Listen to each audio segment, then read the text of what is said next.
African anthem.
Thank you very much. You may be seated. So good morning once again, and welcome to the 5th Annual Conference, the Kenya School of Law 5th Annual Conference. I will be your Master of Ceremony for this first part. My name is Anna Konuche, currently serving as the Assistant Director in charge of the Advocates Training Program. To start us off, we will have a word of prayer from Mr. Sam Akwale, then we'll proceed from there.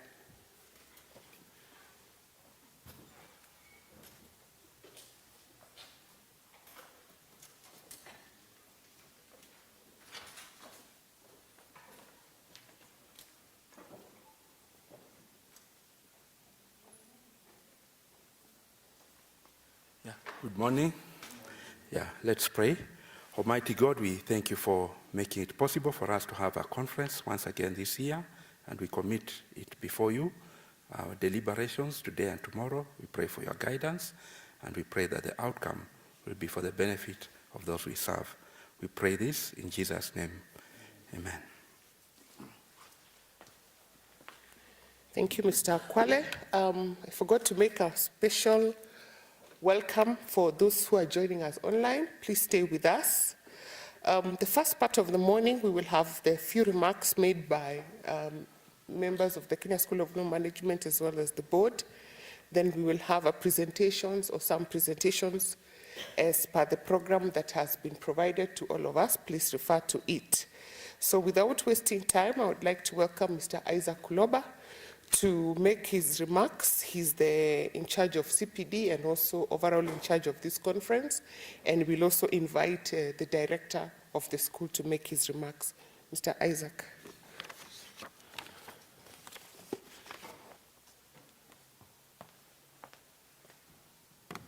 Good morning.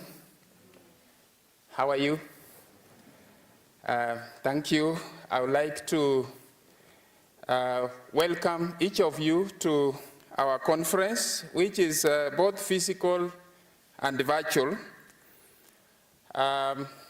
We are sorry that we have not started in time as initially scheduled, but we hope that all will be well and the participants who are expected will be here, and those who are joining online will also be able to join us. This is the fifth conference we are having as a school. The first conference was done in 2018, and we have been having annual conferences on different themes over the 5 years. This year's theme is taxation and social economic rights in middle-income economies. As you are all aware, even in our country today, we are having a lot of discussions on matters of taxation, on matters of public debt, and these are issues that touch on each one of us, because everybody has a connection with the economy. Economic issues, when there are economic challenges, everybody suffers. Why do we choose this theme? If you look at our constitution, specifically Article 43, talks about the rights, social economic rights, and this is the area of focus in this discussion today and tomorrow. According to Article 43, and in fact, if I may just go back a little, addressing the question of rights, the Constitution provides that the Bill of Rights is an integral part of Kenya's democratic state and is the framework of social, economic, and cultural policies. Now, Article 43 affirms economic rights, which include the right to attain the highest standard of health, right to accessible and adequate housing, and reasonable standards of sanitation, right to be free from hunger, and to have adequate food, acceptable quality education. So these are issues that the presenters will be focusing on, as you have seen on the program. We are also having the second bit of it. Kenya School of Law is a legal training institution, and that's why we have a sub-theme on legal education and training. Over the years, we have had discussions, of course, informally and formally in different fora, people talking about what is the policy of legal education in Kenya. So one of the presentations tomorrow will be about the draft education policy, which the ministry, actually through the Office of the Attorney General, has prepared, and which will be subjected to public participation in the coming days. So this will be probably the first time you are going to hear about the proposed policy. As you see on the program, we have guests, our chief guests, the CS for Public Service, Performance Management and Service Delivery, Honorable Moses Kuria, who kindly agreed to come and grace this occasion today.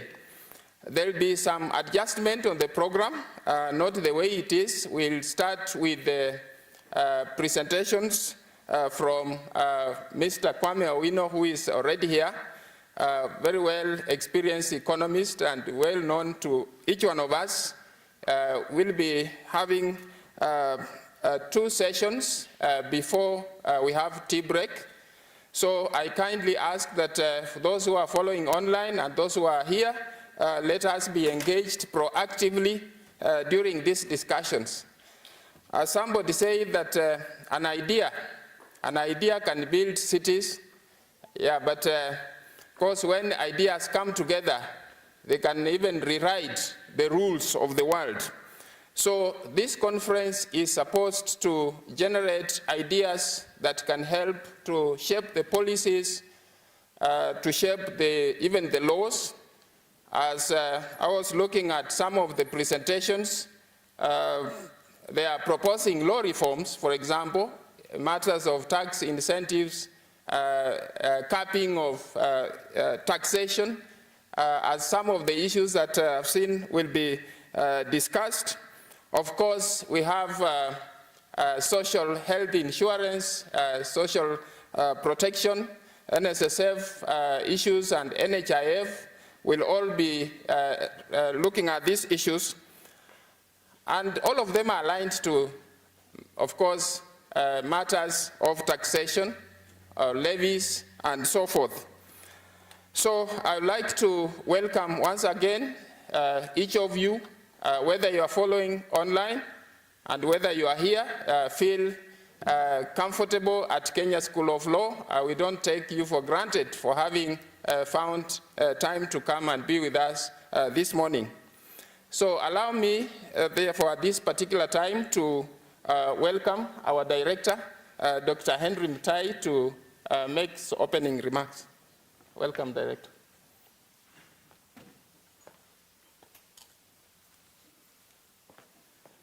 Thank you very much, Isaac. Good morning, everyone. Good morning. Our keynote speaker, Mr. Kwame Owino, distinguished guests, ladies and gentlemen, both those who are here physically and those who are following virtually. Let me start by welcoming all of you on behalf of the board of the Kenya School of Law and the management. Let me add my voice to the apologies from the assistant director for the late start, and I assure you this is not something that usually happens at the school, but I'm sure we shall catch up with time. This annual conference has become a key event on the school's calendar, where we try to identify a topical theme and get speakers, presenters who are able to share ongoing research and thoughts on the topic of the day and have a robust discussion amongst ourselves. As an academic institution, we believe that it is important that we engage in research and dissemination of that research. And the theme for this year's conference is very topical, and even the time that the conference is taking place is quite apt in terms of some of the developments that are going on around the country.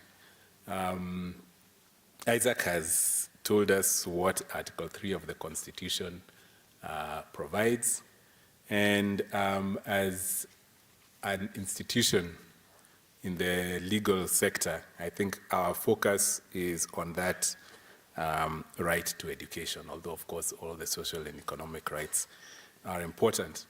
And we need to consider what the impact of taxation, funding of public institutions, funding of the school, and others is going forward. I know you are all aware of the directive that was issued a few weeks back regarding budgets of ministries and other semi-autonomous government agencies for the upcoming financial year, which caps our budgets at 70% of the approved 2023-2024 budget. And you're also aware that the government has been directing ministries to consider raising the fees that they charge, and this has already been done by some institutions, in order to assist the government raise revenue to meet its targets and achieve its goals. So when it comes to legal education, which is our specific concern here, very important issues regarding access to education will start coming out. At the moment, we know that at the current fees that we charge for both the ATP and the PTP, there are students who struggle to pay that amount. They need assistance. Some end up deferring their studies because they are unable to pay the fees. And if we were to consider and be forced to raise our fees, what would the impact of that be in terms of access to education? Those of us who are in the legal profession, legal practitioners, I think if you look at the structure of government, we occupy quite a unique place. I won't call it a special place, I'll just say it's unique because of the three arms of government that we know: executive, legislature, and judiciary. It is only the judiciary that you have to have undergone a specific course of education in order to become a member. So in order to be on the bench, whether it's a magistrate or a judge, you have to have a law degree, you have to be admitted as a member of the bar. And as things stand, that means you have to go through this particular institution. So if we are to ensure that any individual who may meet the entry requirements is able to get that education and have a chance of being in that third branch of government, we must ensure that legal education remains accessible. So it is our challenge as a school to take that into account when we start considering any impacts of the budget on our activities. But the wider picture, I guess, that we need to think about, and probably our keynote speaker may have some thoughts on this, is what is the role of the public sector in the governance of our country, and how should our taxes be used? Do we need, or how much can the private sector, what role can the private sector play, and what role can our taxes play in ensuring access to education for all? Tomorrow, as Isaac has said, we are looking forward to a presentation on the draft legal education policy. It may surprise you to know that all these years, the school has been in existence for 60 years, Kenya has been independent for 60 years. There's never been a legal education policy. We have various laws that exist, but no policy to guide. So maybe these are some of the questions that will need to be addressed in drafting that and concluding that legal education policy, so that as we progress, we know where we are going as a country, who can provide legal education, and how we can ensure access, because I have no doubt that ensuring continued access to legal education is critical for the future of our society. So I do not want to say much more, but I'm looking forward to a robust engagement from those of us who are here now, following online, those who will join us later. There's a lot that we need to discuss and think about as a country, and the solutions are with us. There is no one else who's going to drop out of the sky tomorrow and give us solutions. It is us who must sit down, think, and find a way to progress forward. So with those very few words, let me also extend apologies from our chair of our board of directors, Professor Joseph Wamutito, who would have very much liked to be here himself, but he had a conflicting engagement at his place of work. So he extended his apologies and welcomes everyone to attend and enjoy this particular conference. Let me also thank the organizers, Isaac and his team, for the hard work that they have put in to organizing this conference. And I look forward to engaging and interacting with all of you over the next couple of days. Thank you very much and have a wonderful conference.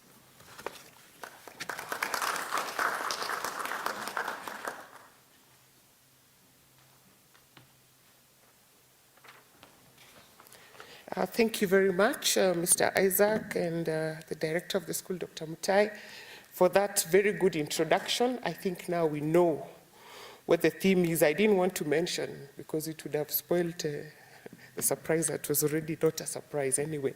But I think it's a good introduction, a good welcome to the conference, and it's going to be a good session. So, as you've been informed, our chief guest, the Honorable Moses Kuria, CS, as well as Dr. Makali Mulu, they've confirmed that they'll be here at 11. So for now, we will have the other chief guest, Mr. Kwame Owino, who will give his keynote speech. Kwame, I was not given his profile. I have tried to do what Gen Z do, which is Google. I have not been very successful. So I've just gone to his description on Twitter. We follow each other, and it says libertarian at a Kenyan think tank trying to make sense by asking, why are we here? So maybe he will come and tell us why we are here. Mr. Kwame Owino, please welcome and give him a round of applause as he comes. Thank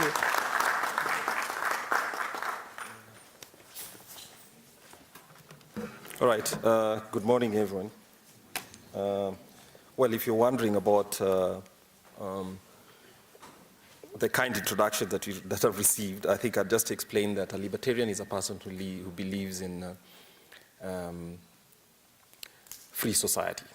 And no profession believes more in free society and freedoms than, I think, lawyers and some economists. So that's basically it. Just a person who believes that the liberties defined within constitutions, which are compacts in which society agrees with itself, are supposed to be pushed to the maximum, partly because we are all individuals. Constitutions give us rights as individuals and as groups, and those rights, we are supposed to use them to the maximum level possible. That's scary to some people, but that's essentially it. And now, I work at the Institute of Economic Affairs, and at the Institute of Economic Affairs, we are a think tank, again, pushing for economic freedoms and social freedoms that we think the Constitution allows Kenyans to enjoy. Now, I was asked to write an article, or rather to present an article for a coming law journal on taxation and economic rights in Kenya as a middle-income country. And so this letter was sent to my office very kindly, coming from the school. In thinking about it, I discovered that part of what this question is asking is what's the law, what's the politics, and what's the economics of Article 43 of the Constitution of Kenya. So that's basically what our discussion will be. And I need to be honest from the beginning. I think I have a sensible understanding of the economics. So what I did was I went to our colleague at the Institute of Economic Affairs. As I said, we are a think tank. Our work is to carry out research of relevance to public affairs, and we use it for public education, but at the same time to try and generate policy choices that decision makers may adopt. So I went to my colleagues. So what this paper, which I'll be summarizing in a while, is basically the effort of two people. So Jacqueline Kagume, she's not able to be here, but she's back in the office, and Kwame Owino. So that stated, what are we being asked to state? We have a draft of the paper, which will be presented today, and hope we'll get editorial. So basically what this question is, what we divided the paper into is, as your program says, we asked to taxation and socio-economic rights in Kenya as a middle-income country. And this requires us to do three things. One, to talk about what are the foundations for taxation in Kenya, the legal foundation. Two, what's the politics of taxation? And the third is basically to see what's the nexus between taxation and the provision of those economic rights. So the paper is very simply divided into three, and then make a conclusion based on the economics and what the law tells us. So that's what we'll be speaking about today. I think because I'm speaking to an assembly of lawyers or law students, it isn't difficult to answer that first. Well, let me say, it's comprehensible what that first question would say. Kenya is a republic created by a constitution. It's sometimes difficult to make people actually understand what that means. That without the constitution, there's no Kenya. Kenya is actually an imagined reality brought to life through Article 1 in the constitution. It talks about the sovereignty of people, and it talks about the fact that there shall exist a republic called Kenya. Right? I paraphrase, so students of law who are pedantic, please don't say that this guy doesn't know what he's talking about. But what I'm doing is to paraphrase here. So we are an imagined reality. There's this space called Kenya, and a group of people came together, talked about the constitution, drafted it, and persuaded 68% of those who voted in a referendum to create it. So that's where Kenya comes from. And so that is first why. So the second point that we make is that in addition to the fact that it's an imagined reality brought to life by the constitutional order, it establishes certain processes, certain institutions, and economists think of institutions in a different way from the way the rest of society does, and I think lawyers and economists are close here. We think of institutions not as organizations. We think of institutions as rules. Rules create predictability, and that's an institution. So institutions are things such as rule of law is an institution. That when there's a dispute or when an issue is supposed to be decided, you decide who has jurisdiction, who has the power. What does the law say about how we resolve this or that dispute? What does the law say about how we constitute this or that? Do you get that? So those are the institutions. The others are organizations, and organizations would not exist without the institution. So to the extent that that's true, the Constitution is the biggest institution in Kenya for the purposes of governing the politics, the economics, even the law. So the courts are organizations enabled by the Constitution to exist as an institution. So think of it in that way.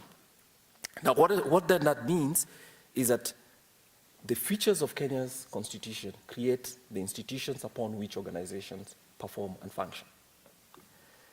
And the constitution in itself then does a few things. Or structures, it establishes processes, and those processes and structures create public order and constitutional order as an end.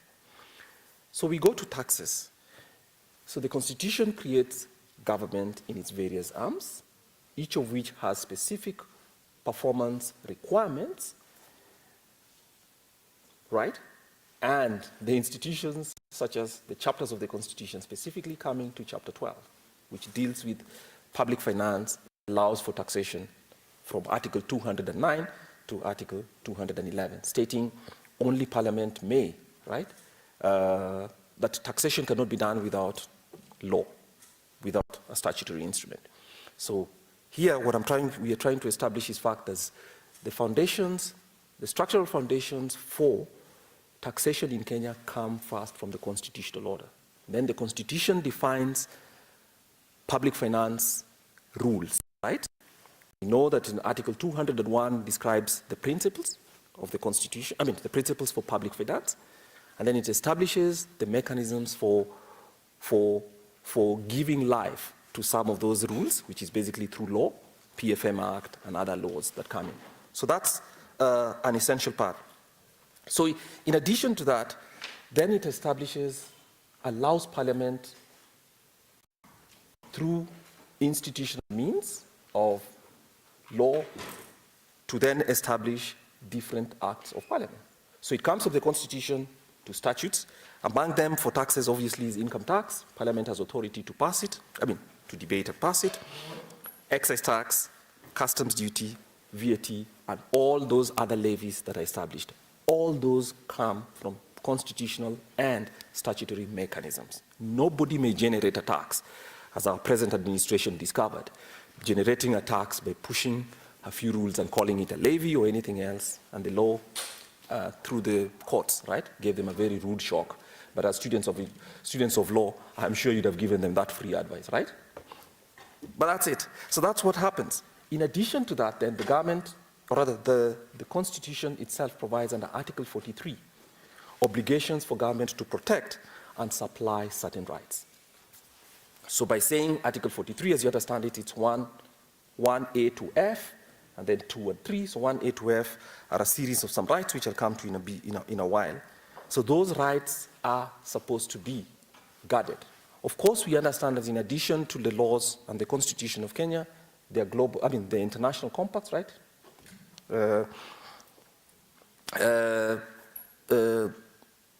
International laws, which themselves also talk about economic and social rights. So basically what this says is that institutions come from different ways, and there's a convergence around the economic and social rights. In addition to that then come what? Case law, right? So we know rules such as Okanja and 2 others versus Nairobi City Council. You know what was legislated around that. More recently, we had Me2 Bell Welfare Society versus the Kenya Airports Authority, happened less than 10 years ago, in which the Kenya Airports Authority, obviously, there were people who were trespassing on the land, and they gave inadequate notice, evicted people, regardless of what the court said. This matter was relitigated all the way to the Court of Appeal and the Supreme Court, and again, asserting the facts that, yes, regardless of who owns what property rights have to be protected by the Constitution, but other people also have residual rights related to the fact that laws must be followed in enforcing those existing rights. So that's basically it. So what have we said? That we have the Constitution creating constitutional order, that constitutional order in itself, so through things such as separation of powers, the powers to pass law, judicial review, administrative law, all those are institutions created by the Constitution. And then they allow, by creating those processes and mechanisms, allow organizations to then enact, or rather to impose one thing or the other based on the rights that come from the Constitution. Then we have the statute law, and it all flows back down. So basically, that's the constitutional legal order. So basically, that's what it stands on. Then we go now to Article 43, and here is where the economic analysis comes in. So the specific question we are dealing with is basically Kenya as a middle-income country. What's special about being a middle-income country? And we argue in the paper, well, actually, it's a question of fact, that the status a middle-income country comes from a classification of the World Bank. And the World Bank has 4 classifications of countries based on the income of citizens. So the total income of citizens based on value added or output, economic output per year. So in 2022, the latest year for which we have data, we have a table in our presentation telling us what the classification is. So let me define it for you. First, there are 4 categories of countries. All countries in the world could fall into 4 categories. So first is low-income country. Low-income countries are those with an annual income per person of up to $1,200 per year. That's the equivalent of $100 per month, right? Let me go back through that again. Countries that are classified as low income under the World Bank's country classification of income groups are countries in which citizens earn $1,135. So we round it off to $1,200 per person per year. So that's $100 per month. So all countries with an income, well, no country has a 0 income per person, but between 0, 1 to 1135 are classified as low income countries. In 2022, there are 26 of them globally, 26. Then comes the lower middle income, which is where Kenya falls. Lower middle income countries are those countries that have an income per person of 1,136 to 4,465. 4,465. That's where Kenya falls. Kenya falls at about $2,500 per person per year. There are 54 of those countries, so Kenya is one of them among those. And then we have the upper middle income countries. There are another 54, and here are countries with an income per person of 4,466 to 13,845. And then all other countries with an income above 13,484, 13,846 per person per year are high income countries. So basically, Kenya is a lower middle income country. in terms of classification, at an income level of about $2,400 per person per year, which is about $200 per person per month.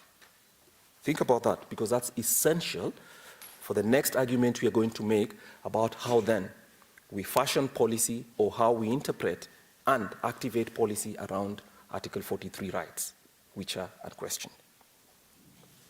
Then let's go to the economic analysis. Remember, the constitutional, the legal foundations for for taxation come from Article 43. They come from Chapter 12, Chapter 12 of the Constitution, which is both legal and political. Political in the sense that Parliament constituted as a political body, right, have the right exclusively to pass law which activate taxes. So there cannot be a tax collector or anybody else levying taxes without parliamentary and constitutional authority, for reasons that are obvious. Some people do that, but yes, you call them the mafia, not the legislature. So basically, with that understanding, let's go now to what economic analysis tells us the purposes of taxation are. Remember, the legal purpose of taxation is it is decided that this is parliamentary authority. If they do it according to what the articles and dictates of the law require, they have done it, right? And it stands valid, right? And what that means is if I refuse to pay my taxes, even laboring and taxes that are very poorly designed, such as you knew I would come to this, housing, affordable housing levy, poorly designed, performing no purpose, and it's going to be a disaster 5 years down the line, unfortunately. But nevertheless, it was legally passed, and let's see what the courts think about it. If I don't do that, the police would be sent to my address, and they'd arrest me even from this podium, and I'd go to jail, and a judge, maybe one of you, 2 years down the line, right, if you sit as a judge, will send me to jail, and I may catch a bad disease and die in jail, right? So basically, constitutional order around taxation is based on the possibility of force. Parliament has passed a law. You're Kwame Owino, you're Jacqueline Kagume who've drawn this paper. It does not matter. If you do not pay the taxes that are due, you will be taken to jail. You'll be taken to court. You'll be charged. You'll be prosecuted, and the possibility you'll end to jail. And what happens to you up there is entirely your fault, because as lawyers say, we'd have been the author of our own misfortunes, right? So that's basically it. Now let's come to the economics. Under economics, there are three basic effects of taxation. Remember, we are not debating anymore. We have gone through the ground about how taxes are generated and the rationale for them, and the legal process, and what institutions, and what organizations. Three purposes. The first effect of a tax is it generates revenue for government, which is one they like a lot. People in government like a lot. Who doesn't like to spend another person's money? Just swiping a card based on what taxpayers pay. And as I may give you an estimate, based on what the estimates last year, the government of Kenya collects from you and I and everybody else who pays taxes and consumes things, about 7.5 billion shillings per day. I don't know whether it produces goods worth 7.5 billion shillings. That's for you to debate in terms of giving you those rights, but it collects 7.5 billion shillings per day. Well, but it spends 10 billion per day. So obviously the rest is what? A deficit, which is future taxes. Because we know, and remember, anybody who's lending government of Kenya money knows that this same parliament has authority to tax people next year. Therefore, we can lend them money because the constitution provides that authority. Do you see how institutions and rights institutions and stability created by the constitution allows for economic activity to work? For good or bad, that's what we'll be debating in a while. So the first is it generates income for the public sector. The second, there's a basis for taxation to be used to redistribute income. And by redistributing income, meaning, it could be two ways. The essential one is to redistribute income by preventing people from inequitable outcomes, which people think if some people have too much money and other people are very poor, then you can redistribute income between people. And you can redistribute it in two ways. The first one would just basically progressive taxation. If you know what progressive taxation is, there are 5 tax bands. So if you earn any income up to 288,000 per year, which is I think 14,000 shillings per month, what that does is close to 14,000 shillings per month. What it means is you pay income on only 10% of that, right? You pay 10% of that income. If you earn more than that, from up to The next 100,000 shillings, you pay 25% of your income. So it means for every 100,000 that you earn extra, you pay 25,000 shillings to the government of Kenya. All again traced back to the institutions created by the Constitution, right? The rules allowing Parliament to pass the law to set those tax bands, and you and I have to pay, or you know what will happen to us. And then the next Kenya shillings up to 5,612,000 per year. I mean, rather 512,000, you pay 30%. And then, of course, anything above that, up to 3.6 million, which means you're earning about 300,000 shillings per month, you pay 32.5% of your extra income above that. And all income above 800,000 shillings per month, right? You pay 35% on the extra. So basically, that's called progressive taxation. And here, it is often argued, progressive taxation is the taxation of envious people. Why should one person earn 800,000 shillings, regardless of how much work they do?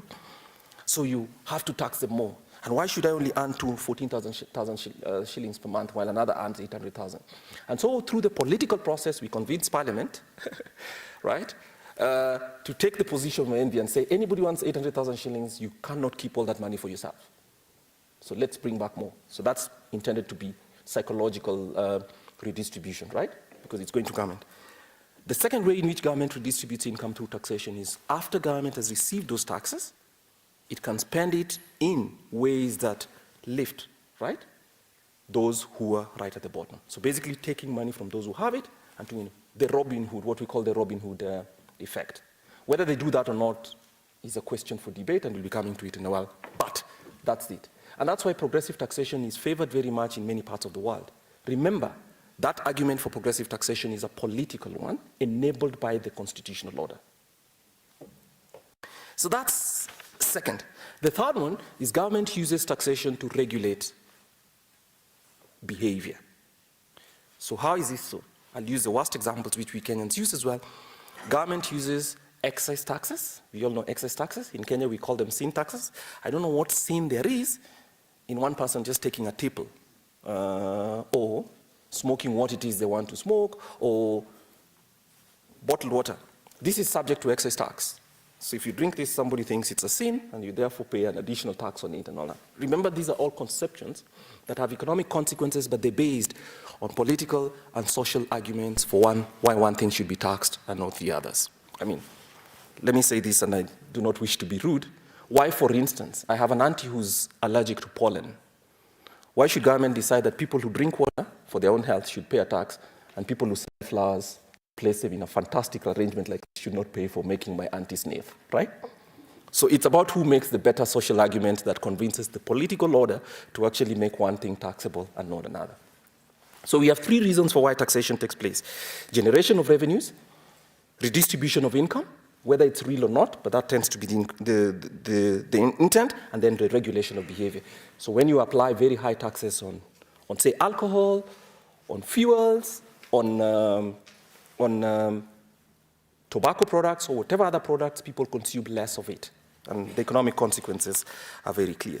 So we come now to what's the nexus between taxation, which is constitutional foundations, right, and institutions. We've talked about the economics of how taxes are generated and their purposes, and how that leads us to economic rights, economic and social rights, as defined specifically in Article 43, 1 to F, 1A, F, and then 43.2 and 43.3.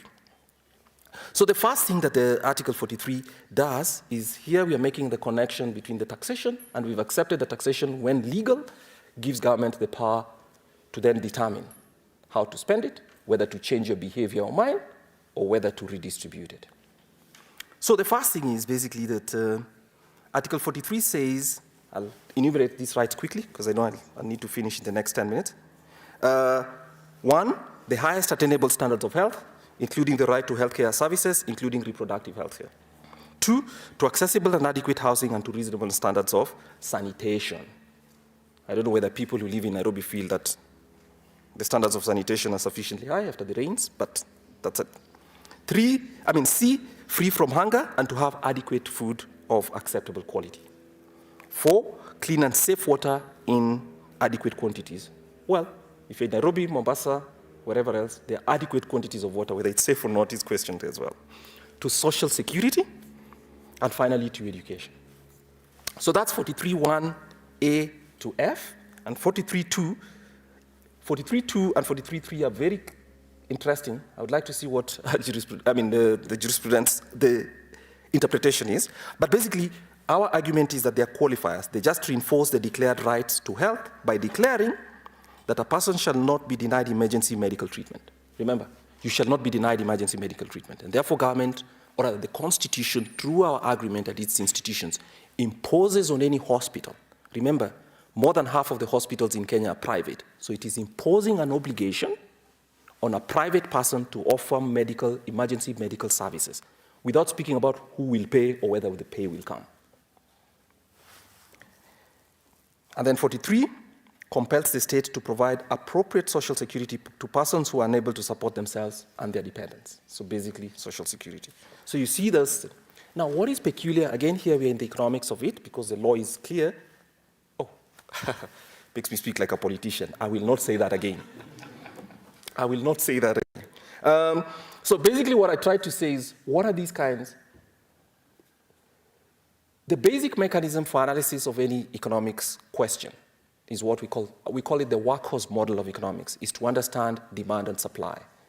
Why? Because most things are in markets, are supplied in markets. So economists would ask themselves, and this is what we ask ourselves in this paper, what kind of goods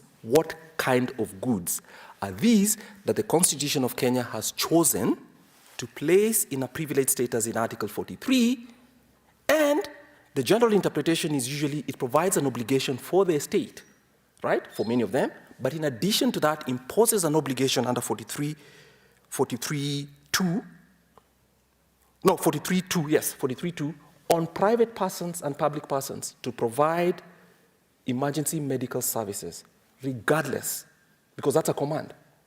You cannot deny anybody emergency medical services, whether they come into a medical hospital, I don't know whether if they come to your house as well, but the assumption is basically an institution qualified to provide that medical service, right? An organization qualified to provide that medical services. That's a very peculiar thing. So that's basically it. Now, if you look at this bundle of goods that the Constitution has provided in Article 43, and you look at the economic theory of, the economic analysis of governments is called, falls under the subject of public economics. And public economics is that part of economics about what goods and services government supplies. Government as an economic entity is a real one. Remember, as I told you, the government picks taxes based on constitutional order, public income taxes, which issues about 50% of all taxes collected in Kenya, income taxes, whether it's corporate tax or personal income taxes. That's one. So from corporations and from working people, government collects most of the taxes the government collects, half. 2, value-added taxes, which is value-added taxes, another 20% or so. And then we have excise taxes coming down to close to 11 or thereabouts. And then, of course, we have other duties, levies and duties, right? In addition, of course, to customs duties, which government collects for any imports here. So those are the major tax heads. So what we are going to ask ourselves is, what kind of goods are these 6 that the Constitution has privileged and then qualified them through 43.2 and 43b, 43.2 and 43.3. They are called private goods. In other words, they're goods that are provided to a person as an individual and consumed individually. An economist classifies them as a rival. A rival good is a good in which, so it's like this bottle of water. If one person has it and has consumed it, it is not available again for another to consume. It is consumable. So it is rival and it's excludable. In other words, we can lock it up and prevent people from consuming them. Those kinds of goods are best provided in the markets through private sector firms. They are not your average goods which government is good at providing. Why? For those same reasons. Public goods, on the other hand, are provided by government for 2 reasons as well. They are non-excludable. What we call public goods are goods such as security. If the government of Kenya provides security throughout the country, right, everybody in the country enjoys the security regardless, because it's paid for once by government and then it spreads over to everybody else. Because of that feature, it is possible for one person to free ride without necessarily providing the taxes. Therefore, government is the best option for providing that. So that's the economic basis for the existence of government outside the constitutional and legal basis. That there are certain goods in society that can only be provided in collective because they're also consumed in collectives. So that's one. Two, it is also non-rival. Government making me safe, well, most of the time, government making me safe doesn't make you less safe. But my consuming this bottle of water means you have to find another bottle of water. Do you guys get that? So the pure economist view for why government should exist is to provide a class of goods called public goods. Drainage is a public good because it drains water from everybody and keeps us all safe. Roads are not necessarily public goods, but some roads are public goods. Security is a public good. Another example of public goods is national broadcasting, because you broadcast over the airwaves. A private sector firm would not be able to do that, not always. Why? Because even if you provide it, you're not able to collect dues from everybody. So government then collects taxes and provides a justification for the provision of public goods. Our 6 goods that the Constitution and Article 43, 1A to F have provided are not public goods. I need to state this. Many people argue that education and health are public goods. They are not. Why? Because if you go to a class, in whatever school, even this class, even the KSL, education that is provided here, fantastic education, you can only have so many students within a class and within a year. And every time one student, bright student, has a class, has a chance in the role, it means somebody else is not available for it. So that's what distinguishes goods that are provided by government from the other private goods. So those are private goods. In as much as government might like education or health for all of us to be healthy, it does not necessarily make that a public good. A public good enjoys those 2 attributes. It's non-excludable in the sense that a provision to one person does not exclude other people, and secondly, it's non-consumable in the sense that if one person consumes this, you do not diminish the quantity available to society. So that means government here is saying that we'll be providing these goods which are themselves possibly provided in the market as well. And you can tell for all of them, they're available. Education is available in both public and private. Health is available in both public and private. Even social security to some extent. Basically, whether it's pensions, part of it is available in private, part of it is available in public.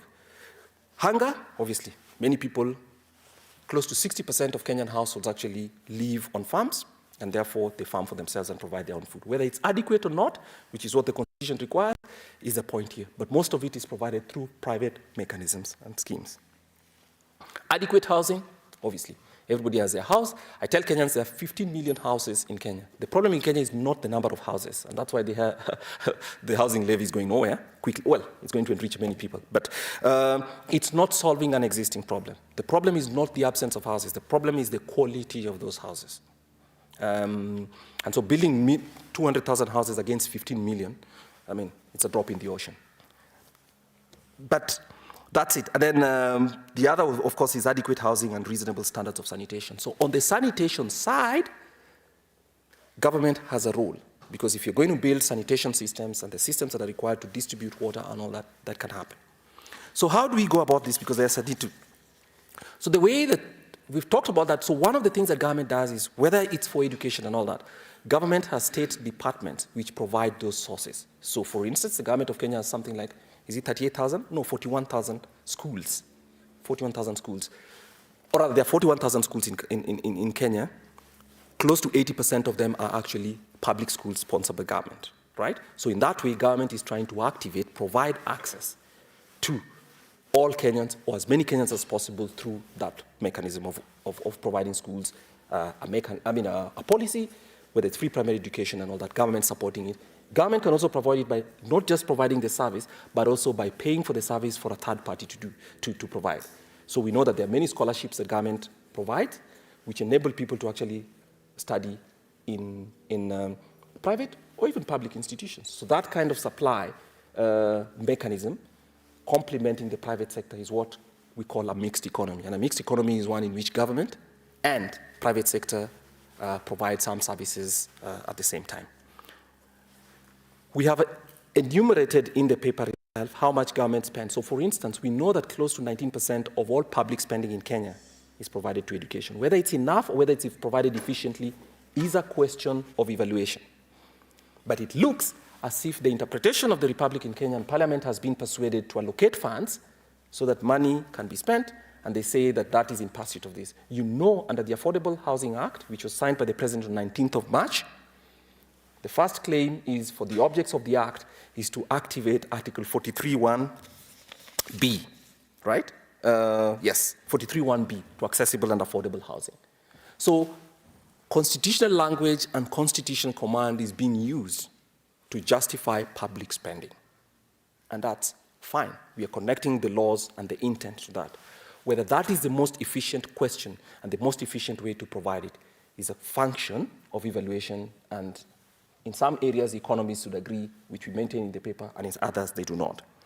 Clean water systems are very complicated because there are pipelines and all that, and huge investment is required upfront. But the government of Kenya as well has provided mechanisms for water, the ministry, all manner of department, assigning tasks in terms of ensuring the quality of water is measured, the quantities are supplied. Though of course, if some people live in Nairobi, you know that you provided water 4 times out of 7 days. Better than nothing, but I don't know if that meets the constitutional test of adequate water. To social security, government provides that as well, and we know that under social security, the government of Kenya, or rather, right hunger, which can be tied to social security, the government of Kenya provides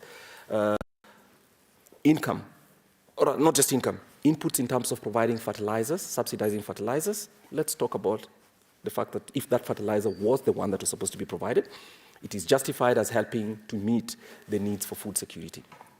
Of course, a few people intercepted it, and that's something that might go to court.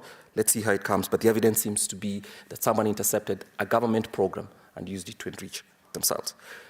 But the government of Kenya also supports, I think, about 600,000 families in this country with monthly stipends for orphans and vulnerable children, appropriating money through taxes and then using it to spend it on specific needs and for that. And then, of course, education is the biggest program in Kenya, both in terms of footprint, 40,000 institutions. I keep telling people this, and sometimes they get impressed, sometimes not. I tell people who don't live in Kenya that on an average day, of course, it's not today, on an average day, 2 weeks from today, schools will open. On an average school day, 300,000 teachers, let's hope that the government rolls for the number of teachers employed is real, 300,000 teachers go to classes, and they're meeting 16 million children going to school. 1/3 of Kenya wakes up every morning to go to a school, public or private. That's a huge institutional question.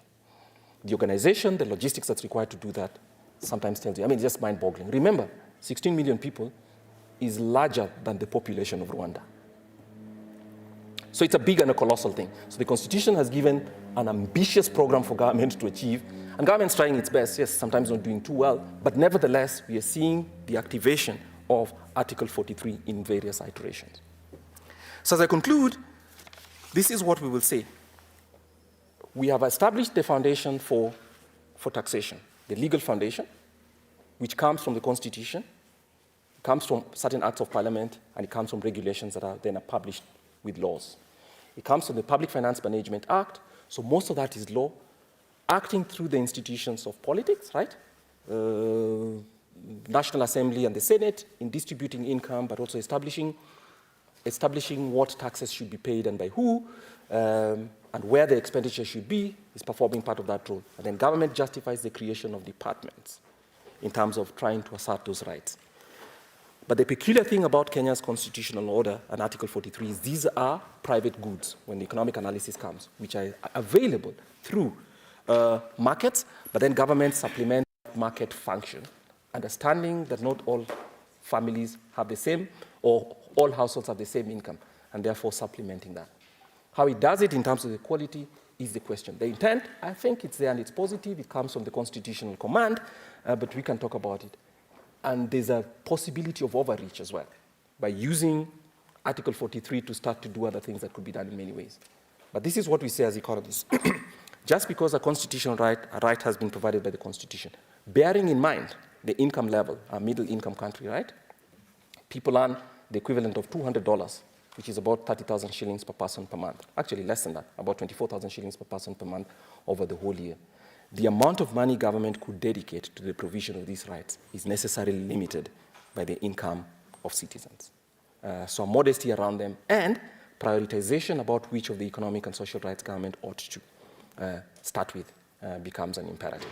And if you look at the fact that there's been a flow of floods all over and rights have been violated and people have lost their lives for the failure to provide basic public goods, regardless of whether they're mentioned in Article 43 or not, and there sanitation is mentioned, and safe livelihoods are mentioned as well, we think it suggests that there's a need to readjust the compact towards the more essential priority goods and not others, because government just doesn't need to have to pay for it or provide it, but it actually presupposes, in my view, a good constitutional order in which the rationale requires what are the most essential items that reach the most people where the suffering is greatest, and to provide those.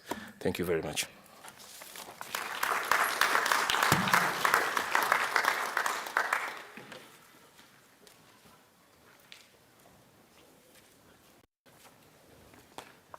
Thank you very much, Mr. Kwame Owino, for that very interesting breakdown.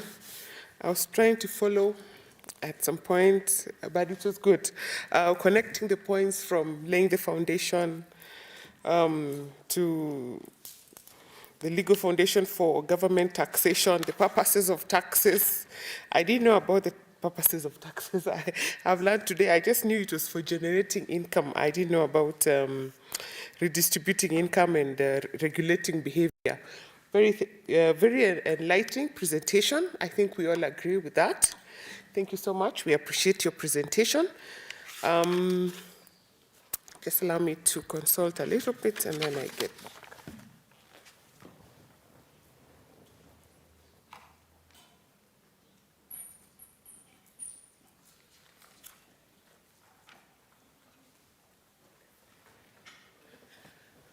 All right, so we are very privileged and blessed this morning to have another guest speaker who has just arrived. I don't know whether he's ready to present right away. Yeah, sure. All right, thank you very much. So our next speaker is the MP for Kitui constituency. I don't have the full profile, but I know that he's the vice chair of the Public Debt and Privatization Commission. Right after his presentation, we will move into plenary. So I'll urge us to keep our questions, keep generating them. For those online, you can send your questions online. Those who are online who are able to chat, please do so. If you have any other question, you can just post online so that we can collect them, and then we'll be able to present them to the speakers to address after the presentations. So I'd like to invite Honorable Dr. Makali Mulu, who is the MP for Kitui. Please, let's give him a round of applause.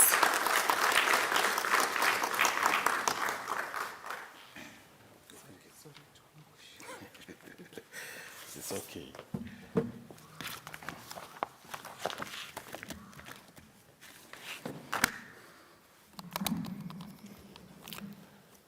All right, good morning, distinguished ladies and gentlemen.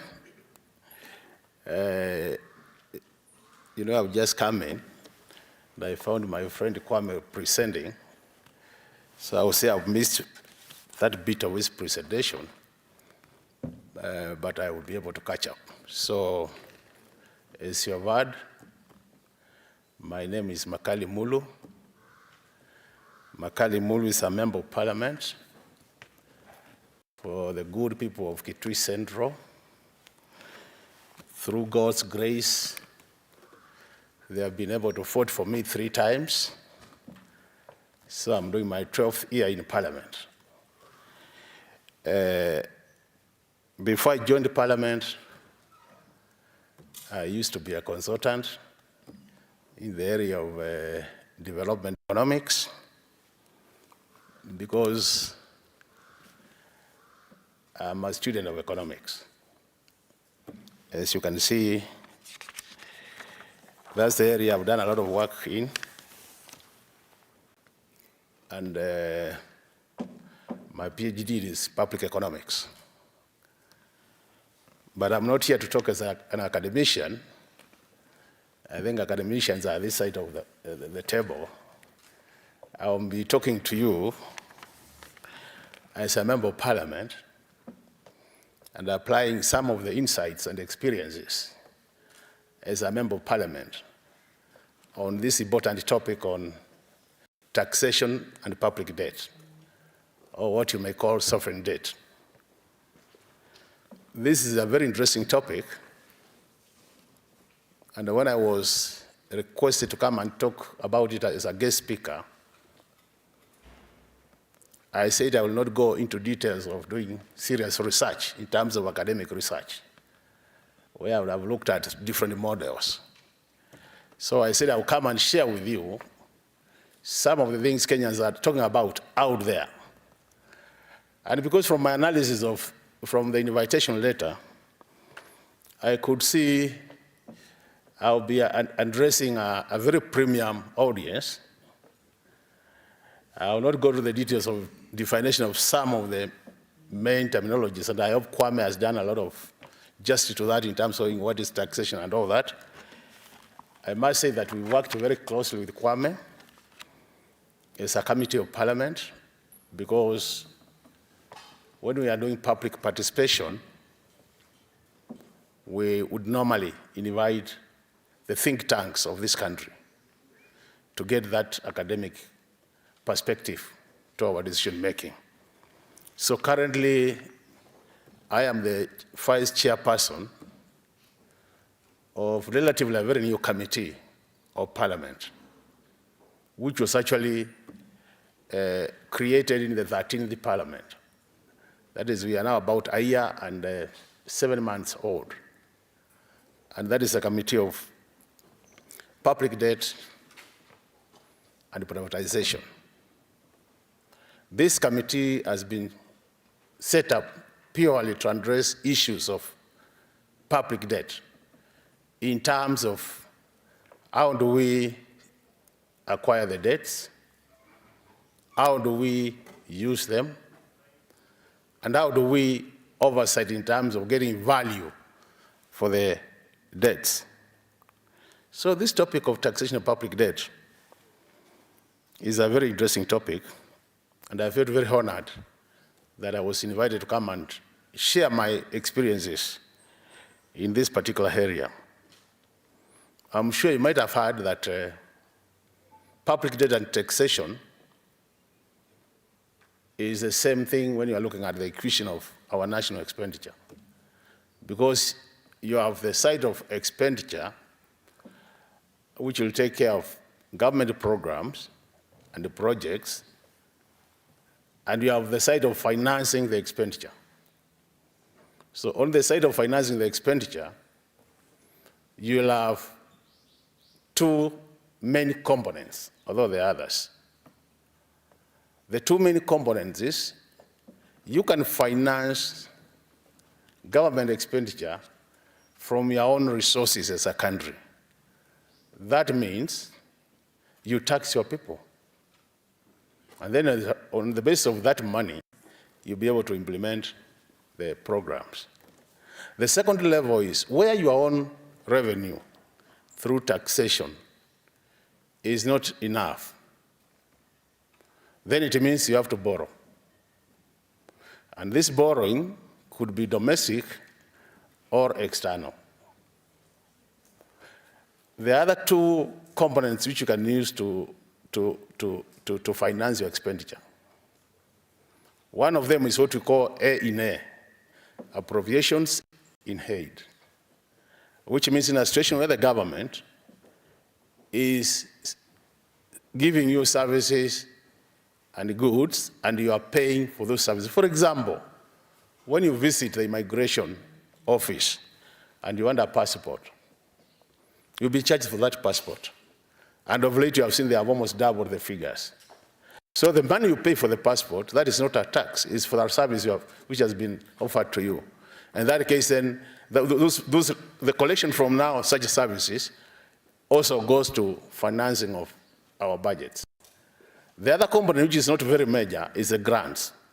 We have some good development partners and friends who would once in a while throw some grants. Grants is just money you're given to spend on a project, you don't pay back.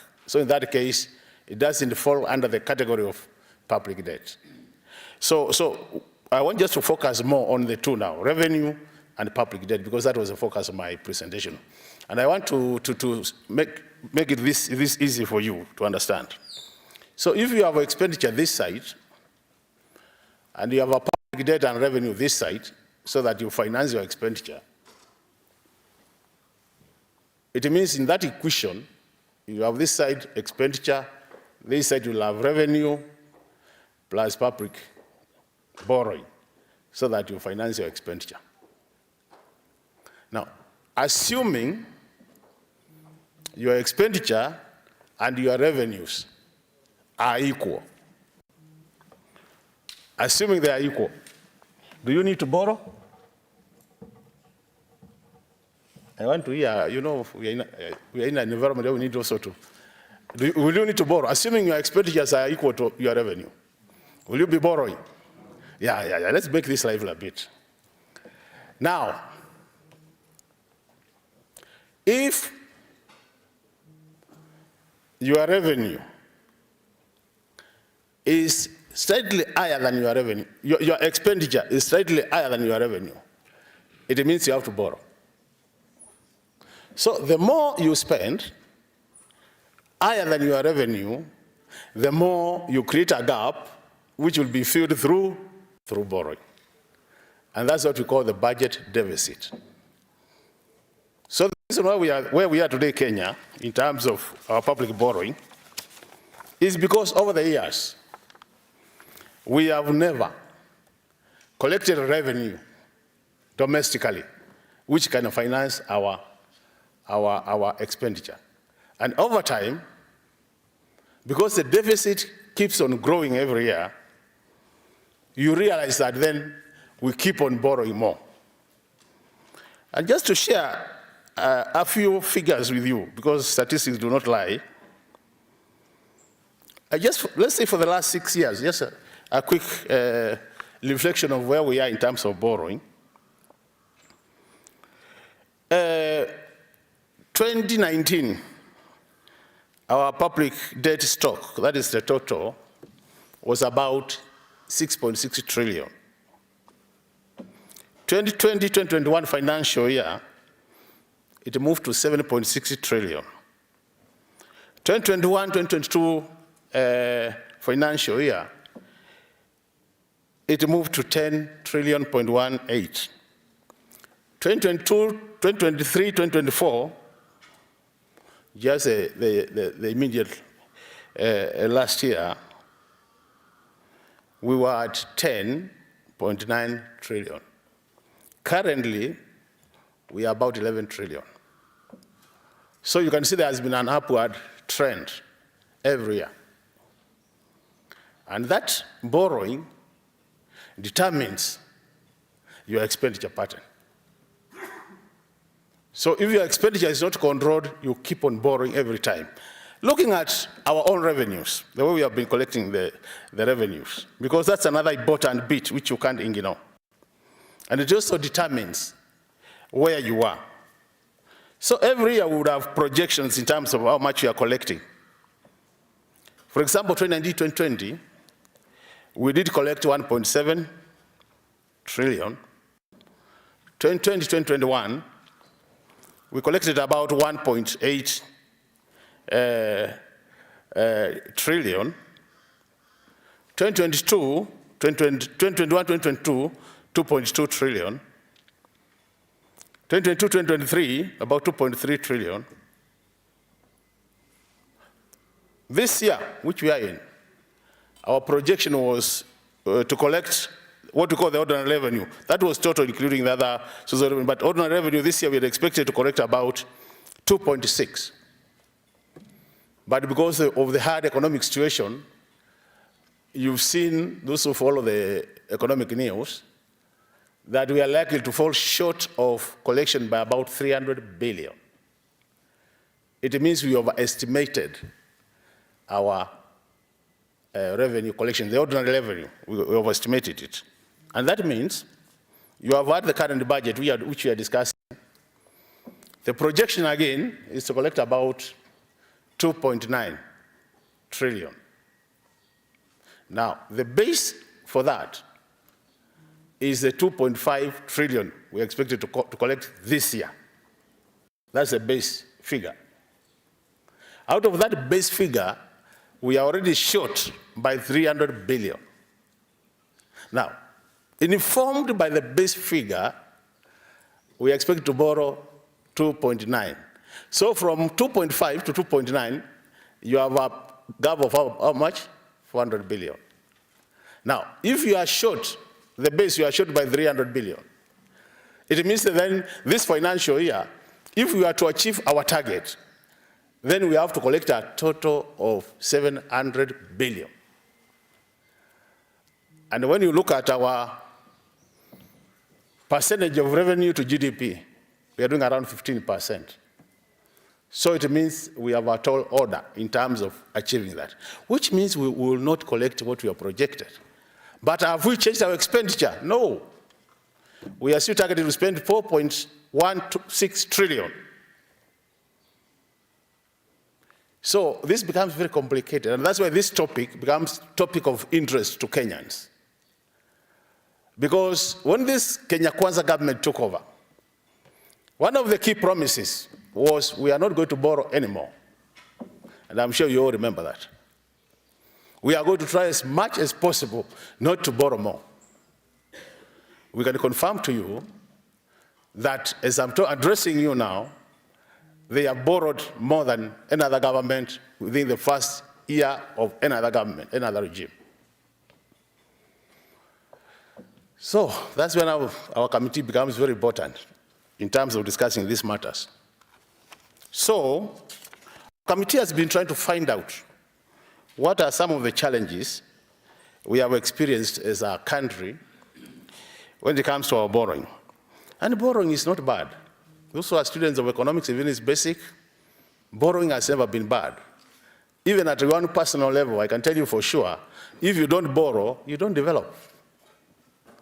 So it means borrowing is important. That's now microeconomics, that borrowing is good. What makes the difference is what are you borrowing for and how you apply your loan. So many countries are borrowing in this world, but the difference is how do they apply their loans. The law is very clear where we sit, that in Kenya, the law is very clear, both the Constitution, the Public Finance Management Act, the Public Finance Management, the regulations, they are very clear. You do not borrow for recurrent expenditure. But are we applying that? If you get serious accountants and statisticians who analyze the figures, they will tell you, we might not be saying it, but there's a very high likelihood that we are financing part of our current expenditure using borrowed money, which I call that bad financial manners. It's like borrowing to go and pay dowry, either for your wife or for your husband, those who are able to pay dowry for their husbands. So if I take a loan, a bank loan of about 10 million, and I will be expected to pay in 5 years, and I decide that it's time to go and see my in-laws so that they get to know who I am, and then after that event, 10 million is gone, and I remain paying the money. Will I have challenges in paying that money? Will I have challenges? So it is as simple as that. That if as a country we want to go far, then we must make sure that we use our borrowed money well. And what has happened over time? Because we are borrowing money and we must pay the money, then what is happening is Kenyans must be taxed more to pay the loans. Simulisikia Finance Act of 2020 what? The current one.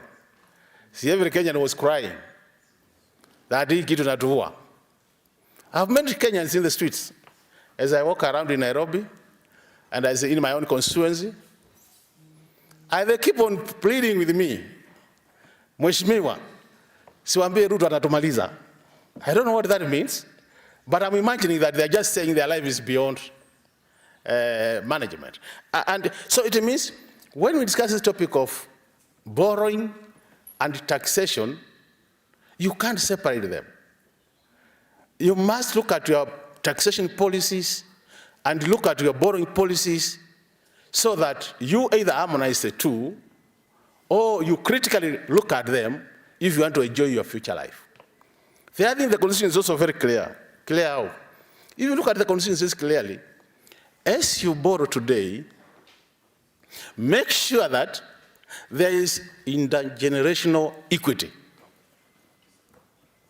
Some of the loans will be paid in 2050. 2050, that's when most of the loans will be paid. Others, 2060. So I'm imagining, if you know, everybody knows his or her age, that time, imagine where you will be. So more likely, it is your grandchild who will be paying, or your child. And that's what the law says. As you borrow, think about intergenerational equity. So that when I'm borrowing today, even as I mind about today's projects and programs, I must mind about those Kenyans who will come 30, 40 years to come, so that we don't overburden them with the loans. But what is the secret? The secret is simple, if you want to do that. Either you manage your expenditure side, or improve your revenues so that you borrow less. If you reduce your expenditure and you maintain your revenues, there might be no need of borrowing. If you increase your expenditure and you don't increase your revenue, the borrowing gap keeps on increasing, and that's what we call the budget deficit. So budget deficits are normally generated through over expenditure. And if you look at our expenditure partners as a country, Kenya as a country, one of the things we must do as a country, if we want to get out of this debt situation, is proper prioritization of our expenditure.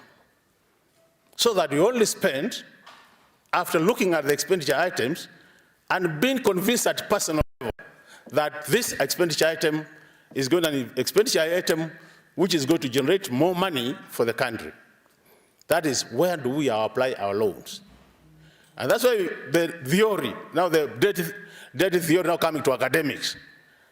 If you borrow and you invest mostly in productive activities, it is expected over time that whatever you have borrowed and you are invested in that productive activity will be able to repay that loan without you using another resources. Because it will be income generating. You have invested in the right place, so it will generate revenue for the country, and you'll be able to pay your loans without thinking about where do I get the money from. And that's why some of us who are economists, we believe that the best way to handle debt, and we have been proposing this, is that we must have what we call a sinking fund. A sinking fund is a situation you borrow today, and you know very well that in 10 years, you start paying this loan, so you start saving kidogo kidogo. By the time you get to the 10th year, you will not need to tax people more to pay. You go to your fund and get the money to repay that loan from there. You have seen what has happened of late. The issue of the Eurobond. The issue of the Eurobond was killing this country. And the dollar was shooting every day. Because people knew, come June 30th, we must pay the Eurobond of $2 billion. That means this country will require dollars. And anybody knew, basic economics, forces of supply and demand. So the demand will be very high because you require dollars to pay the loan. Supply, you can nyonga hiyo. So people wakanyonga. So that the dollar can do what? So what did we do? We went out there, floated another bond out there, and the government managed to get $1.5 billion through borrowing. We have borrowed 1.5. Kenyans, we have borrowed 1.5 billion to pay the other Eurobond of 2014, which was 2 billion. Where are we? We have borrowed at a shorter period and at a higher interest rate. So what have we done? We have just kicked the ball to the next court. Very soon it will be catching up with us. That's where we are. Very soon we'll have to pay that 1.5. Now we have a 500 to borrow to pay by June, $500 million. So that's why you saw the dollar shot from all the way from 160 to 127. By doing that, what happened is what we call panic sell.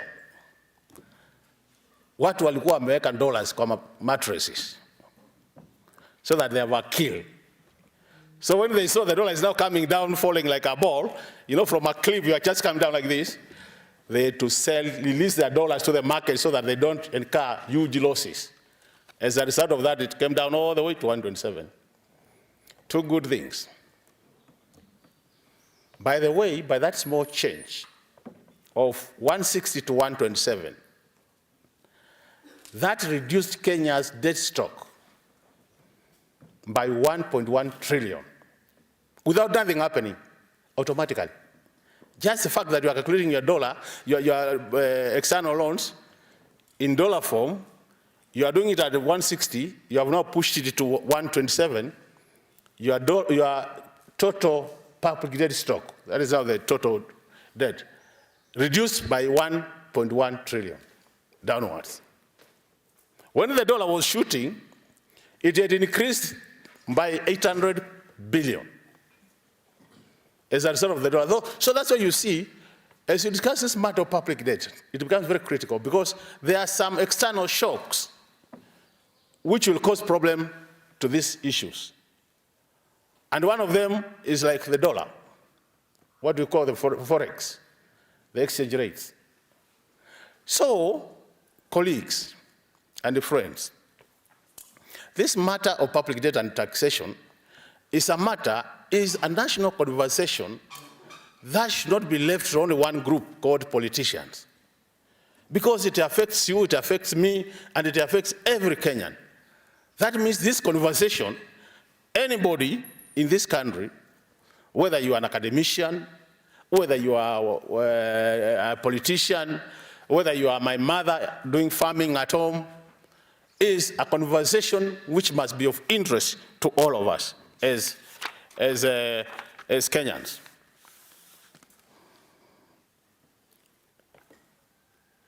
You realize currently we are facing serious liquidity challenges. The government wants to implement some things they can't implement. There's no money. What is happening? As I'm talking to you, if you look at our budgets currently, we are going to spend about 1.8 trillion to pay for our loans. The payment of the principal and interest repayment. And we are collecting about what? We are collecting about 2.5, which means 70% of our revenue will be going to servicing the debts. And that leaves with a very small, very restricted fiscal space if you are to spend. So it means if you want to spend, the government, out of every 100 shillings, to make it easier for you, imagine most of these are legal minds. And when I was in secondary school, legal minds were not very good at mathematics. Is that the right thing? Even now in Parliament, they say that. When we are discussing finance bill, they say, nyinyi watu wa mahesabu ongeeni juu ya hiyo. As we are good at English, we can change things like this and you confuse people because hiyo lugha ya UK huko mnaielewa vizuri. Is that a right observation? But I want to make it easier for you. We are saying, for every 100 shillings we collect, either through taxation or whatever means, for every 100 shillings you collect, 70 tunalipa ndeni. 30% is what you have for development and for other government activities. So in short, in this country, most of our development is funded through loans, not through local revenue. Imagine if you are to do all your development with the loans. You can see the situation where we are. And that's why we are saying this matter of public debt is a matter we must address. If you look at some of we have some international indicators we use to measure public debt. For example, the ratio to GDP, gross domestic product, we have, as Parliament, we have allowed the executive to borrow up to 55% of the GDP at any point, that it should never go beyond 55%. And if it goes beyond that threshold, we will require an explanation why it is there. As I'm addressing you today, they are at 68% of the GDP, meaning we are already gone above our threshold. If you look at the recommended threshold in terms of export earnings to public debt export earnings, another problem. You look at our revenue, public debt revenue ratios, another problem. Out of the 5 recommended international thresholds, I think it's only one where we have not gone above the threshold. So we are telling you, what you are seeing happening in Ghana, what you are seeing happening in Zambia, what you are seeing happening in Ethiopia is not very far from your doorstep as a country. Our assessment is that now we are assessed at high risk to debt distress. So we are karibu tu kwa edge. Yani we are just above to go down the cliff. Just hapo tu unaona ile unahang ikifanyika. There we are. And if that happens, then you have to think about how do you handle your debt in terms of moving forward. So our debt issues are issues which have become very critical in this country, are issues which we can't run away from, are issues as Kenyans which we must all be involved in discussing. Because in one day or the other, you'll have to pay that debt. The other issue which is critical, and I think I need to share with you, is the issue of equity. This loan will be paid by all of us.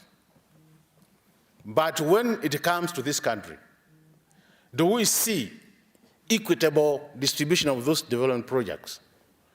If you do a quick analysis, and I would want to challenge my friend Kwame, because these are the scholars, that Kwame would be very interested one day to see your institute giving Kenyans an analysis of all the loans you have borrowed since 1963 in terms of projects, where are they in the Republic of Kenya? Like mapping our loans, so that we see where are they mapped. If you are to get a map of Kenya and say we have borrowed over the years, now we are at 11 trillion, we say, let's see where this 11 trillion is placed in terms of distribution. I would be very interested, because that's another matter as a committee we have taken up. We are saying, since every Kenyan will be able to borrow this money, time has come. We are not demanding equality, but we are demanding equity.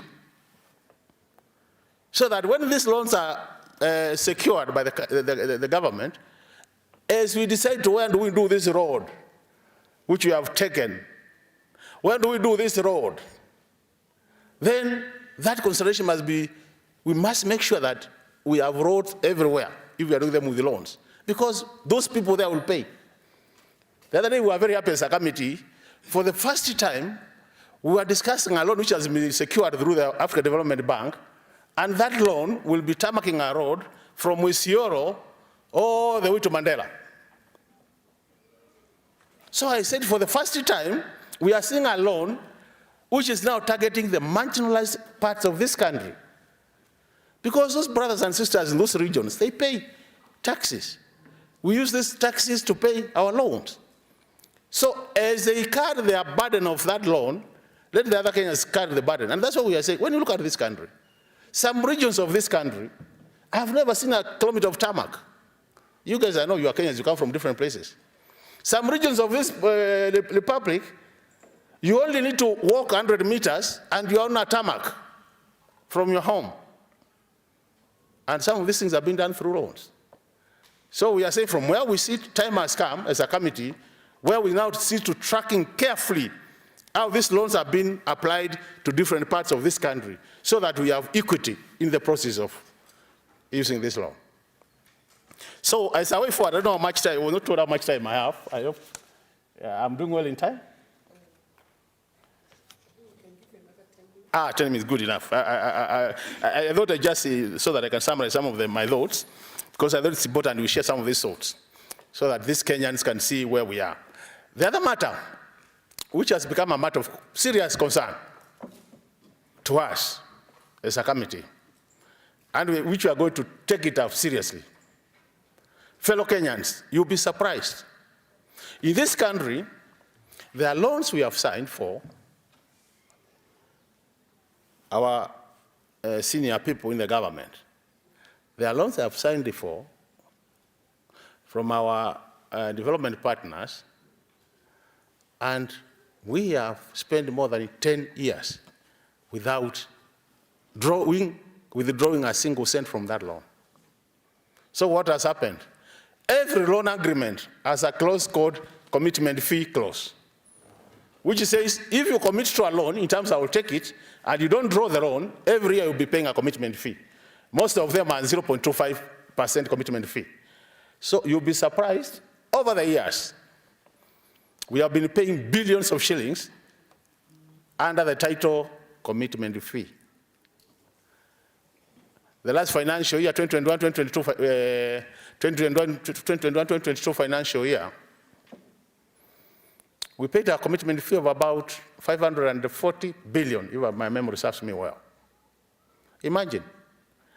So in a year, you pay about 540 billion for a loan you have signed for, and you have not drawn a single cent from it. It is still intact with the person who gave you the loan in their account, and you pay 540 billion every financial year, and you go and sleep well as a country. Are those signs of a poor person? Kenyans. Are those signs of a poor person? Ati umechukua loan na imewekwa kwa account, nimekwambia I will give you 10 million. And you sign I'll take it and I'll be paying at 10,000 1% interest. Commitment fee to 0.5%. And then for 10 years, since you're not using the money, every year you'll be paying me 0.25% because of commitment. Now unakaa tu, niko sawa, na masare yangu. Are those signs of a poor person? On a serious note, Kenyans. So these are some of the things we are saying. These things, that's why I thank Parliament. Because in their own wisdom, they were able to create this committee. Because this committee now is narrowing issues to that level. That if you are an accounting officer, you have signed for the loan, and you're not drawing that loan, and you are paying commitment fee, time has come when you must tell Kenyans, why are you paying that money? It's either you cancel the loan, or you pay the money from your pocket. Because I don't think your own tax, which we are talking about here, you would want it to be spent that way. That you want your tax to be spent that way. That I've been taxed so heavily, and then here I am, my money is being used to pay for loans taken but not committed. And what is the reason for that? Some loans, they are saying, we are not ready. Others, they are saying, feasibility studies were not completed. So you borrow before you do your feasibility study. You know, at times you ask yourself, because by the time you borrow, you should be having all your implementation manuals ready, so that once you borrow and the money comes to you, it's a matter of running with the implementation. So that's another challenge we are facing. And we are telling you Kenyans, you need to be aware of that, so that when all of us start talking that language, then we will be borrowing for the right things. And as we borrow for the right things, we will be reducing the need for you to be taxed more. Because the reason why you have to be taxed more is you have to pay the loans. If they're not being applied well, then you have no choice. You have to continue being taxed. Now, what is the way forward? So that as we leave this room, we have a way forward. First thing, as a way forward, we have not been very, what is the right terminology? We have not been very prudent with the use of public resources. So the first thing we need to do as a country, we need to observe strict fiscal discipline. How do we do that? We do that. This country now, we are talking about fiscal consolidation. I'm sure those who have been following the debate, they're serious. Everybody who wakes up, we are seriously focusing on fiscal consolidation, including our president, including our ministers, everybody, fiscal consolidation. We are telling you Kenyans, fiscal consolidation should not be just talking. We must see actions in fiscal consolidation. It means we tighten our belt. Can we start living within our means by tightening our belts? If you look carefully at the issue of fiscal consolidation, it requires for serious expenditure review so that we only spend on priority areas when it comes to spending our public resources. The other thing is important as we move through the future is tax reforms. I'm sure my colleague Kwame might have talked about this. Tax reforms. We need serious tax reforms. You know, if you start looking at what we call theoretical grounding of some of these things, in academics call it theoretical framework, where you anchor your proposals. When you look at that, you realize that matters taxation, there's something called the reverse curve theory, which means when you are taxing people, because you tax people through a rate, there's a level you increase the tax rate, because if you are to draw a graph, this side becomes the rate, and this side becomes revenue collected. There's a level you tax people up to, so that at that level, if you go beyond that level, your revenues start dropping. So that you don't collect more by increasing that rate. And it is very important that as you do your tax reforms, you need to observe that theory, that let's not tax Kenyans to a level whereby we will start collecting less, even though we are increasing the tax rate. And why does that happen? When you tax people very much, they get to a situation where there are two things which happens. Either they go for tax evasion, or they go for tax avoidance, or they do what we call consumer changing their behavior. You rationalize your behavior as a consumer. And you rationalize your behavior, it means if I've been eating meat 3 times in a week, or 4 times, if I've been fueling my car every week, and I'm driving the big car, you are likely to see me driving my small car, so that I save about 20 liters of oil, which I don't fuel, which I will not use for that week. Now, if I don't use 20 liters of my fuel every week, and we do all the same here and you do the same, it means that at the end of the day, you will have thousands of liters of fuel which have not been drawn. And then we have a tax component in that fuel. So what happens? You collect less. So consumer behavior change. You change your behavior as a consumer. And these are the things we are saying, even as we reform our taxes, we have tax, as we deal with our tax reforms. These are things we must observe as a country so that we move forward. The other thing is, we've been having sessions with our manufacturers in this country. And this is a very common statement that private sector is the engine of our economic growth in every country. So it means, as a country also, we must come up with conducive policy statements which encourage our private sector to thrive.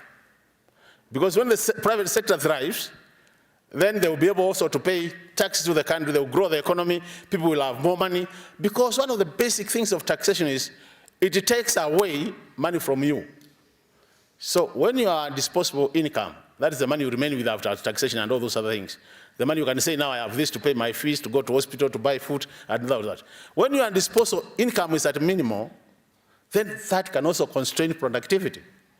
Because you'll not be buying goods to push the demand side of the equation will be constrained, and then people will not produce. So those are the things we need to look at as a country. And this needs concerted efforts from all of us, ladies and gentlemen. It doesn't require any of us. It requires all of us. And as I give my final word, you are aware that today we have been having our that wonderful structure in Parliament being opened by the President That's why I came late a bit. I had to attend. And when I was there, I listened to one song, which was a Kiswahili song. And the parliamentary staff choir was saying, Kenya kipenzi changu. I don't know, is everybody, kila mtu hapa anaelewa na Kiswahili kidogo? We are able to pick that. Kenya kipenzi changu. And the message was, Kenya kipenzi changu. Nikikuharibu, watoto wangu watasomea wapi? Nikikuharibu, tutapita barabara ya aina gani? Nikikuharibu, mahospitali tutaenda wapi? All those things. So I want to leave you with this word as I sit, that this country ni kipenzi chetu. Mambo ya mandeni na mambo ya ushuru hatuwezi tukaachia wanasiasa peke yao, hatuwezi tukaachia treasury mandarins peke yao, hatuwezi tukaachia rais peke yake, hatuwezi tukaachia cabinet secretaries peke yao. Kenya ni kipenzi chetu. Mambo ya mandeni na ushuru ni yetu sisi wote. Tutashughulika na tutakuwa ndani pale tukihakikisha ya kwamba tumepata value for money. God bless you and enjoy your presentations.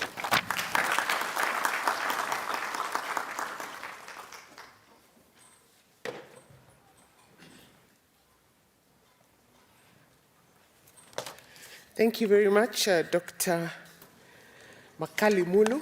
I think we all agree that it has been a very enlightening presentation, especially crunching the numbers, the trillions and the billions, and looking at borrowing vis-a-vis taxation and how the two cannot be separated.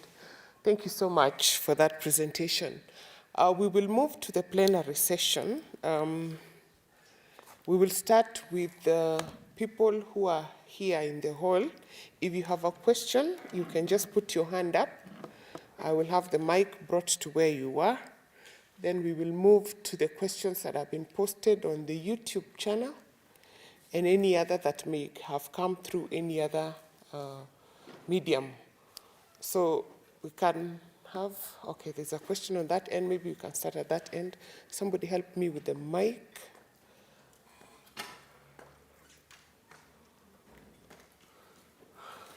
Come and help me with the mic, class rep D. Oh, Mr. Minor is here, it's okay. Turn it on.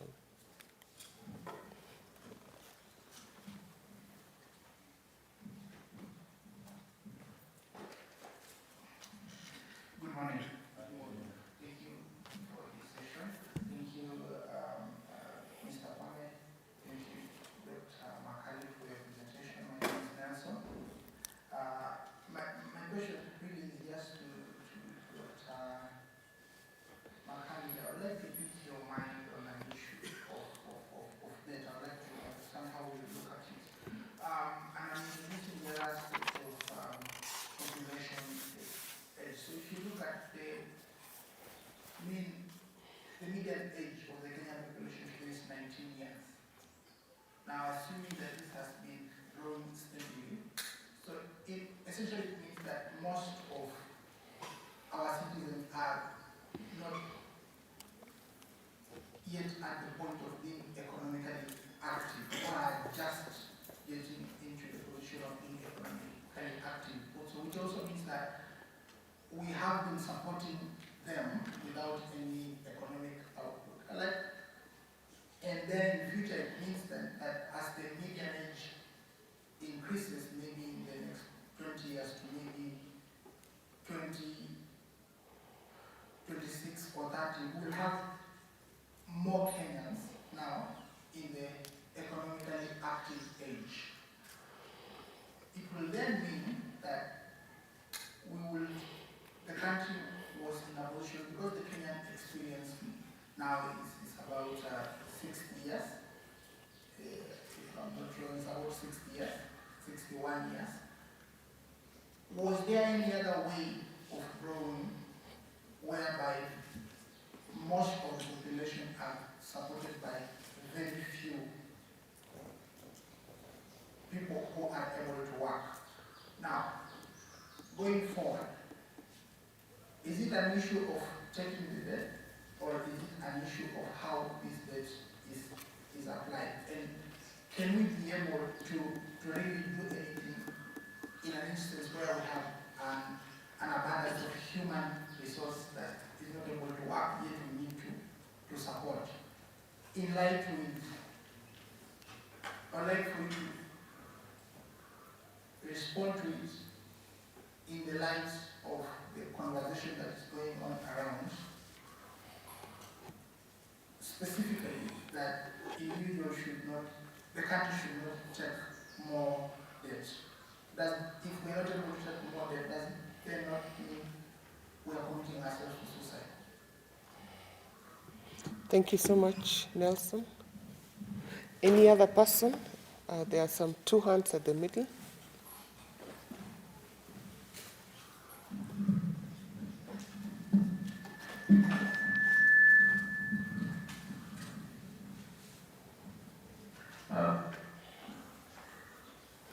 Good morning, everyone. Good morning.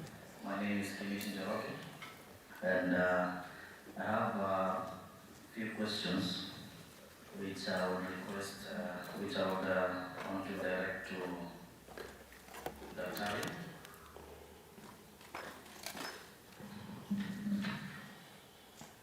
Dr. Makali Mulu. You have given us a very good presentation on debts. My questions are based on 3 areas, if you would allow me.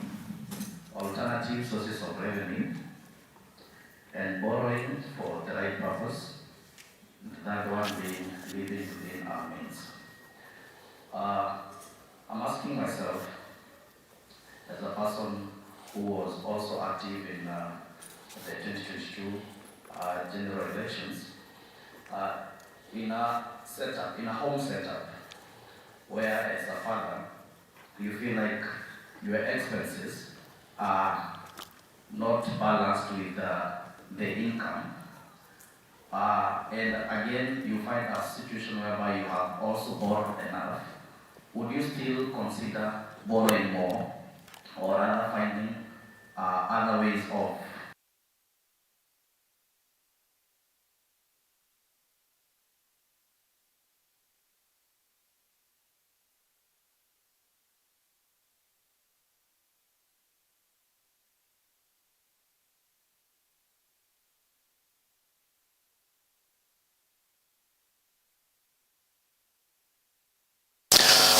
because, and I'm addressing this to you as a member of parliament, you are there as a representative. Instead of burdening us as Kenyans with more loans and more loans, can't you as members of parliament come up with policies that would help government realize revenues from other sources? While on it, I'll try to look at agriculture. From what I knew when I was growing up, we used to be told that agriculture is the backbone of our economy. I believe this has not changed because we haven't seen any other mean that has been successful other than agriculture. But now the problem is, and again I'm posing this to you as a legislator, the problem is you realize most fertile agricultural land have been subdivided and commercialized to an extent that people no longer do farming as they used to do. If we are not going to put a policy that would zone these areas to make sure that fertile agricultural land remains as agricultural land, definitely we'll never get a good side hustle as a government. And I'll give an example with Kiambu County and another one being Kisii County, an area where I school at my undergraduate. You realize in Kisii, it will be difficult for you to get a block of 5 acres. Yet this is a land where it rains almost every day. So unless we have a policy that would look at how to make our people more productive so that we can be able to continue getting more revenue, then we are not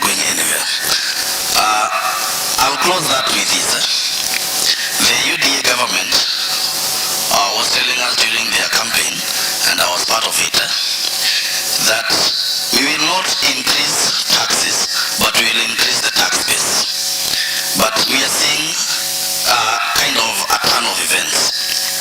The government is taxing more than the previous governments, as you have rightly said.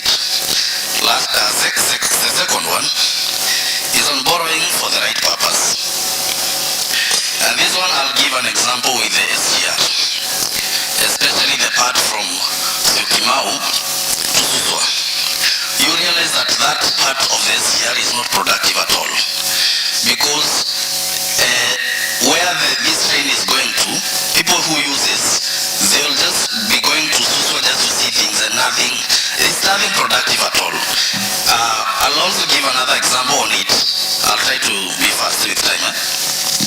Recently, in our area at Ngong, there was a train that, a commuter train that was is scheduled to be constructed. It goes all the way to the vet farm.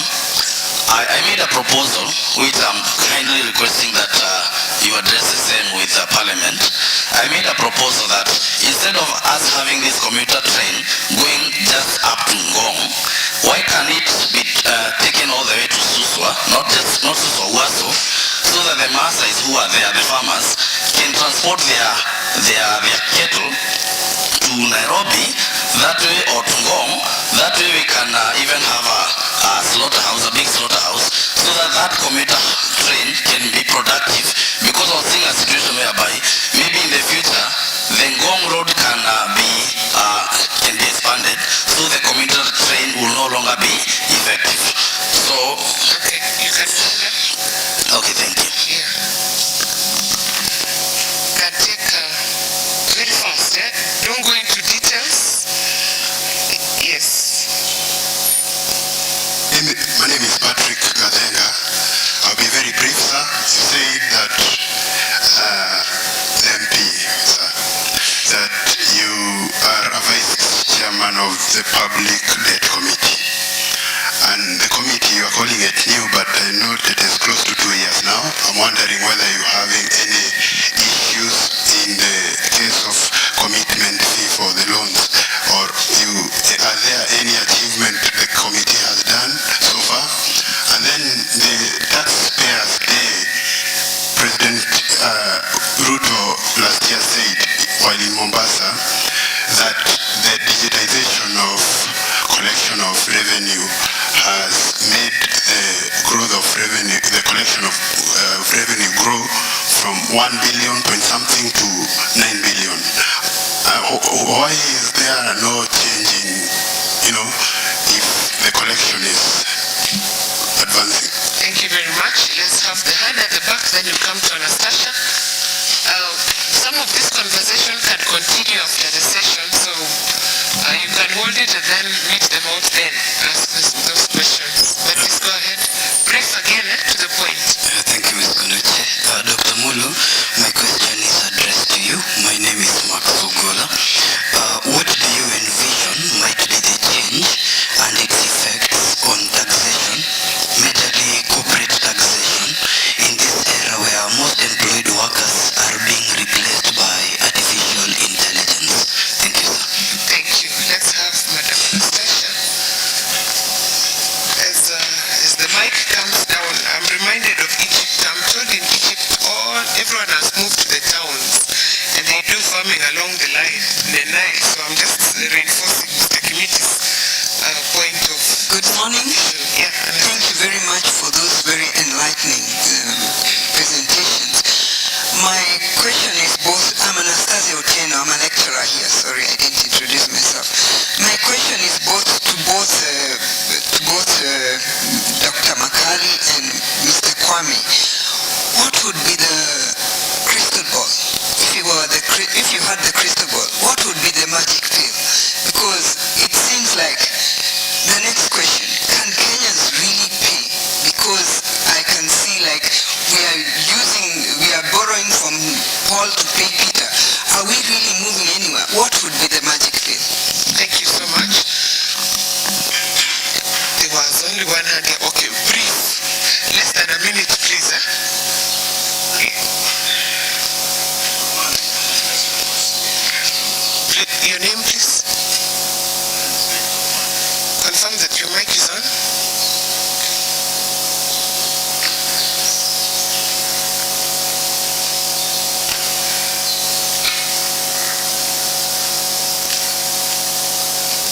Okay, sorry. My name is Victor Bondi.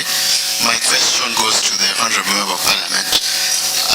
And directs that you have proposed way out, which is tightening your belt and living within our means. And I do not.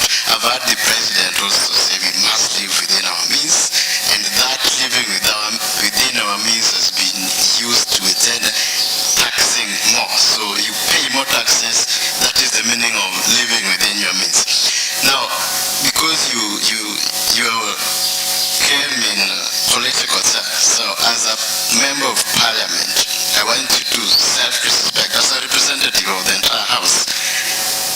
Do you think you are living within your means? Because the taxpayers, the ordinary taxpayers, think they are living with their means, but as the leaders of this country, do you think you are living within your means in terms of the Kenyan economy? Thank you so much. Again, less than a minute. Introduce yourself and just go to the point. Thank you. My name is Boniface Mwali.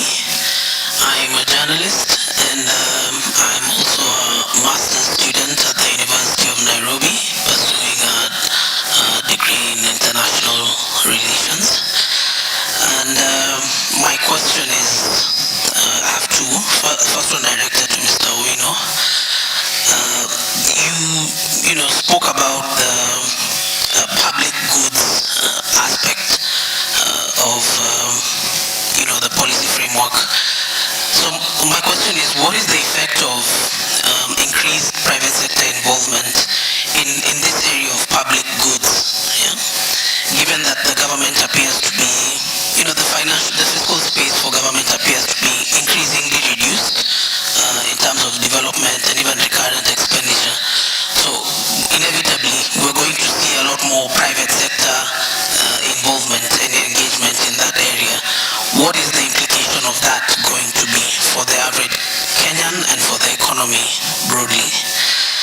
And then for Dr. Makali, who happens to be my member of parliament, I would ask, how are our government policies maximizing Kenya's comparative advantage?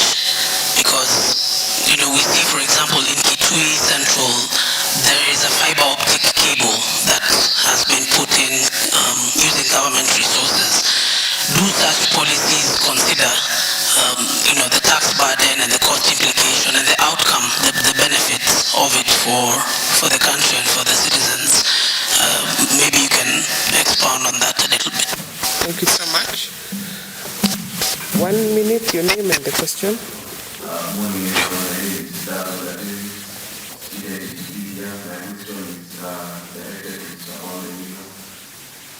I saw someone yesterday, someone trying to defend the president by saying his hands are tied by the federal institutions and all our good owners, and that's the reason why we have very punitive, in my opinion, tax laws and everything. So my question is it simply a matter of careless exercise of authority, or are his hands being tied? Thank you so much. Finally, Akwale, you close that. Thank you, speakers, including Dr. Akamuru. I usually watch your KTN every Monday, but I'm thinking you should maybe move to Thursday where they discuss economics. My question will go to Mr. Kwame Owino. Just carrying on with what my colleague here said, I hope I said I'm Sam Akwale, a lecturer here. If the mutual institutions and the lenders really honest, because they seem to be in big business.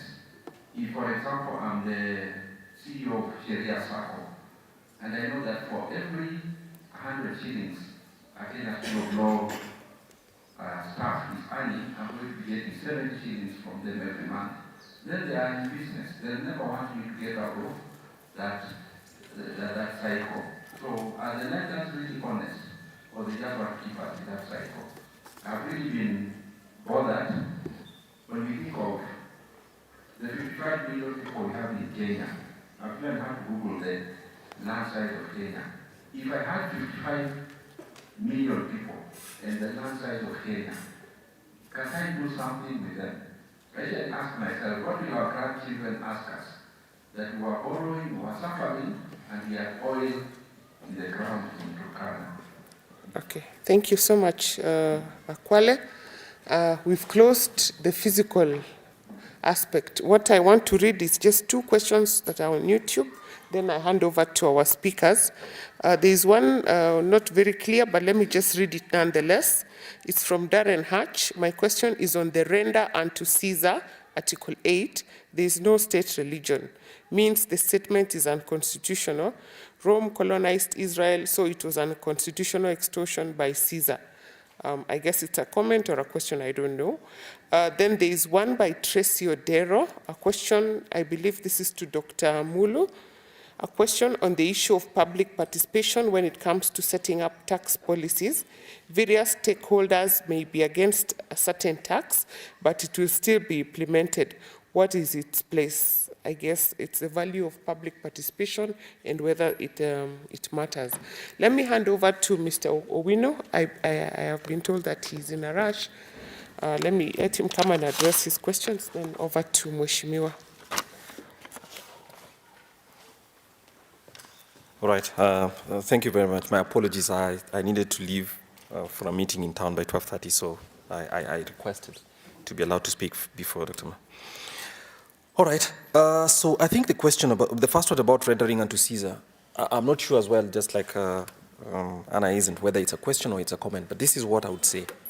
I just had to go back to the Constitution and read Article 8, right? And Article 8 is the one that talks about there shall be no state religion, basically establishing a secular state.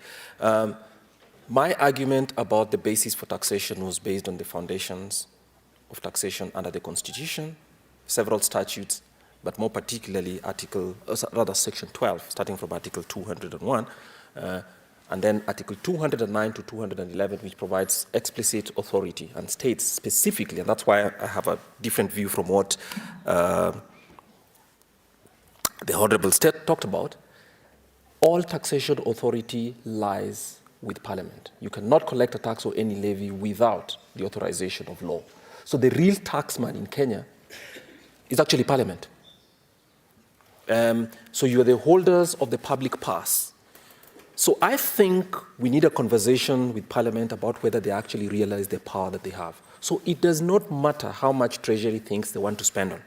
If they want to buy each of us ice cream every day, they want big budgets, they say. It is upon parliamentarians to sit and say, no, that we will not allow you to tax Kenyans to pay for.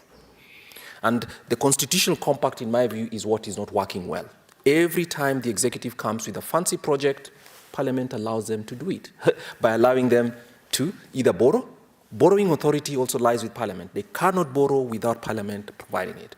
So in my view, if there's anybody who needs to pull up their socks, I think the executive knows very, very well. They want to buy fancy things. They want to fly to all number of places, as you also expenditures. So when they are talking about cutting down, or rather living according to our means, the only people who can impose a living within our means order, which the Constitution allows, is Parliament. Nobody else. The other guys can actually just make it talk and then still come back with a supplementary budget and Parliament would still pay. So for instance, a couple of years back, the Kenya Airways, which Kenyans are very, very proud of. I'm not too sure whether I should be proud of it. I mean, I was somewhere in Mombasa yesterday. I was worried I was going to miss this. My flight was supposed to be at 10. We left at 11:30 at night, and nobody told us a thing for the entire 1.5 hours we were waiting. The only guy who apologized was the pilot. Nobody told us, so we didn't know whether the flight was cancelled or anything else. That's not the pride of anything, not leave alone being the pride of Africa. Parliament every year gives them 35 billion to 60 billion. Remember, 35 billion is more money than the free primary education in Kenya uses to support 11 million primary school kids. Choices. So those are choices that Parliament has approved. So basically what we are saying here, constitutional authority for taxation and expenditure lies with Parliament's mandate. So the pass holders in Kenya are Parliament. And as I conclude again, I mean, as I come here, I say, look, the way the order is managed is the same as, or rather the way the Constitution has assigned it, and I'll use that analogy.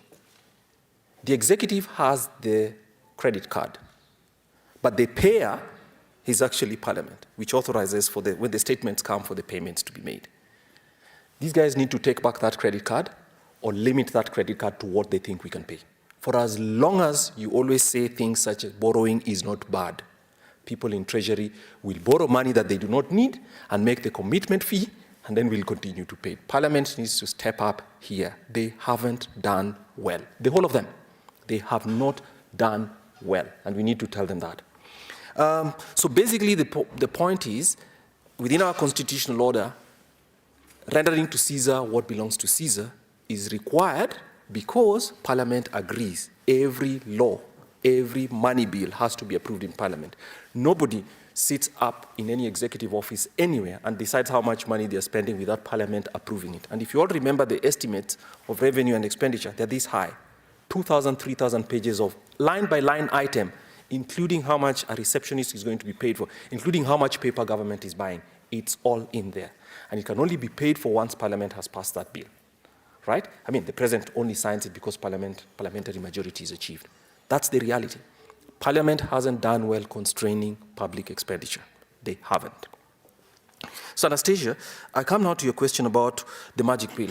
Unfortunately, there's no magic pill. 10 years ago, we started to spend, the credit card was given to a child who went, and swiping a card is easy. Anybody can swipe a card. That's not hard work. The hard work is sitting up and saying, how much money does this republic have? And the first way for Parliament to think about it is to ask yourselves, remember, the citizens of Kenya earn an annual income, if you distribute all our value by incomes, right? It's 210,000 shillings per person per year, not per month, per year. So if you are sponsoring one airline, 35 billion every so often, 60 billion every time they want it and everything else, you ask yourself, how much money from citizens are we taking to be able to pay for that?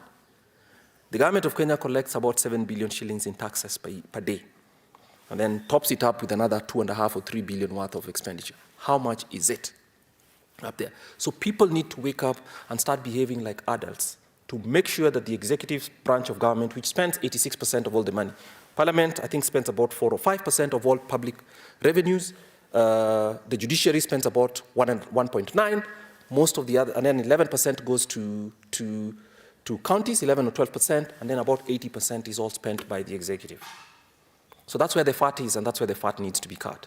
But if Parliament continues to indulge them by telling them, oh, this child is too spoiled for us to clamp him down, there's no appeal. Difficult work. There's no appeal. Debt has been accumulated. It has to be paid for. Remember, the Constitution of Kenya under the Consolidated Fund Services protects debt. Debt has to be paid for.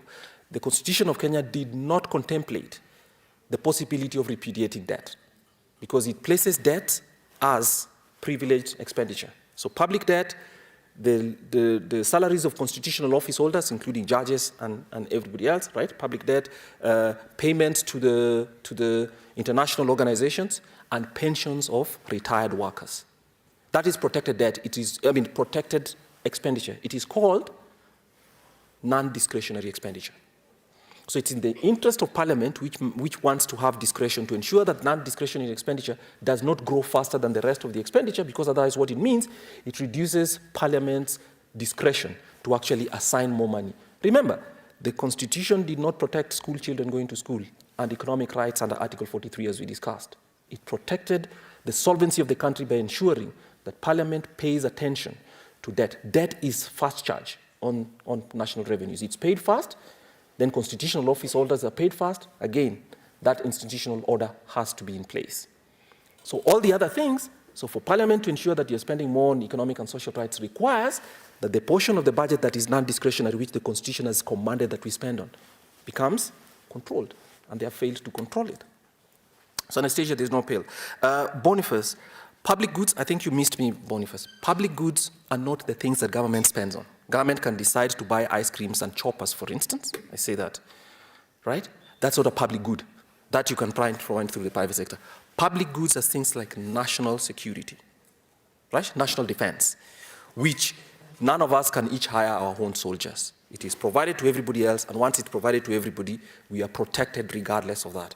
I think what you're talking about are things that government has decided to provide by buying other products. Maybe that. Now, what does it mean if it buys them? Again, it will be the judgment of Parliament, agreed with the executive, but just generally it. What we're trying to let you understand through the paper that we're speaking about is we have to be able to distinguish what are the essential items that only government can do and what are the items that government decides to do regardless. So for instance, I don't know what economic right government is protecting by running a butchery or a national cement factory.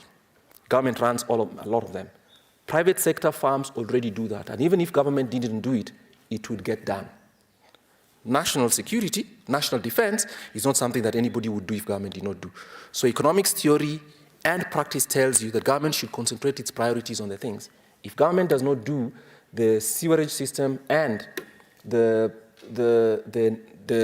drainage for the city and the rest of the country, no private sector firm is going to do it because they can't get money doing that, right? So those are government's priorities. That we are all having to take boats, I mean, I say this with a light touch, to go to work is a suggestion of government failure. To prioritize properly and to spend the money. Finally, the government of Kenya is not short of cash. The government of Kenya last year, the figures that were cited to us by Honorable, will tell you that the government of Kenya spends more money than Uganda and Tanzania put together. The citizens of those countries are equivalent to 90 million. We are just at 55. So it's an efficiency question which only Parliament can impose. It's not the absence of cash. So please don't go home thinking that we Kenyans are so mean people and we are dodging taxes. That's not true. I actually think the compliance rates in Kenya are very, very high. So let me conclude with a presidential speech. Well, it's expected. I don't think there's any Kenyan president who's ever sat before the public and told you that we have so much money that we can do everything, right? And nobody has enough money to do everything. So what that means is proper prioritization and proper financial management as anticipated in the Public Finance Management Act, the Constitution and the regulations, so that government is able to handle the things that are required. Reckless borrowing happened in the last 13 or so years, as was mentioned to us. So let me say this number before I say it. In 2014, when a new administration was elected, right? You remember that digital duo? When they were elected in 2014, 2013 rather, but in 2014, the amount of money that the government, for every 100 shillings of revenue or taxes, government servicing of public debt was 26 shillings. Today, it's been mentioned to us, it is 70, right? So it's crept up, meaning debt has accumulated too fast relative to how much incomes have been growing. That's our problem. So it's not a problem about who Bretton Woods and everything else. It's a problem of public management. I finish with the Bretton Woods argument. Kenyans, we are a 60-year-old nation. The time for excuses should be gone. We are a 60-year-old nation. The Bretton Woods things that we talk about has become a very convenient political word. Let me tell you what it means. The institutions formed after the Second World War to do two things. One, the World Bank to drive international development, and two, the IMF to support countries that have financial difficulties, to maintain global financial order. Now, they're political, they are. The member states are countries. Kenya is a member of the UN through which the World Bank was formed, and therefore Kenya is also a member of the IMF through which was formed. The ministers and the governors of central banks are the executive committees of these institutions. So when the World Bank comes here and completes an agreement with Kenya, it is an agreement between sovereigns. So nobody somewhere has a conspiracy to make Kenya run debt. That would be a lie to say before an assembly such as this. It would be a lie. And secondly, those agreements are sometimes more transparent than domestic agreements by day. So it depends on where we want to look. And as a student of economics and lawyers, you look at the evidence and facts. You do not judge with your emotion. So look at the evidence and the fact again, and you'll come to a far fairer argument about it. I will tell you one thing about global lending. If you look at the Kenya debt, we give the impression, and sometimes the administration gives the impression that it's a foreign debt problem. It isn't. So I'll tell you this. If you split the foreign debt that Kenya has, 11.5, it's closer actually to 12 trillion. If you look at 12 trillion that Kenya owes, just about 6.5 trillion is owed to foreigners. No, 6.2 trillion is owed to foreigners. 5.8 is owed to domestic banks and your pension funds. So the debt problem in Kenya is not a foreign debt question. It was only salient this year because of the depreciation of the Kenya shilling. The foreign debt, the debt problem in Kenya is a huge appetite for expenditure, which the government of Kenya does. So let's ask ourselves, okay, if it is borrowing, is it covering your economic and social rights? And as we saw, there's a huge deficit there. There's a lot of work to be done. And I hope the members of parliament did it. Thank you very much, ladies and gentlemen. I apologize again, I have to leave because I had another meeting, but it's been fun being here and I hope this has been useful. Thank you very much.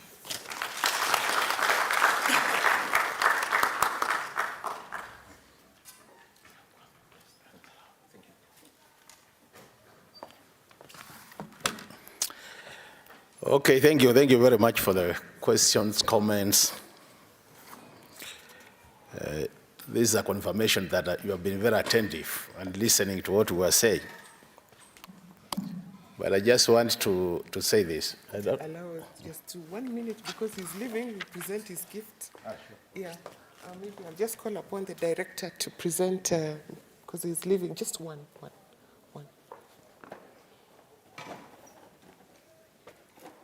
All right, so we are grateful for you coming, and we're grateful for the knowledge you've shared. Thank you. And come again. Yes. Thanks. Thank you.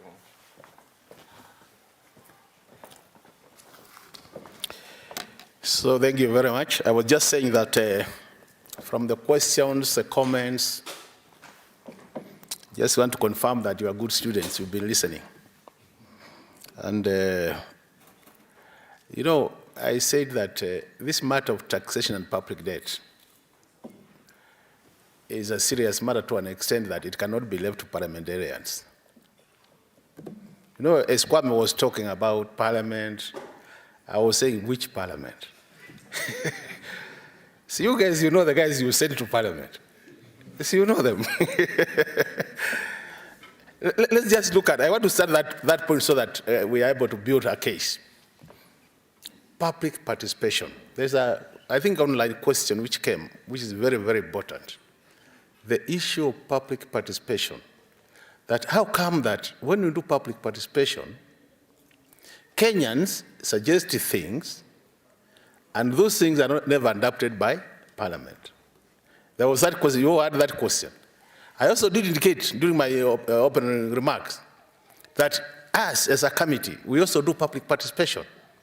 And we call the think tanks of this country to come and tell us what do they think about issues of public debt, including Institute of Economic Affairs, where Kwame is the head. Ladies and gentlemen, the truth of the matter is, when you look at our democracy, the way our democracy is structured, what I would call the architecture of our democracy, to me, I think that's where most of our problems originate from. And that's why you see, you might be claiming the Constitution is very clear, Parliament has this power, but that is on paper. How do you get a member of Parliament to Parliament? First of all, they come, campaign out there. They promise you things. They promise you'll be able to do roads. We'll be able to do your schools. The president comes, as he's campaigning, he says, Asola, nitawachunga, nitawapatia pesa ya Asola fund. Anasema my health, I'll be able to do 1, 2, 3. Education, I'll be able to do 1, 2, 3. On the basis of that, you fought people into office. But remember, when we are coming to campaign, we are all into small compartments called political parties. From where I come from, I'm a member of Parliament under the Wiper ticket. So I'm a Wiper member of Parliament. So we meet in Parliament.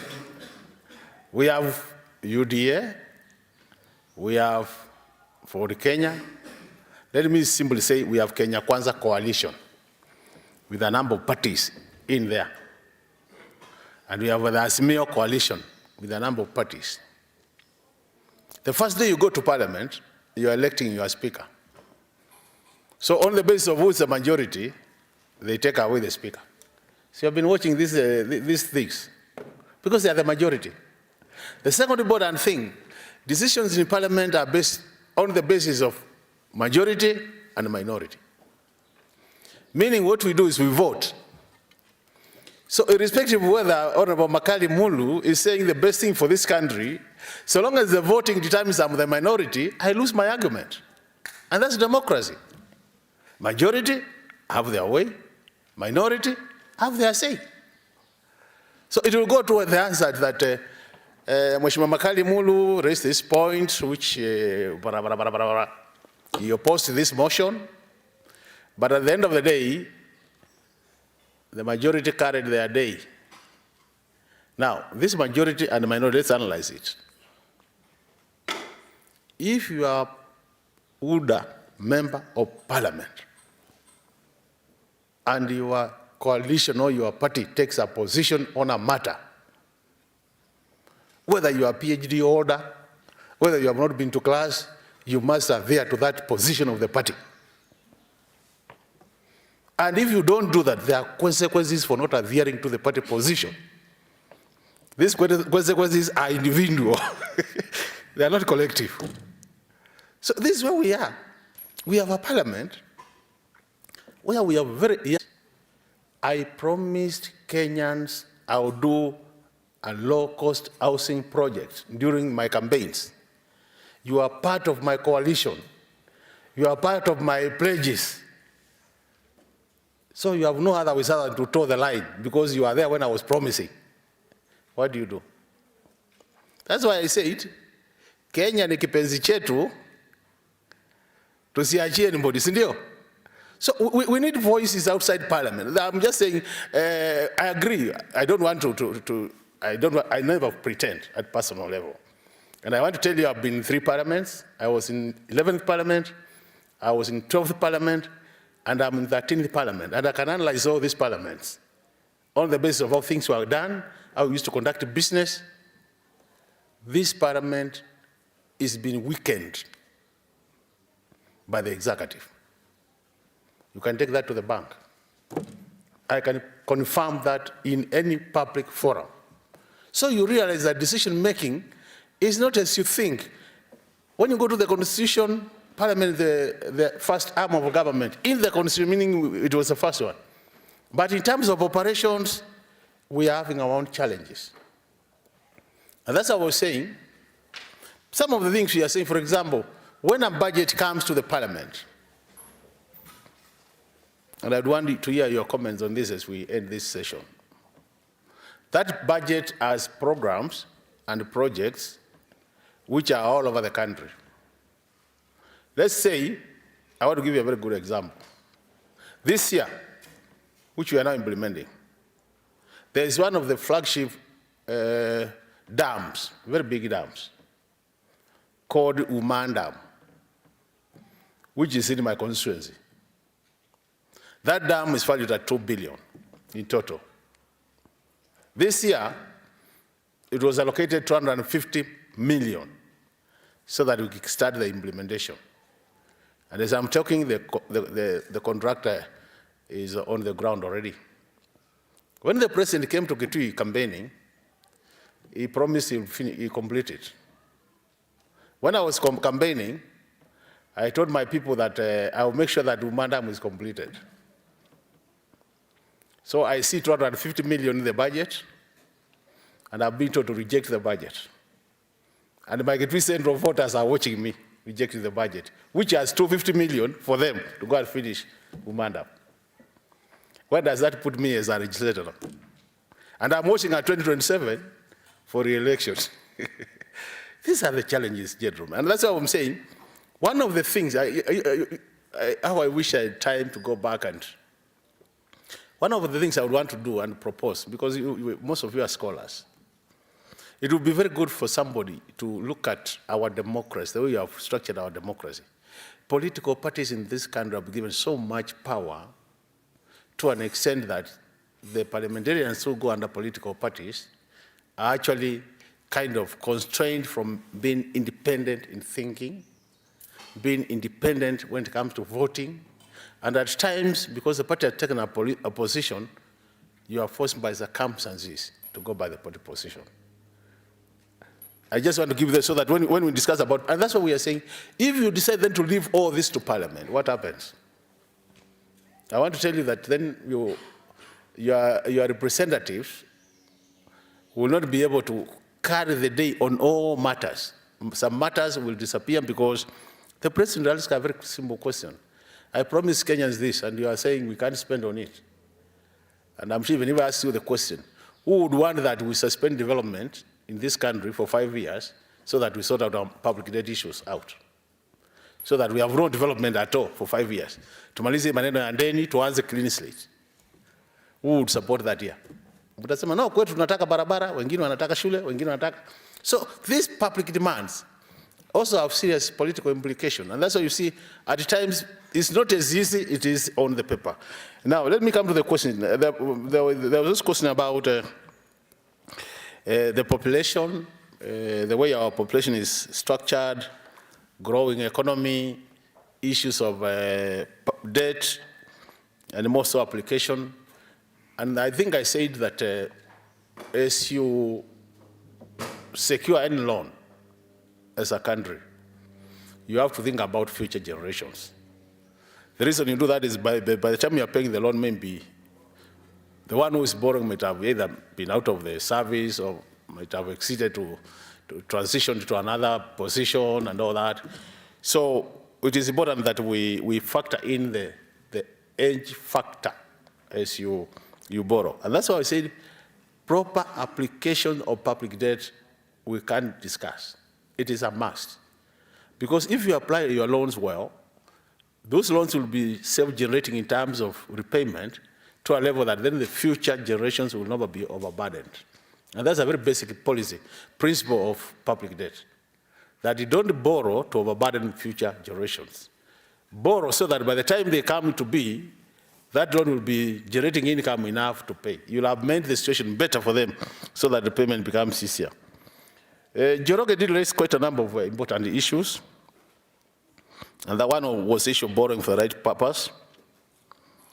The other one was the issue of revenue sources. We all say that we've seen there has been an attempt of now expanding the revenue sources. I don't know, about a month ago we were discussing about some levy on agricultural products. I don't know whether you saw that in central Kenya where people are saying they don't want to pay levy for avocado and all that. Those are some of the attempts to bring more people into the tax bracket. But I'm sure you have also seen the kind of resistance we are facing. So there has been this issue, even as you want to widen the tax bracket, there's also resistance. The other one is issue like landlords. One of the things I can tell you authoritatively is that landlords in this country do not pay their commensurate share of taxes. Because most of them get very good rent, but they are very good at playing around with the books so that they don't pay what they should be paying. And I think that's an area, if we focused more, because that's more of a formalized section than in the Njuakali sector, we would be able to generate, but there are all challenges which is facing that. The issue of agriculture land being subdivided, I think that matter should actually be a national conversation. In some countries, and I'm sure some of you have traveled, you realize that there are localized settlement areas, and agriculture land is never subdivided. You leave it out. Because if you want to go mechanize, if you want to mechanize your agricultural activities, you can't do that in a quarter acre, you can't do that in 1 acre. So as a country, we need to get to a national conversation as to what do we want in agriculture. And just to confirm your point, the truth of the matter is, any time agriculture sector has done well in this country, our economic growth is higher. So there's a very direct relation between agriculture activity and our economic growth. When agriculture does well, we do well economically, in terms of economic growth. And you can look at the trend since independence. That had been the trend, which means agriculture still remains the backbone of, and we need serious to think as Kenyans, how do we then take advantage of this sector? Because, if we grow the cake, there will be not much need to tax people more, because it means then you'll have more economic activities generating more income, and then you might not need to tax people more. So this is an area I don't have a solution, but I agree with you, subdivision of agricultural land is not helping. Those of you who know visit Kiambu, where we used to have very serious coffee farms. They have all now been changed to big gated community structures. You must have seen that. So you ask a question. If you did the same structure in a dry area and you did agricultural land, where do you get more value? Because what people want is a house. Whether you do it on a top of a rock, it can still do. But if you do it on agricultural land, then you have denied that chance of producing that. There was an issue there. The other issue was the issue of increased taxes was a tax base. Actually, that's one of the way to go. There are so many Kenyans who should be paying taxes and they are not paying. So if there was a way to bring them into tax bracket, we'll be having this country, because then it means we'll have to collect more by taxing people less. And by taxing people less, you allow more income, disposable income into their pockets, they can spend more, and then trigger economic activities in the country. The other matter was the issue of extending the Suswa line, the commuter train to Ngong to reach the farms. I think that's a good observation. It can be noted in your report. That would be good, because what you are saying is, instead of just transporting people from Nairobi to Ngong, why don't we push that thing to another, so that when it transports people, it comes back, it could come with a few agricultural products which can be taken to the market. Patrick did ask the question about our achievement as a committee. I said as a committee now we are about 1 year and 8 months. It was, let's say, about 1 year. We have actually done a lot of work, and one of the things we have done is to do what we call a situational analysis of where we are, matters public debt. So we have looked at what do we require as a committee to be productive and effective in our work. Things like looking at the debt register, looking at maturity periods of the debts. And now what we have done, which we started last month, we have started now calling specific accounting officers to our committee to account for specific loans which had been taken for specific projects. For example, last week we called the PS roads. We also had a session with the Director General, Ken Jen, so that now we start now picking loan by loan and looking at the viability of that loan in terms of what are we using the loan on, how much have we paid back. So as a committee, we are really focused on what we want to do, and we want to assure Kenyans that as we move to the future. Up to now, I think by the way, I didn't introduce Mr. Chacha. Chacha just maybe stand up. Chacha is our committee clerk. He's also a fiscal analyst, stroke an economist. And I can confirm to you that we have done about now 9 reports through the secretary doing the reports as a committee. So, and these reports are public. If you go to the parliamentary website or the parliamentary budget office website, you can get these reports and you can have a look at them so that you see what the committee is doing. The other thing to know is from today's opening of the new structure, now committee work is going to be live. I think we've been assured by our parliamentary management that committee work is now going to be live. Other than just watching us on plenary, you'll be able now to get down to the committee level where you can see what are the members saying. And that can start now helping you how we arrive at some of these decisions and to see where even some good ideas get lost in the process of getting to the plenary. So it will be good just to follow parliamentary debates. So that issue of the committee achievements, they are properly documented, and we are looking forward to doing more because we want to make sure that this area is done well. Max did ask a question on the issue of intelligence, artificial intelligence, and the issue of corporate taxes. What I would want to say is our corporate tax, you know, this year was increased. I think was it from 30 to 35, if my memory serves me well. And these new developments of artificial intelligence, IT issues, will also come with their challenges in terms of taxation. You saw there was an attempt to tax content creators in the finance bill, but that was, it was killed by Parliament because we are thinking about young people who are in that sector. So you will see more of innovative ways of collecting more money through some of these initiatives. And I think KRI has to be really up to speed in terms of ensuring that where they can generate more money through some other means like this one, it would be good they also go there to avoid overtaxing the salaried Kenyans. Because in this country, the person who suffers most are people who have a payslip, because it's easier to get your money from there. So I agree with you, that will be another area where we can also see what is happening. Madam Otieno did ask a very simple question: what is the magic solution? And I think that's a matter we had discussed. We said that there is no one solution. We have a number of them. As a country, there are things we must do right for us to get there. And I think during my presentation, I did mention quite a number of them. But the easiest way is just to manage your expenditure levels to a level where you can meet them from your revenue. And if there's any borrowing, minimal borrowing. What we should be seeing now, we should be seeing a trend where the fiscal deficit is going downward other than going upwards. I think the figures I gave you could see that it kept on increasing every year. So if, as a country, we make a deliberate move to make sure that our fiscal deficit keeps on dropping from year 1, year 2 going down, I can tell you in another 5 years, we can get this country to a level whereby we now be more concerned about repaying the already secured loan other than paying more for interest. And interest, we are paying a lot of money in form of interest. So those areas, tax reforms, expenditure review, where you need to think more about prioritization. But one thing which I didn't mention, and I think is worth mentioning, is the issue of corruption.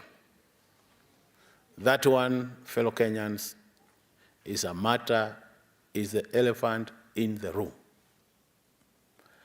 Corruption has gotten to all sectors of our life, and unless we address this matter, it will kill us. Public debt is also part of, it's already there. So even as we address all these other issues I've mentioned, the reforms I've mentioned, the underlying thing, we must seriously talk about corruption as a country. Because that matter has messed our, what I call, prudent management of our resources. And anytime you see reports from the EACC, it just tells you what is happening in the country. It has been made worse that now, originally it would be in Nairobi, now it is in all the counties. All the counties. There is no county which is safe. Was it yesterday when you saw the governor, former governor Marsabit, and the current governor Marsabit being arrested by EACC for having misappropriated 8.9 billion.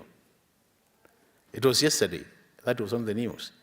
So you can imagine if one county, even before you're proving whether it's right or not right, you are hearing about 8.9 billion between two governors.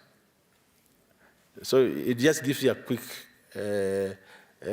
view of what is happening. And I think that's a matter we seriously need to discuss. Victor was talking about living within our means. I said it's always easier said than done.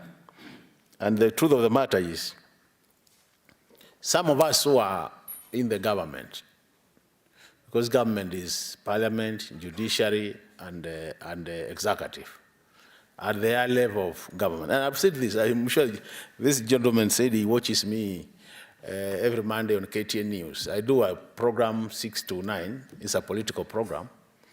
And I've said many times that this country is too poor to live the kind of life we live.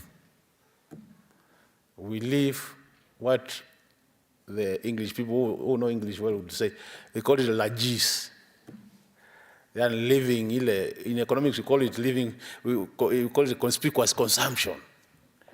That when everybody sees you, You've seen these few Kenyans who, when you see them, they have golden chains all over their body. Just by analyzing a guy who's standing like this, is worthy over 10 million alone standing like this. So you've seen such Kenyans. I'm sure I don't want to mention names. You must have seen them. So that's the kind of life we are living in this country. And I think it's a country where we were. Our economic kind of a grading where we are as a middle level, a low middle level economy, there are things we need to get them right in terms of the way we live. So I want to agree with that question that some of us are living beyond the way we should be living. I've said this, and I did say it one day. Look at some of our cabinet ministers. The other day, some of those guys were with them in Parliament. Some of them, they don't know, you know, when you meet anywhere, there's mnajuana tu. Boss kumekuwa kubaya, nichotee 2,000, nichotee 3 hapa. So mnajuana hali yenu. In 1 year, when you meet them, you ask yourself, what magic has happened? These are the same guys who would cross from Parliamentary Road all the way to River Road to go and buy their few things for their personal use. Today, the same guy, as he marches to River Road, he has 4 bodyguards. If you see a car, he has a chase car. He has a lot of people around them, all on public resources.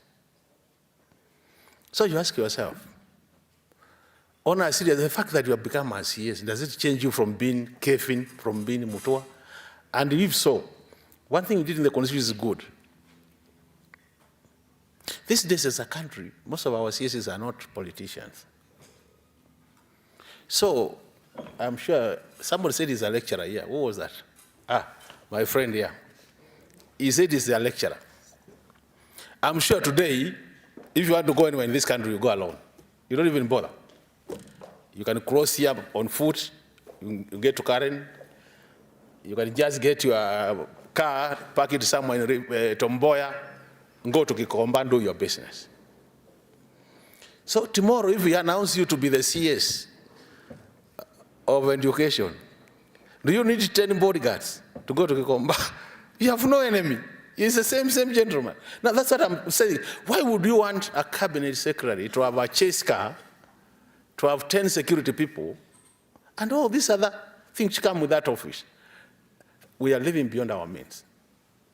We know some of them are insensitive. For example, if you are in the security docket, like where we have now the current Professor Kindiki, that is a very central, when you are in office, it's very central. You might need slightly enhanced security. But the one on culture and social services. And by the way, I was asking myself, Matiang used to have 10 of them. Today, where is he? How many does he have? Has he died? Please, Kenyans, can we live within our means?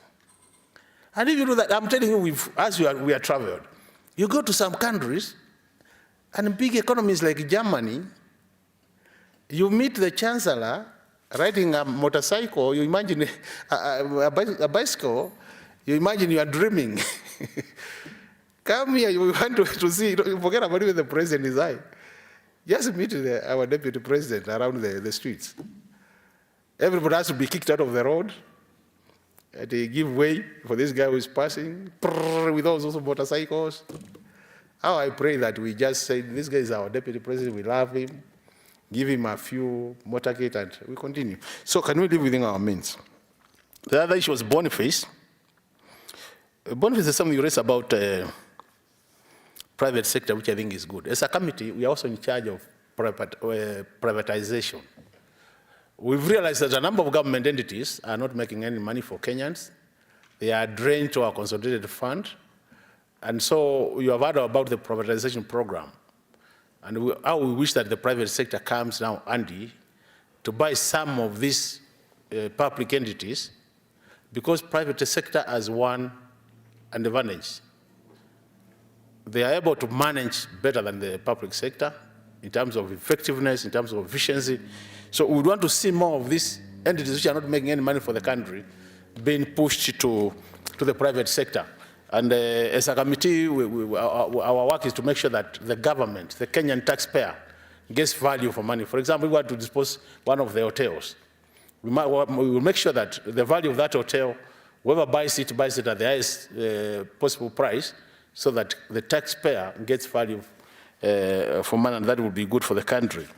Then there was this issue of, I think I've already addressed the issue of public participation. If I check my notes, just a minute. It looks generally like unless somebody's question I've forgotten, it looks like I've just done justice to most of the questions. But I want to encourage you Kenyans, all is not lost. One thing I want to say now, I want to say this as an economist, because I told you I'm an economist by training. Our economy has been very resilient.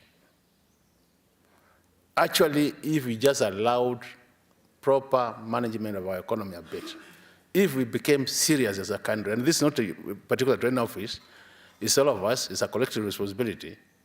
If we just became slightly more careful with our economy, this economy can take us to very greater heights, because it's a very resilient economy. It gets serious, beating you, imagine we are going down, all of a sudden, in a fufuka. You saw what happened during the COVID period. We went to negative, almost negative growth. Now we are doing about 5%. You just need proper managers, discipline in terms of fiscal discipline, and all these other good things which come with it. So I want to give you hope and wish you well. I'm sure the rest of the sessions you'll have very fruitful deliberations. Even me, at some point, I'll be excusing myself to leave so that we can go continue with other business in the House. God bless you and wish you well. Thank you very much.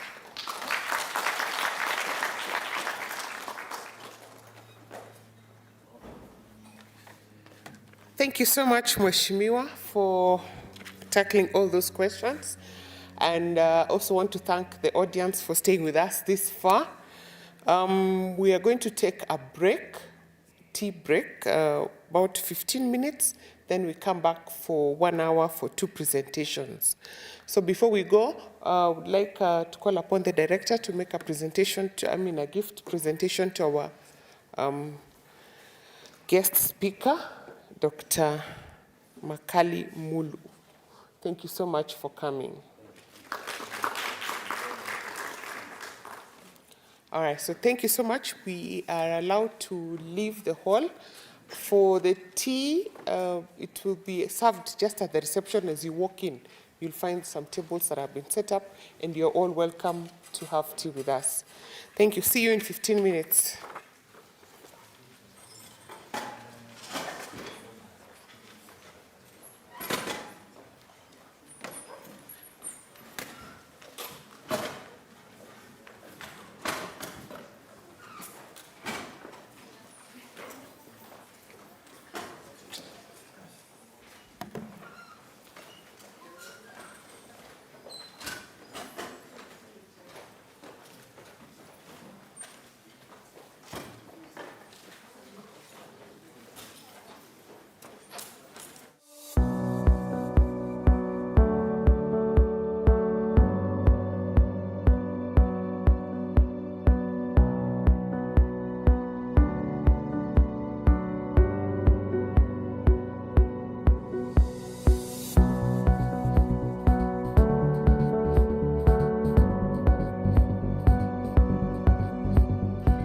The Kenya School of Law was established in 1963 when a total of 11 students were admitted. From its establishment till the early 2000s, the school was located on Valley Road at the current University of Nairobi's Dental School.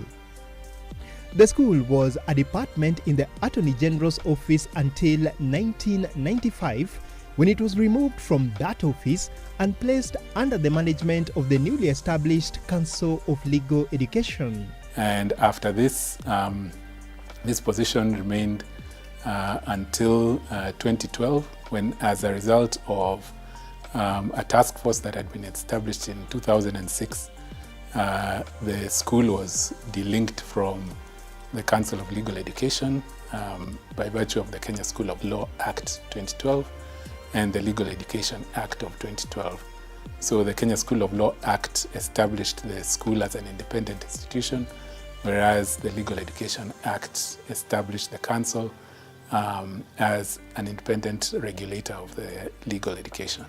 The new functions included training on legislative drafting, training of judicial officers, and organizing special short courses, amongst others. So the units that are taught at the Advocates Training Program, they are 9 in number. They are statutory in that they are provided for under the law, and this includes civil litigation, criminal litigation, probate and administration, legal writing and drafting, trial advocacy, legal practice management, professional ethics, conveyancing, and commercial transaction.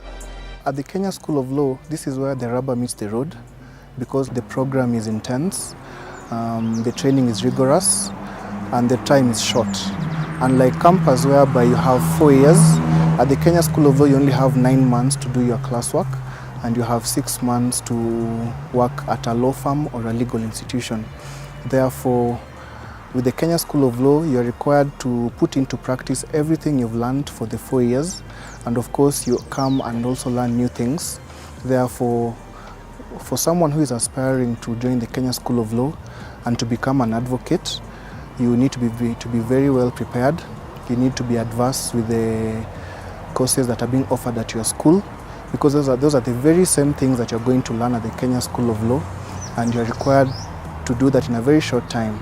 The expanded mandate was not implemented until after 2006, when a task force chaired by Professor Githu Muigai recommended to the then Minister for Justice and Constitutional Affairs, Ms. Martha Karua, that the school needed to undertake continuing professional development and paralegal studies, in addition to its traditional functions. Our other program is Diploma in Paralegal Studies, and that is aimed at preparing persons who will be support staff in the legal sector, whether in a law firm, in the courts, in private companies, and so on and so forth.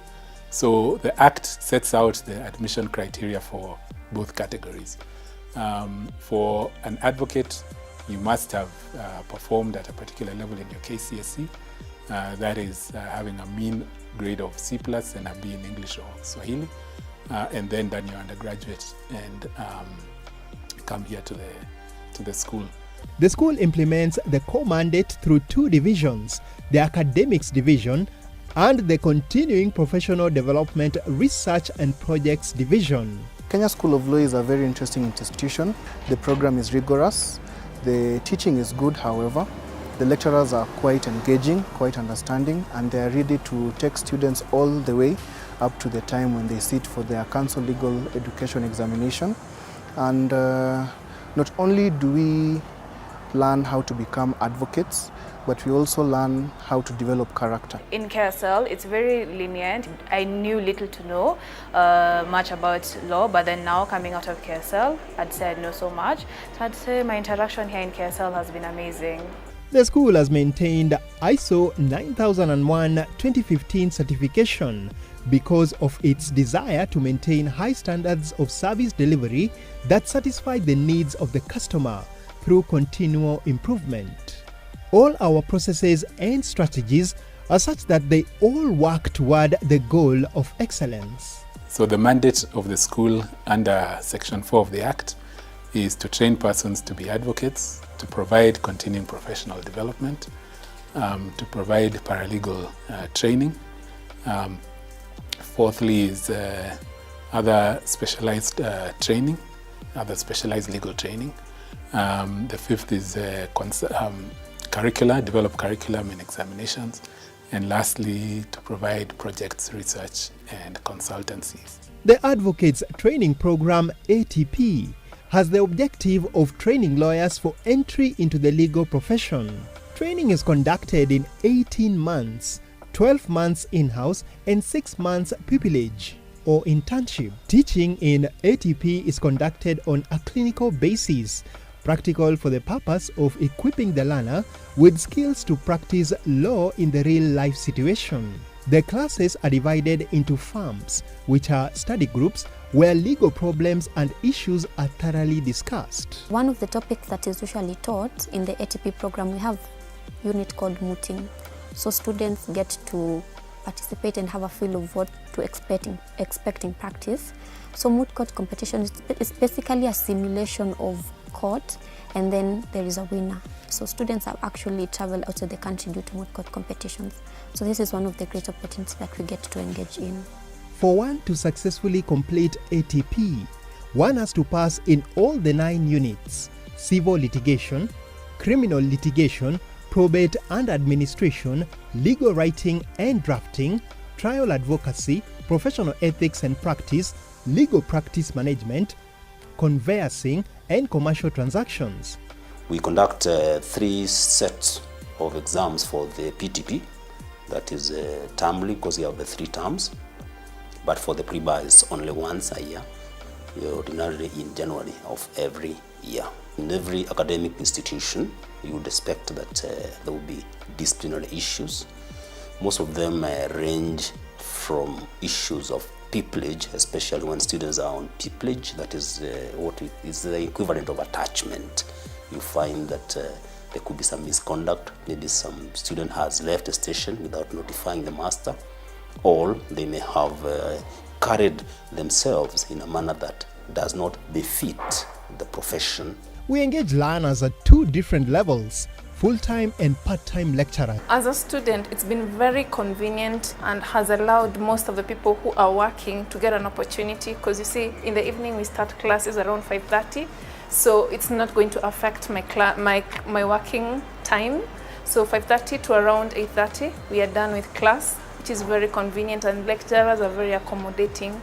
Part-time lecturers bring in a wealth of practice experience, and practice which is key to teaching our ATP students. Our ATP students participate in legal aid in and out of Kenyan prisons. This helps the students to have a real scenario before even being admitted to the bar. The school has key linkages with other institutions, which include the Higher Education Loans Board, HELB, the Chartered Institute of Arbitrators, the Advocates Complaint Commission, and the Advocates Disciplinary Tribunal, to mention but a few. The task force made recommendations on legal education, how to streamline legal education in the country. And among the recommendations which came out of that task force was that there should be a continuing professional program which would target working people, lawyers and related disciplines who are working, and it's meant to build their skills in law, to further their skills. Through the Department of Research and Projects, the division also undertakes research and consultancy projects. So far, the flagship consultancy that the division has undertaken since the year 2012 has been legal audit and compliance, and more recently, governance audit. Legal and governance audits are now an important exercise that address institutions' legal and governance risks and seek to mitigate or manage those risks in a most effective and efficient manner, mainly through institutionalizing continual preventive measures. The 2 types of audit are now required of every state corporation under the Mwongozo Code 2015. The Human Resource and Administrations Department plays a critical support role to ensure that the school's core mandate is achieved effectively and efficiently. Specifically, we ensure that the school has qualified staff deployed correctly. Career progression instruments have enabled us to ensure that we have highly competent staff in all the departments and the sections. In addition, we ensure that the requisite physical infrastructure is in place and well maintained. The library comprises of print resources over 10,000, and we are having access to online resources through subscription under KLISC, that's Kenya Library Association. Those resources can be accessed through the Kenya School of Law website. and through the library portal, which is on the website of the school. I decided to join the Kenya School of Law to undertake the PTP program because growing as a child, I wanted to be a lawyer, and my qualification only allowed me to join the PTP program, which is a foundation for the career progression towards the LLB and ultimately become a lawyer to advocate especially for human rights and the legal needs that the community are seeking for. I've been among the lucky students to get an opportunity to intern at a law firm, and I've been able to apply the skills in which I've been taught in class, like for example in our unit of legal writing and drafting, I've been able to get the practical aspect of drafting basic documents at the law firm. The aim of the program is to prepare students who become the middle cadre in the legal profession and the graduates of the program who are now known as paralegals can serve in law firms, in the judiciary, in NGOs and in companies, supporting lawyers working in those organizations. The school is lucky to be located in a serene environment in Karen, which is not only conducive for learning, but also for other activities, especially in the hospitality industry. The school has excellent facilities for conferences, workshops, training, social events, available at very competitive rates. Our services include conferences, gardens, weddings, retreat, team building, accommodation, and a restaurant. We also have auxiliary services, swimming pool, hire of transport, laundry services, sauna, and sport facilities. Under sports, we have several sports that are happening. We have mini golf, we have rugby, we have soccer, we have a basketball team. I've actually participated in athletics and football.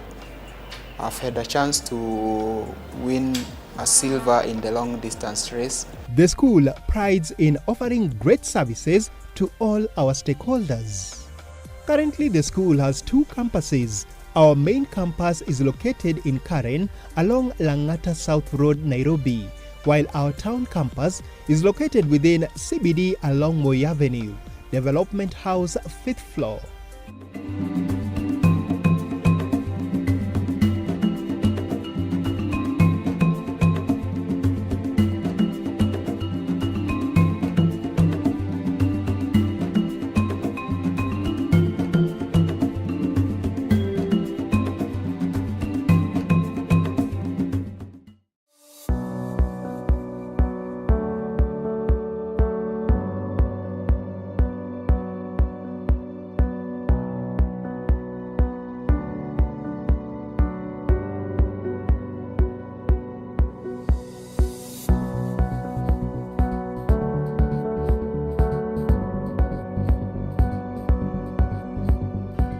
The Kenya School of Law was established in 1963 when a total of 11 students were admitted. From its establishment till the early 2000s, the school was located on Valley Road at the current University of Nairobi's Dental School.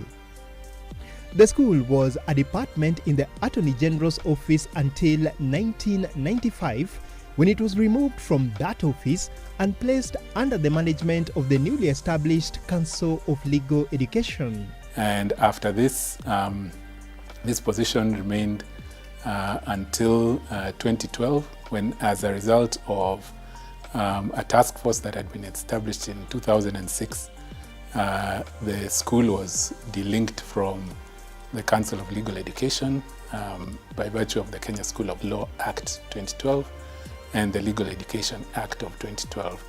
So the Kenya School of Law Act established the school as an independent institution, whereas the Legal Education Act established the council as an independent regulator of the legal education.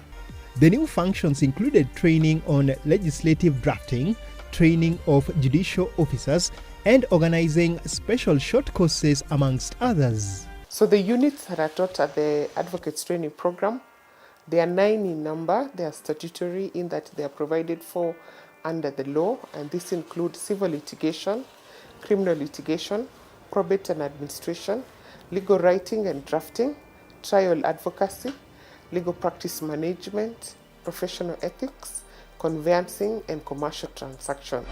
At the Kenya School of Law, this is where the rubber meets the road because the program is intense, the training is rigorous, and the time is short. Unlike campus whereby you have 4 years, at the Kenya School of Law you only have 9 months to do your classwork and you have 6 months to work at a law firm or a legal institution. Therefore, with the Kenya School of Law, you are required to put into practice everything you've learned for the 4 years, and of course you come and also learn new things. Therefore, for someone who is aspiring to join the Kenya School of Law and to become an advocate, you need to be very well prepared. You need to be adverse with the courses that are being offered at your school, because those are the very same things that you're going to learn at the Kenya School of Law, and you're required to do that in a very short time. The expanded mandate was not implemented until after 2006, when a task force chaired by Professor Githu Muigai recommended to the then Minister for Justice and Constitutional Affairs, Ms. Martha Karua, that the school needed to undertake continuing professional development and paralegal studies, in addition to its traditional functions. Our other program is Diploma in Paralegal Studies, and that is aimed at preparing persons who will be support staff in the legal sector, whether in a law firm, in the courts, in private companies, and so on and so forth. So the Act sets out the admission criteria for both categories. For an advocate, you must have performed at a particular level in your KCSE, that is having a mean grade of C+ and a B in English or Swahili, and then done your undergraduate and come here to the school. The school implements the core mandate through 2 divisions, the Academics Division and the Continuing Professional Development Research and Projects Division. Kenya School of Law is a very interesting institution. The program is rigorous. The teaching is good, however. The lecturers are quite engaging, quite understanding, and they are ready to take students all the way up to the time when they sit for their council legal education examination. And not only do we learn how to become advocates, but we also learn how to develop character. In KSL, it's very lenient. I knew little to no much about law, but then now coming out of KSL, I'd say I know so much. So I'd say my interaction here in KSL has been amazing. The school has maintained ISO 9001-2015 certification because of its desire to maintain high standards of service delivery that satisfy the needs of the customer through continual improvement. All our processes and strategies are such that they all work toward the goal of excellence. So the mandate of the school under Section 4 of the Act is to train persons to be advocates, to provide continuing professional development, to provide paralegal training. Fourthly is other specialized training, other specialized legal training. The fifth is develop curriculum and examinations.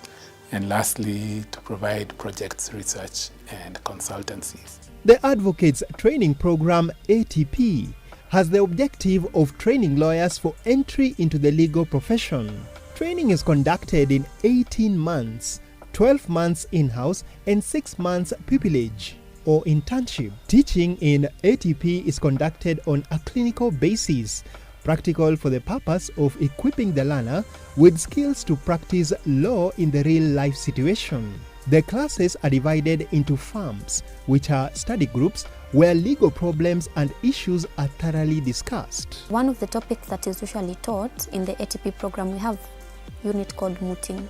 So students get to participate and have a feel of what to expecting practice.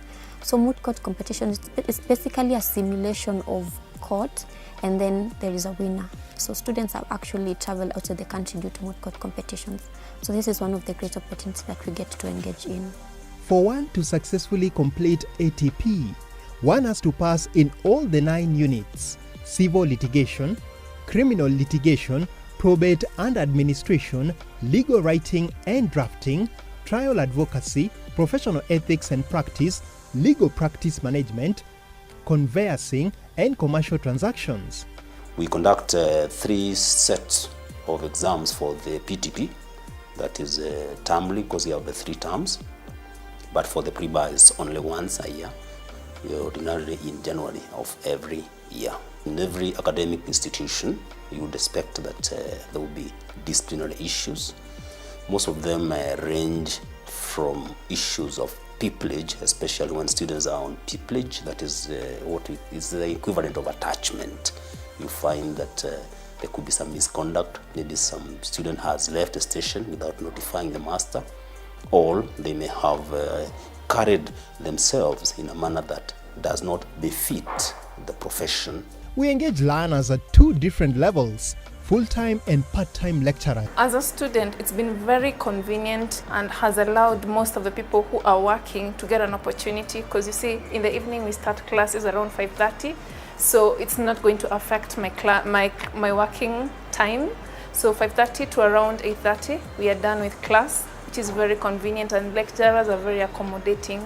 Part-time lecturers bring in a wealth of practice experience and practice which is key to teaching our ATP students. Our ATP students participate in legal aid in and out of Kenyan prisons. This helps the students to have a real scenario before even being admitted to the bar.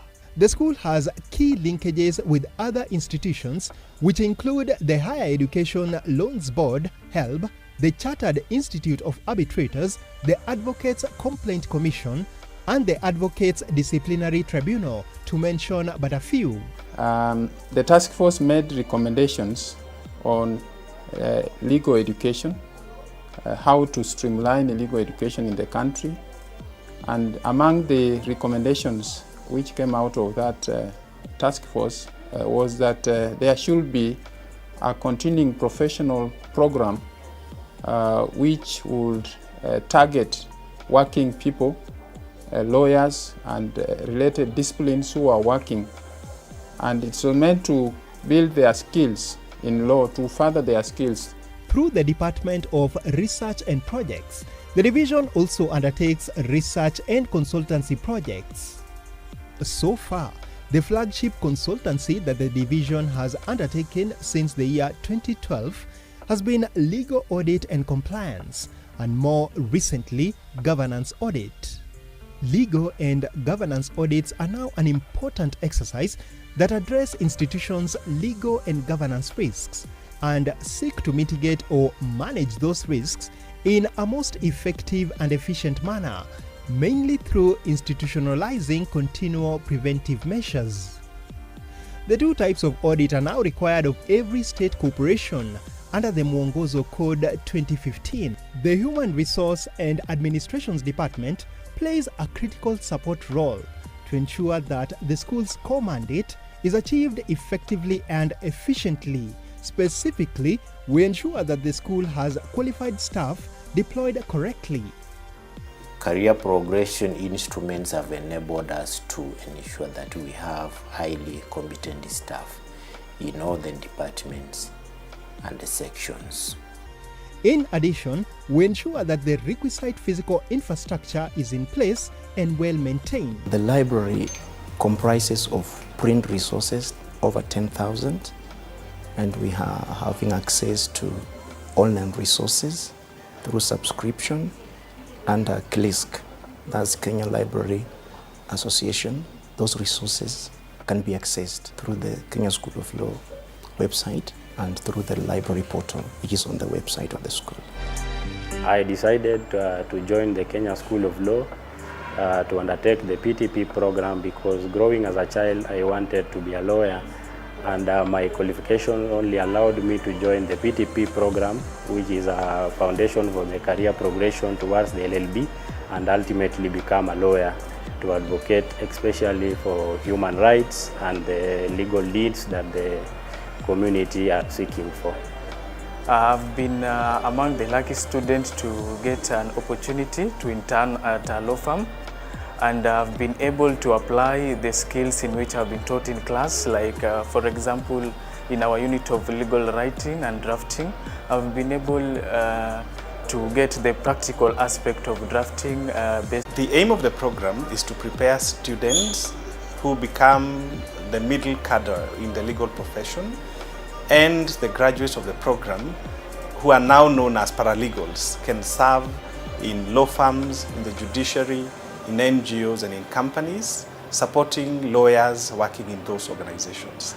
The school is lucky to be located in a serene environment in Karen, which is not only conducive for learning, but also for other activities, especially in the hospitality industry.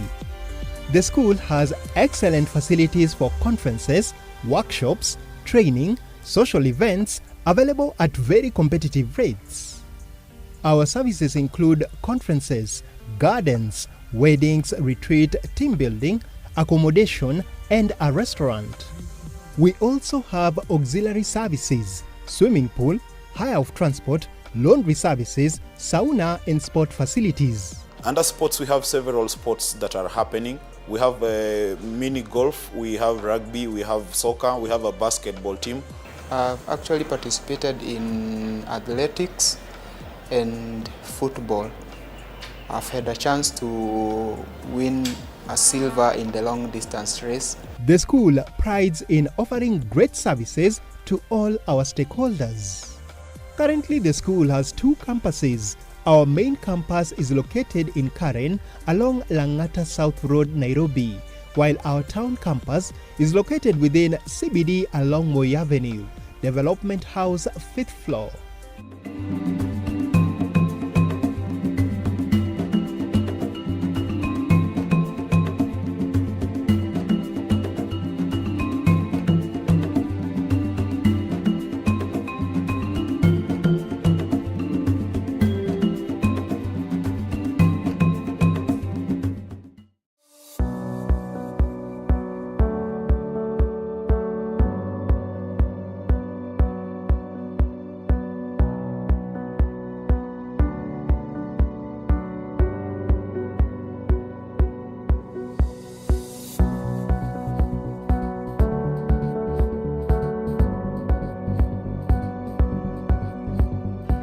The Kenya School of Law was established in 1963 when a total of 11 students were admitted. From its establishment till the early 2000s, the school was located on Valley Road at the current University of Nairobi's Dental School. The school was a department in the Attorney General's office until 1995, when it was removed from that office and placed under the management of the newly established Council of Legal Education. And after this, this position remained until 2012, when, as a result of a task force that had been established in 2006, the school was delinked from the Council of Legal Education by virtue of the Kenya School of Law Act 2012 and the Legal Education Act of 2012. So the Kenya School of Law Act established the school as an independent institution, whereas the Legal Education Act established the council as an independent regulator of the legal education. The new functions included training on legislative drafting, training of judicial officers, and organizing special short courses, amongst others. So the units that are taught at the Advocates Training Program, they are 9 in number. They are statutory in that they are provided for under the law, and this includes civil litigation, criminal litigation, probate and administration, legal writing and drafting, trial advocacy, legal practice management, professional ethics, conveyancing, and commercial transaction. At the Kenya School of Law, this is where the rubber meets the road, because the program is intense, the training is rigorous, and the time is short. Unlike campus whereby you have 4 years, at the Kenya School of Law you only have 9 months to do your classwork, and you have 6 months to work at a law firm or a legal institution. Therefore, with the Kenya School of Law, you are required to put into practice everything you've learned for the 4 years, and of course you come and also learn new things. Therefore, for someone who is aspiring to join the Kenya School of Law and to become an advocate, you need to be very well prepared. You need to be advanced with the courses that are being offered at your school, because those are the very same things that you're going to learn at the Kenya School of Law, and you're required to do that in a very short time. The expanded mandate was not implemented until after 2006, when a task force chaired by Professor Githu Muigai recommended to the then Minister for Justice and Constitutional Affairs, Ms. Martha Karua, that the school needed to undertake continuing professional development and paralegal studies, in addition to its traditional functions. Our other program is Diploma in Paralegal Studies, and that is aimed at preparing persons who will be support staff in the legal sector, whether in a law firm, in the courts, in private companies, and so on and so forth. So the Act sets out the admission criteria for both categories. For an advocate, you must have performed at a particular level in your KCSE, that is having a mean grade of C+ and a B in English or Swahili, and then done your undergraduate and come here to the school. The school implements the core mandate through two divisions, the Academics Division and the Continuing Professional Development Research and Projects Division. Kenya School of Law is a very interesting institution. The program is rigorous. The teaching is good, however.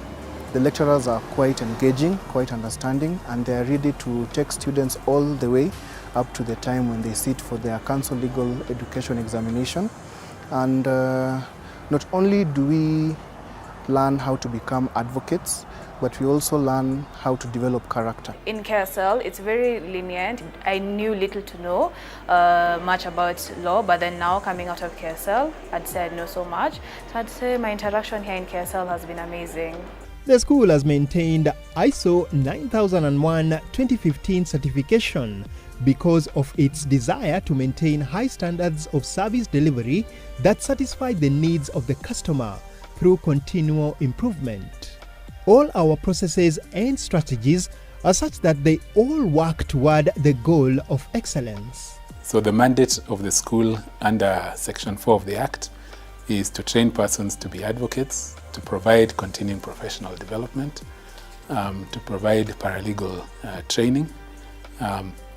Fourthly is other specialized training, other specialized legal training. The fifth is develop curriculum and examinations. And lastly, to provide projects, research, and consultancies. The Advocates Training Program, ATP, has the objective of training lawyers for entry into the legal profession. Training is conducted in 18 months, 12 months in-house, and 6 months pupillage or internship. Teaching in ATP is conducted on a clinical basis, practical for the purpose of equipping the learner with skills to practice law in the real-life situation. The classes are divided into firms, which are study groups where legal problems and issues are thoroughly discussed. One of the topics that is usually taught in the ATP program, we have a unit called mooting. So students get to participate and have a feel of what to expect in practice. So moot court competition is basically a simulation of court, and then there is a winner. So students have actually traveled out of the country due to moot court competitions. So this is one of the great opportunities that we get to engage in.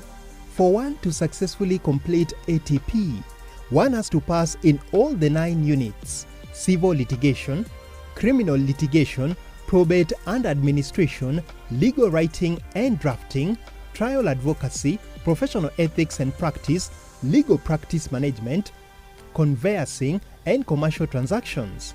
We conduct 3 sets of exams for the PTP, that is termly because you have the 3 terms, but for the pre-bar it's only once a year, ordinarily in January of every year. In every academic institution, you would expect that there will be disciplinary issues. Most of them range from issues of pupillage, especially when students are on pupillage, that is what is the equivalent of attachment. You find that there could be some misconduct, maybe some student has left a station without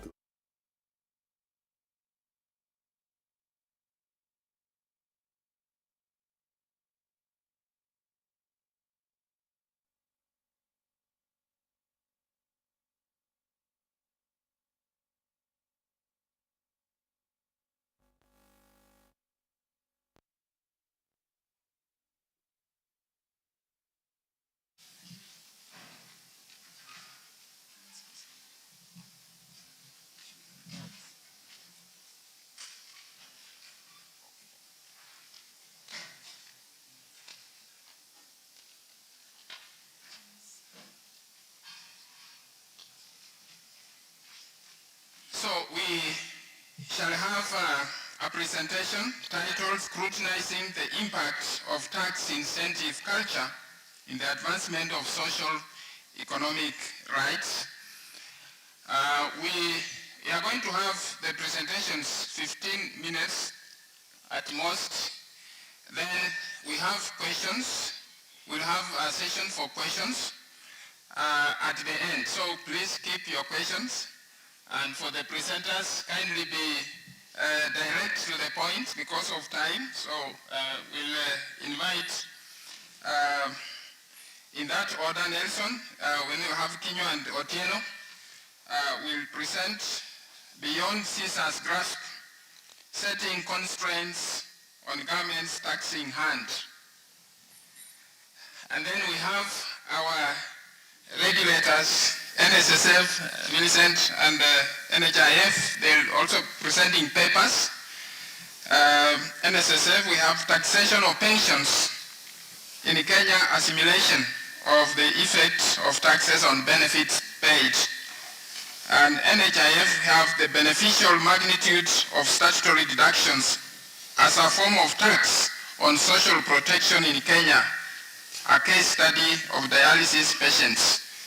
Yeah, all these are related to the theme.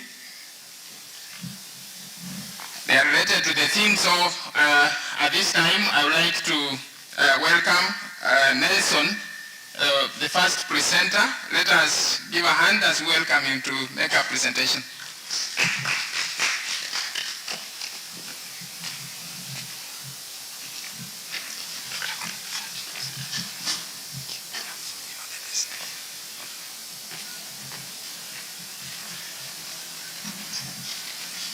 Good afternoon. My name is Nelson Dalila. I am an advocate of the High Court, and I have also been teaching law out of Nairobi, for those who are based here. If there are some KSL students here, maybe those who pass through Eldoret will know me.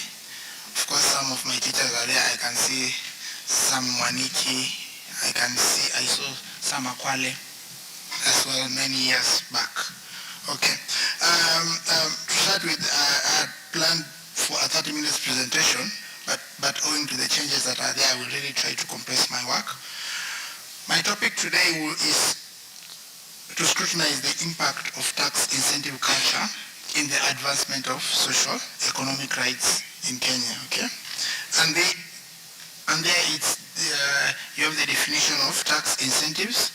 Basically, those tax measures that accord favorable tax treatment to specific activities or sectors than those that are granted to other general areas.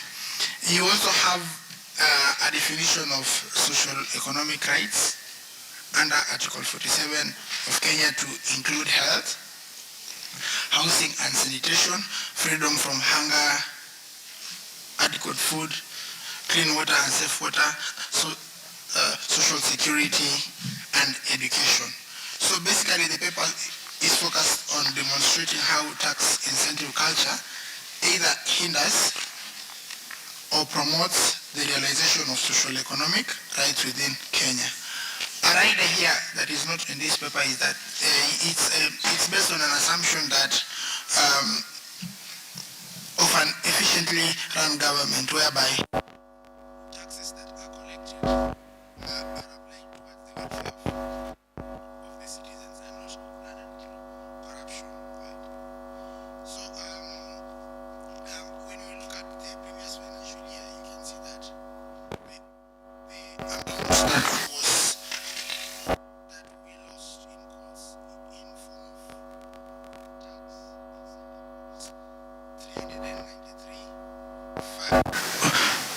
552 million shillings.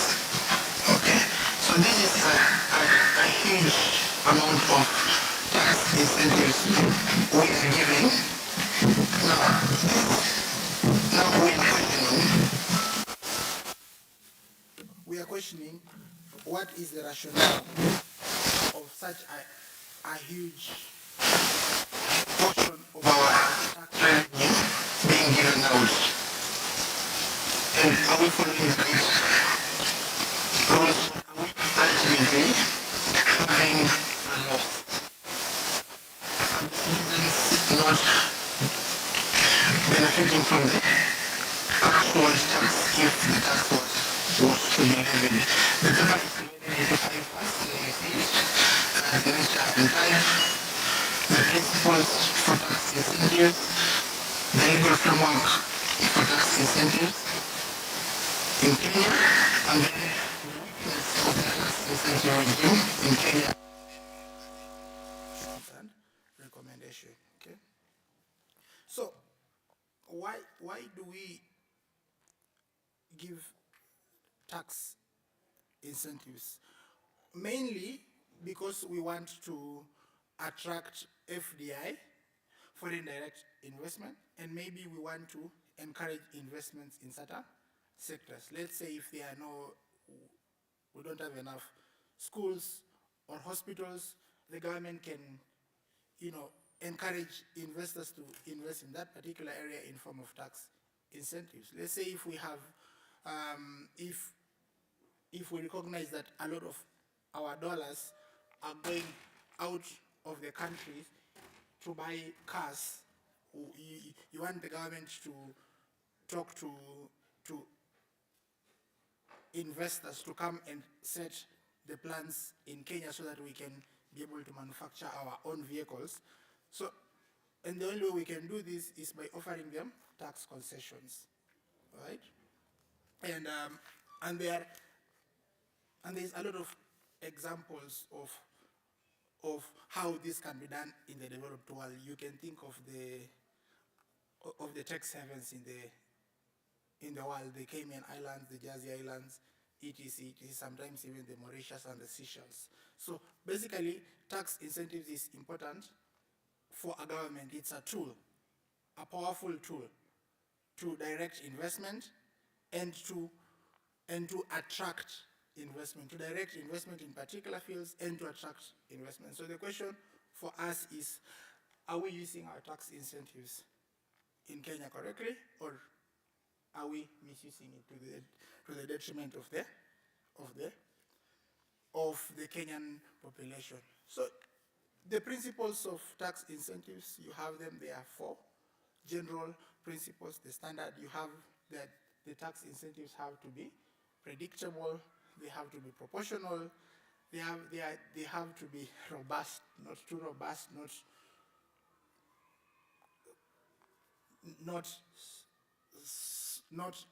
robust, so as they cannot encourage behavior, and then there has to be fair play. On the aspect of predictability, you want your tax incentives. This is a principle of tax. So this is what we shall be using to look at what has the country done, Kenya. Are we adhering to these principles of tax incentives? So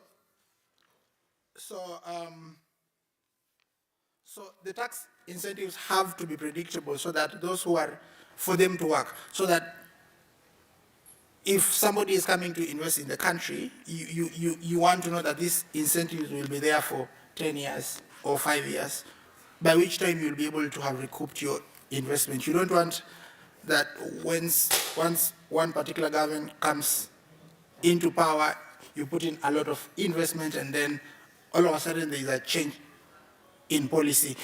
In such a climate, even if the subsequent government or administration tries to give a tax incentive, then players will not easily believe that this will stand the test of time. So you want a scenario whereby even if there are changes in administration, the preceding administration will still carry on with the incentives that were given by the other administration for the purposes of predictability, which ultimately gives certainty to business.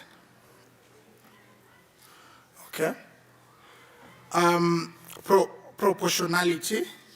The the tax incentives that are given should be proportional to the economic benefit that that the country will gain towards that. And I may call into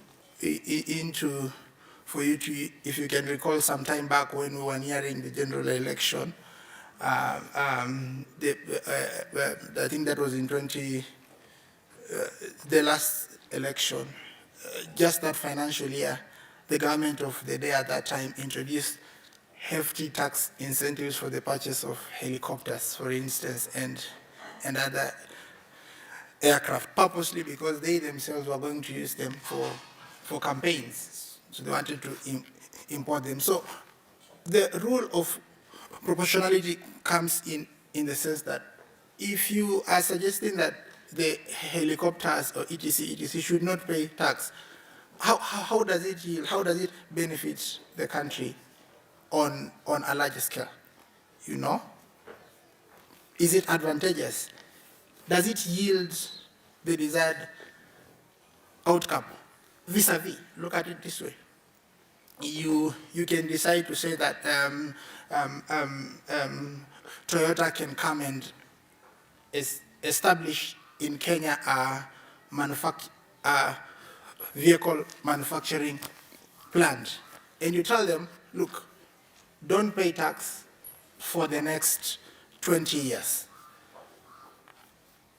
It may seem as if you're helping Toyota, but in a nutshell, the dollars will not go out.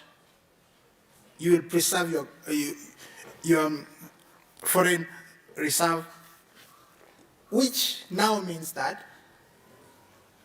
the cars will be cheaper. Not only that, but you won't have to spend the dollars outside. So this is how you have to think in terms of tax incentives. Robust tax incentives. It has to be of the size that is going to attract investors, the ability to influence investors to come and invest. But also, it should not be too robust as to promote tax evasive behaviors or tax evasion, okay? And then there is fair play. There has to be fair play in the administration of tax incentives. You know, when you're living or when you are giving this tax incentive specifically to us a certain subset. For example, the political class are exempted from paying certain taxes, and then you have the mamambogas, the avocado people, the milk people who are being told, look, you have to pay the taxes. So that is the concept of the fair play. The legal framework here is simple. There are several laws, but the underlying theme here is that it's in Article 29. You can see tax incentive and taxation is provided under that Article 209. Then we have the various case laws, the various statutes, the Income Tax Act, the Value Added Tax Act, the Excise Duty Act, etc., etc. The conclusion here is that we don't have a specific framework that provides for tax incentives in Kenya. What we have is a patchwork of laws or rules. Essentially, this means then that there is no uniformity on how we apply our tax, on how we apply our tax incentive. Sorry for this. Just trying to switch it off. Okay.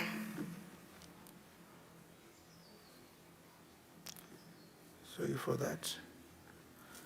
So you have the incentives under the Income Tax Act, under the EPZA Act. I'm trying in the interest of time not to look at it. I see I have 2 minutes left. In a nutshell here, I'll go to this Matindi case whereby in Kenya today, the person who largely has the power to give tax incentives under our current regime is the Cabinet Secretary. And how they apply this power or they use this power, they don't use it properly. You have, in this case law, the court disallowed a certain tax incentive for lack of public participation. And going back,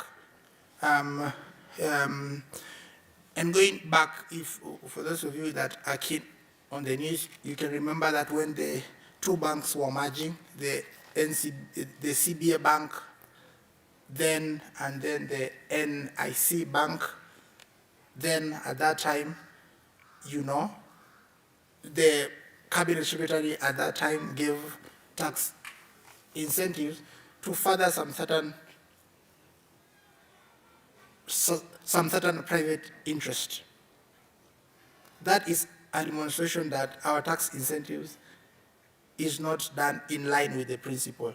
The same issue happened, but this time it's on the reverse. While for the case of CBA Bank and NIC Bank, there was a tax incentive, you have this case of the Mayfair Bank, for example, when it was being bought by the Egyptian CIB Bank, you know, and they were not given the tax incentives, all right, but they still went on with the purchase. And then what they did is that they backdated the purchase because they wanted to pay the capital gains tax at 5%, and by that time it had moved to 15%.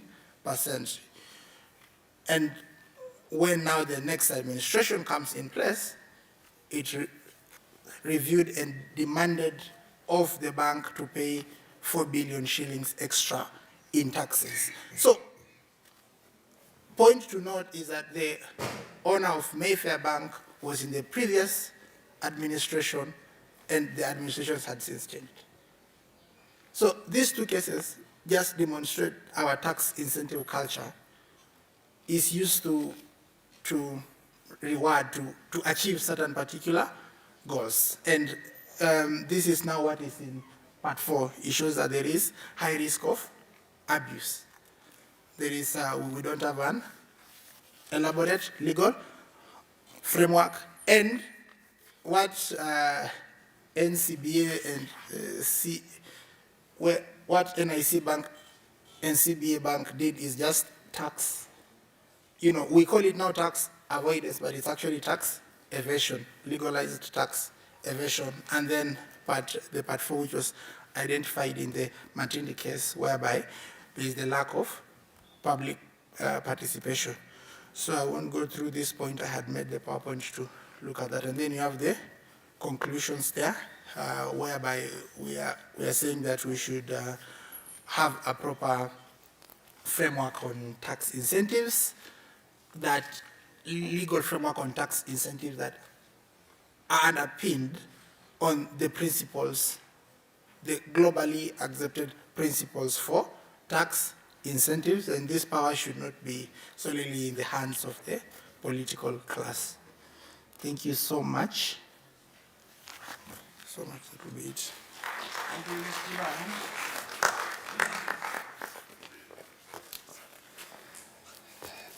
Thank you, Nelson. Yeah, it's very interesting paper. When you have time to read, I was reading it, and he talks about tax expenditure. I had not really used that expression, that tax expenditure can also be minimized, because tax incentives have been used to increase tax expenditure, and therefore we lose resources because of incentives, and which are, again, no gaps. I mean, there are many gaps in the. As you think about that, I'll be calling upon Kinyo and Otieno to make the next presentation. Yes, the issue of tax incentives, there being gaps in the law, a lot of discretion on those who, you have seen cases in court over that, exemptions, and how that can be harmonized so that we save some money which can go towards socio-economic development. So let me welcome Kinyo to do the next presentation, please.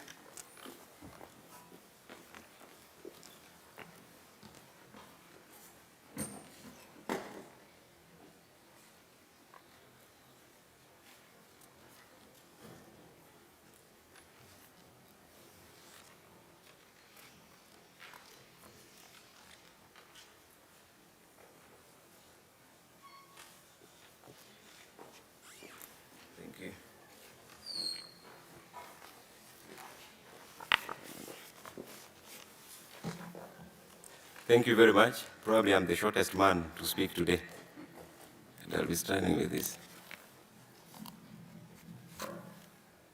Can you hear me?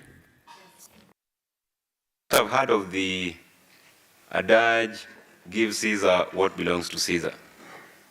I think it's one of the most known fiscal adage that we have even in the Bible.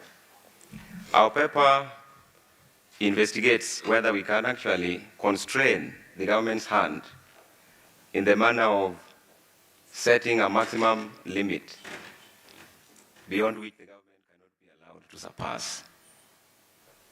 So I have 4 things that I want to talk about, which is what our paper is all about. Number 1, the intersection between socio-economic rights and taxation.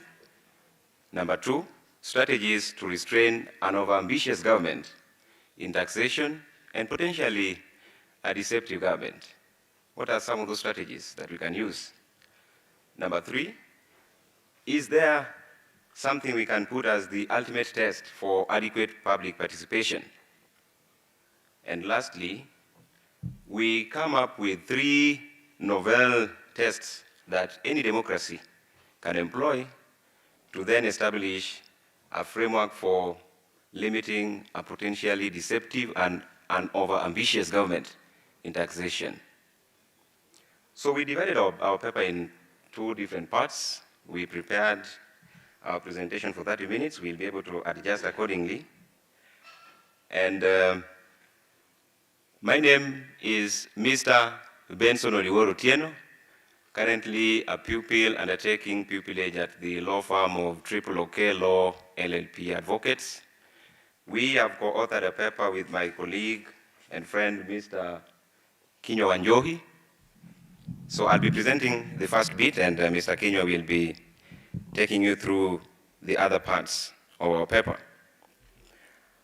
So most of the things we want to talk about have actually been dealt with, and the approach we want to take now is to sort of come up with the solutions. We've had people cry about public participation, including MPs we elected. They go cry, we cry here.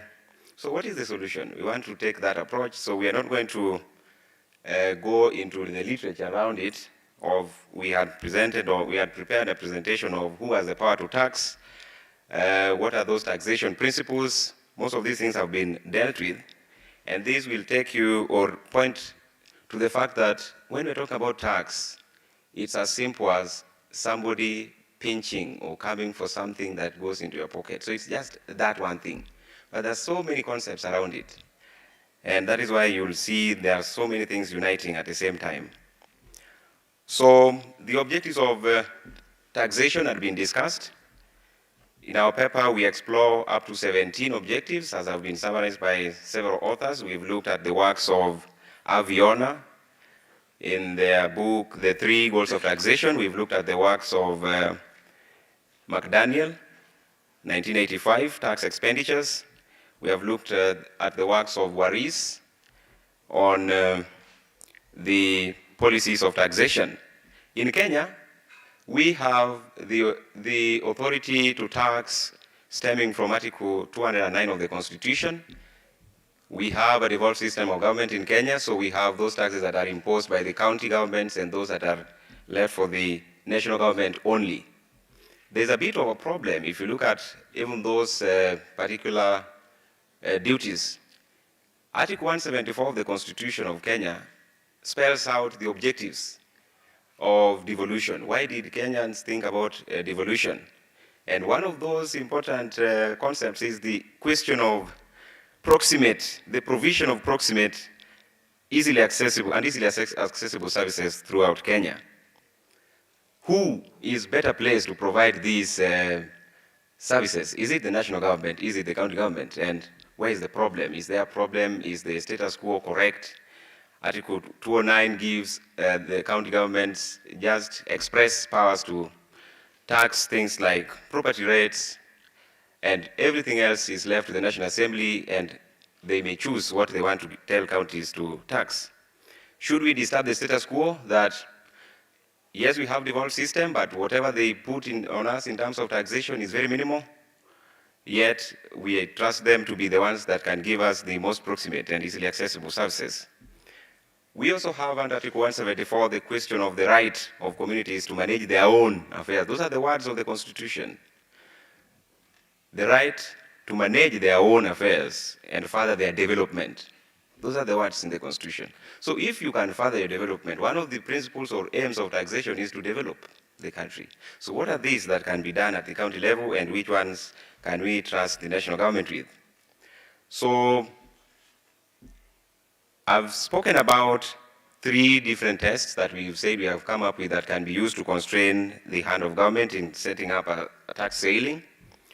And we've drawn them from the principles of taxation. What are some of the agreed principles that guide taxation globally? And some of them have been entrenched in our Constitution. And we look at the works of Adam Smith, who established some canons that have been widely accepted as guiding principles. And among them is the principle of certainty, that taxpayers must be aware or be able to know that there's going to be no arbitrary decision. I am able to predict that if I do this, at what time, this is the amount of money I need to set up this. So this also ousts any powers of officials to have any discretion that they want to use any day. So in that we come up with a test of constitutional limit, as we call it, that we can have within our constitution some frameworks that have to be put. And in Kenya today we already have, because we have the Constitution just stating in passing that, look, the tax must be fair, must be equitable, and should not overburden. That is a bit too general. You can't put anything in the Constitution. Can we give life into that provision? And that is where we are going. So there are also additional principles that have been advanced by different scholars. Among them is the principle of fiscal adequacy, otherwise known as productivity principle. Basically, scholars calling for systems that generate sufficient revenue without deficit financing. You've heard what the MP was talking about regarding borrowing and deficit financing. These are things that have been investigated by scholars. So one of those principles is the productivity, that in borrowing, in passing those budgets, you must take care of your revenues as against the expenditure. If you look at our Constitution under Article 221, it provides for appropriation. In that bill, there must be revenue on the one side and expenditure on the other side, in estimate. So to argue that you can have expenditure without measuring what you can actually generate is actually unconstitutional, so to speak, under those provisions of the Constitution. So in that, we anchor the economic limit test, which Mr. Kinyo will discuss in detail. And the third test that we established is anchored on the principle of buoyancy, the principle that revenue should increase with national income growth. Tax revenue should increase or should be increased with national income growth. What he was saying that at some point you'll end up taxing, thinking that you're going to, when you increase the tax rate, you're going to increase your revenue, yet you'll find that it's going to be counterproductive. Why? If you violate the principle of buoyancy. So these are just the principles in which we have anchored the test that we are saying we have established. And in the interest of time, we will not be overemphasizing some of these things. So those principles run into 12 different principles. And we are asking, as Waris is asking in his book, Taxation Without Principles, do we need to condense that list, or should we expand it? Is it enough? Is it inadequate? Our response is this. There can be no one size fits all. What we need to do is to have an approach that is comprehensive, that considers more than one. Like we have said, we have only considered 3, and we're already trying to look at how those 3 can be used to limit or set a tax limit beyond which a government cannot surpass. So what we are calling for is, let us apply them, the multiple of them, but tweak them to the circumstances. Under our constitution, we have already embedded the principle of equity, efficiency, transparency, and community. These are expressed in the Kenyan laws, specifically the Constitution of Kenya and the Public Finance Management Act. So by now I know you understand how important these principles are because they guide what is to happen. Again, I don't want to emphasize, though I had planned to, the concept of social contract theory and public participation in taxation. Social contract, as we understand it, is the concept in this context is the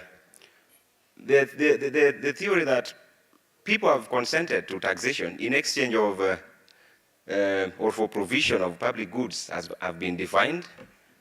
That yes, I can choose to have 100 Maasai men guard me every day, and I know how to deal with them. I can be managing the border, but people have said, okay, let's leave this to the government. That is a social contract in exchange of providing those things. So the Supreme Court is saying, in trying to define what is public participation, and the Supreme Court has said it in the British American Tobacco Kenya PLC case. This was in 2019. Supreme Court tried to define what public participation is. And one of the interesting things there is it says that it goes to the constitutional tenet of sovereignty of the people. Sovereignty is that power which anybody seated in those seats enjoys just as a donation. They enjoy as a donation. So can people take it back? Can people tell them to what extent they must enjoy? That is the Supreme Court explaining public participation and how important it is. In another case, same Supreme Court has tried to explain that public participation stands as a cornerstone of democracy and governance. How? It allows citizens to shape the state's discretion and direction as envisioned by the Constitution. So all those lamentations we've had in the morning session or in the first panel, where we are saying, okay, these people are too much, we are not living within our means. It is not for the MPs to tell us that this is our means. Actually, it is us, or it is the people, to direct what should happen. So not all power is given, it's just a donated. Whatever they are enjoying is a donation. We had planned to emphasize this generally, but in the interest of time, we will let it go there. Under that, the Supreme Court is saying that who will be there to assist? The Parliament is saying we have the power. People are saying, no, this is not what we gave you. So then that pities those people. You meet in court and start arguing. What court should do, as the Supreme Court is saying, is that they derive that authority from the people themselves. And then they therefore must prioritize public participation as a fundamental principle. That is expressly provided under Article 10 of the Constitution and Article 159 of the Constitution. Before establishing establishing judicial authority, it says it derives its authority from the people. So up to that moment, I think questions have, and I've seen several papers are going to be addressing issues around public participation. We have also identified that, yes, there is a big challenge in public participation. And we have highlighted just 3 of those problems in passing. The 3 main problems that are being litigated in the courts today, in the Finance Act case, in several other cases, is in trying to come up with the ultimate test for public participation. Number 1, the problem is inadequate proof of genuine participation. Genuine participation, genuine is the word. There's a statement that was made in the present, in the Finance Act case 2023, the popular Finance Act case, the Okoiti and 6 others versus Cabinet Secretary, National Treasury and Planning, and 3 others. This is what the court said. The enactment of Finance Act is a legislative process, and in discharge of its legislative mandate, the National Assembly passed it. The court rested. So that is where we are. Court is telling you that all authority belongs to the Parliament. What Article 10 says, and Article 1 of the Constitution, is that this power that the Parliament is enjoying is actually a donation, so it is not ultimate. This is what the court is saying. The first I've discussed the first problem, inadequate proof of genuine public participation. Second problem, lack of alignment between public views and final legislative outcomes. This had been mentioned before. Ours is now an answer, and we are answering the question, what happens in instances where public views are not adequately reflected in the final piece of legislation? The third problem we have also realized under the public participation issue is the issue of amendments post-public participation, otherwise put as amendments on the floor of the House. Public participation has been concluded. You have 60 clauses, or you have 60 clauses in the bill. You come up with the legislation with the 63 clauses. The three emanating from the floor of the House. Where did public participation happen on those? Especially if they are not products of the views that came during the public participation. And that has been litigated in our courts. In the Payman's case, 2018, you have the citation there. This is what the Supreme Court, the Court of Appeal said, that amendments need not to align with public views precisely, but it suffices that those views have been considered. So you wonder, okay, what is then consideration? How do you consider views? Is it enough to give somebody a platform to make noise? And personally, I've been privileged to present before a committee in the National Assembly in public participation. And you see, that it just as the Court of Appeal is saying, consider this guy, hear him, let him go, come up with your own piece. So those are some of the issues that we've come up with, and the final one is the issue of what then can we do in terms of arresting this status quo that I've just tried to explain. Odonga J, as it then was, tried to deal with this question in the case of Okiya Omtata Oiti versus Cabinet Secretary for National Treasury and another, 2017. This is what Justice Odonga said.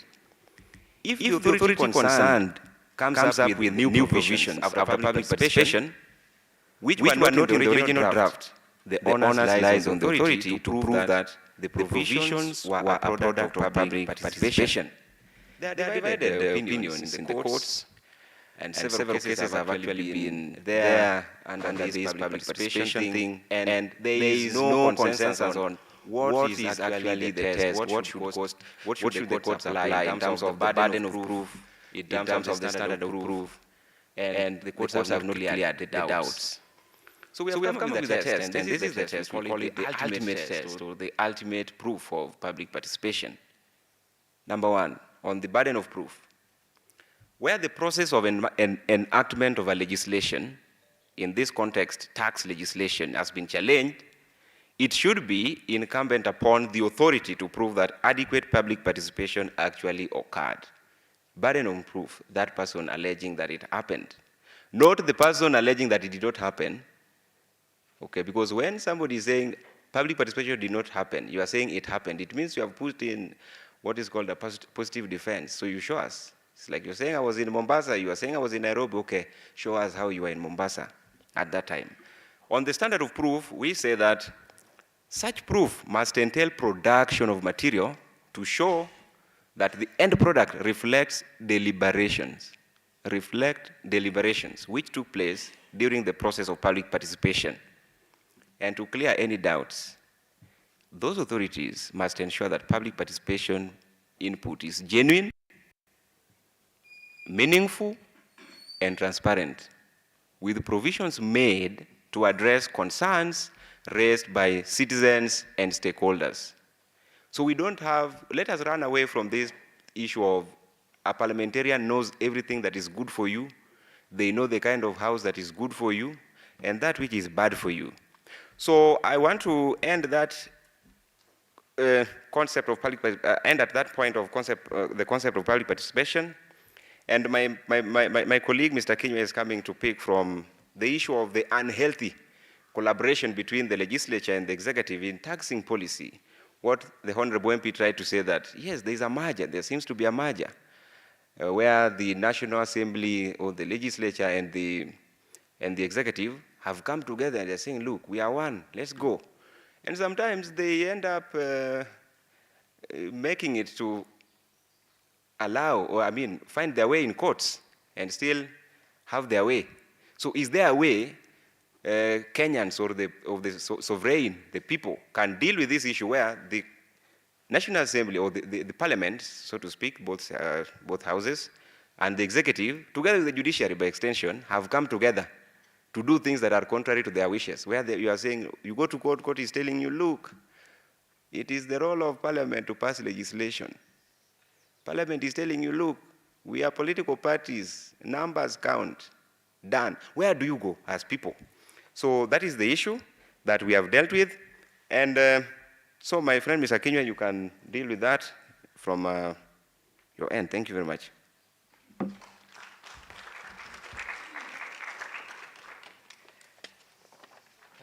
Good people. I think it's working. Oh, 5 minutes. So good people, good afternoon. I am Kinyo Anjohi, and I'll have to hurry up.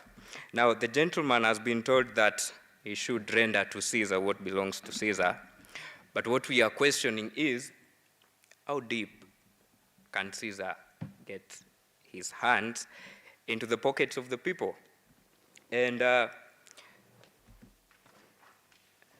I'm going to look at the collaboration between the legislature and the executive. And the first thing you note is that we have a unified legislature and executive.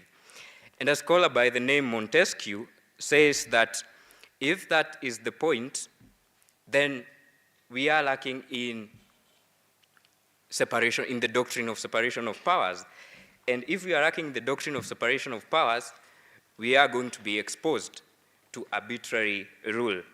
And therefore the question then is whether the parliament is able to effect checks and balances.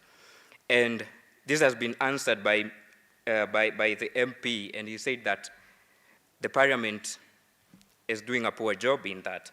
But Montesquieu goes ahead and gives us an imagery of Turkey, and he says that in Turkey, we have the Sultan, and the Sultan is the legislature, the Sultan is the executive, and is also the parliament, is also the other arm of the government.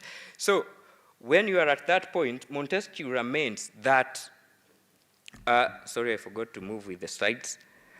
Montesquieu laments that we are going to see an atrocious despotism.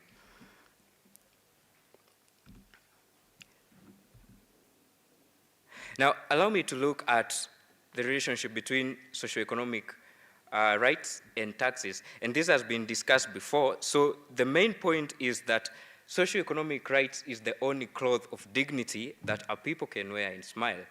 And so we are being invited by scholars like Chigubu and Leguela that when we are judging tax policies, we must judge them not only on how adequate they are in levying taxes, but we must judge them according to how they uphold socio-economic rights.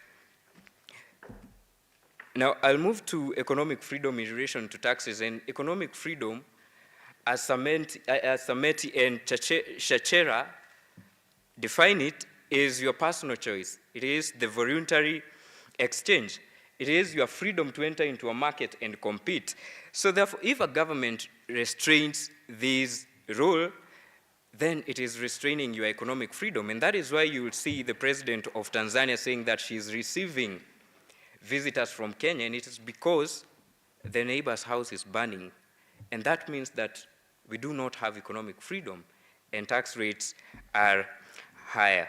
So we are saying that economic freedom is like a mirror. It is the reflection of the people's ability and right to enter in, to conduct their entrepreneurial activities. So therefore, the take-home point is, the higher the levels of economic freedom, the higher the levels of income that a country gets. And that tells you that if a country gets higher yields, it is able to provide minimum provisions, which is a positive duty. Laws have indeed aligned to the spirit of the Constitution. And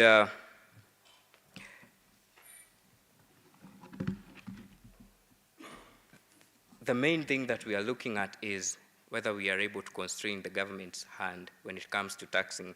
And we have come up with 3 tests, and the first one is economic test, which the MP has already discussed, but he did not tell you that that was the economic test. And we also have the constitutional limit. My colleague Otieno has discussed that. And now we have the fiscal sociology test. I'll start with the fiscal sociology test, which provides that, first, sociology is the study of behaviors, and fiscal sociology is the study of taxpayers' behaviors. And the MP said that if tax rates are so high, then it means that people are not able to conduct their businesses and they'll move to some other countries. And that is why he was saying that there is less productivity. So fiscal sociology is simply inviting the government to do an analysis according to its previous years, previous financial years. And the government will simply say that when we raised tax levels to a certain level we'll call A, this is how the people responded. The level of tax evasion went up. The level of low productivity went up. And so when we lowered the tax levels, again, this is how the people responded. And if that is the case, when we are formulating the current financial year's policy, we must ensure that we do not go beyond the level that gave us the consequences.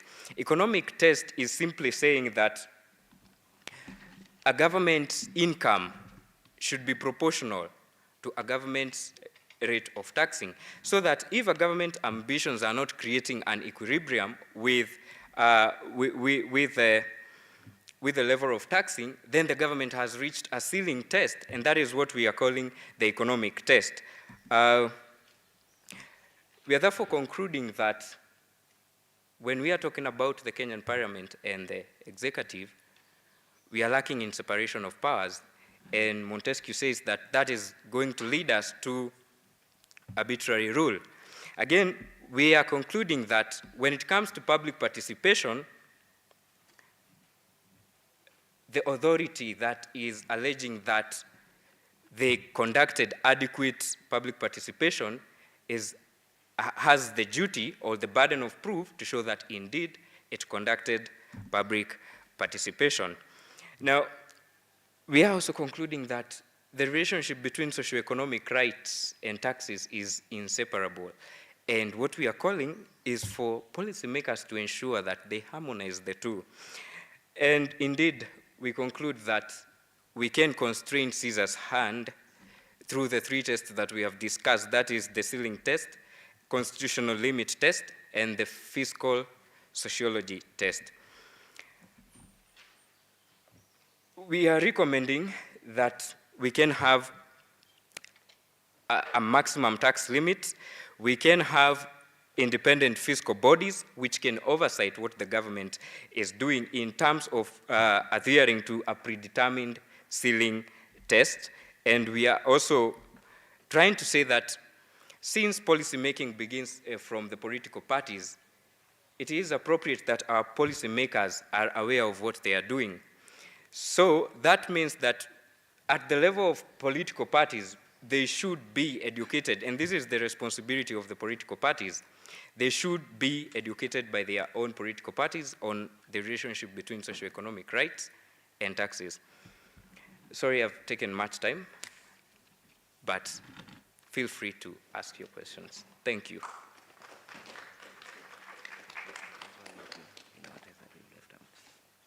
Excuse me, this is very improper. But one of the tests and the chief test that we've said is in terms of recommendations, we are recommending that there be establishment in law that there must be human rights impact assessment before imposition of any tax or levy. And if you have that in legislation, or in principle, then it means the government, the courts will be empowered to give orders in the nature of structural interdict that can be used in forcing that particular government to ensure that these things actually align with the predetermined and determined human rights approaches that have been given in the taxation. Thank you very much. Asante, let's clap for them. Kinyo and Otieno for that presentation. They are saying that there is a breaking point. There is a breaking point, and hence there is a need to fix something to avoid a situation where the citizen is prejudiced because of the level of taxation. I think it's another way of saying that necessity is a mother of invention, because this topic was not there. I can't remember any year when we discussed fixing a cap on the level of taxation. Now it's being discussed. So it's very interesting. And they have suggested 3 ways of doing that, putting an economic limit, a constitutional limit, and what they call fiscal sociology. The 3 ways, because if a tax is too much, then it will reach a point where the life of the person is affected such that when we reach that point, we say it cannot go beyond here. I think that's what you're talking about, fiscal sociology. Thank you so much. You have your questions. Please, if you are online, you can write your questions. If you are here, you can just write aside your question. We'll consider this. Now we have 2 last bits of the presentations. Just to inform you that we'll finish all the presentations. There are not many, and we'll break for lunch. We'll not come back for the afternoon session. So I think we had late breaks.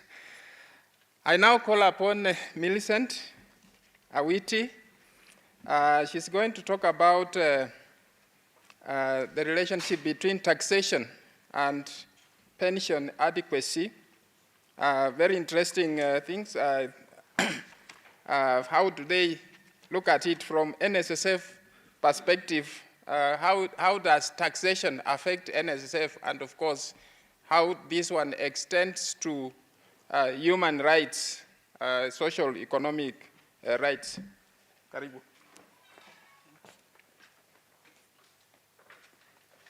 Let's clap for her as she comes. Thank you.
We are presenting a paper titled Taxation of Pensions in Kenya, a simulation of the effects of taxes on benefits paid. This paper has been jointly done by myself, Millicent Awiti, and Stephen Obare, both of the National Social Security Fund. This paper is divided into 4 sections. The first one, looking at introduction. The second section looks at social security systems in Kenya. The third, we are using the modeling approach, so we shall look at how we have arrived at this.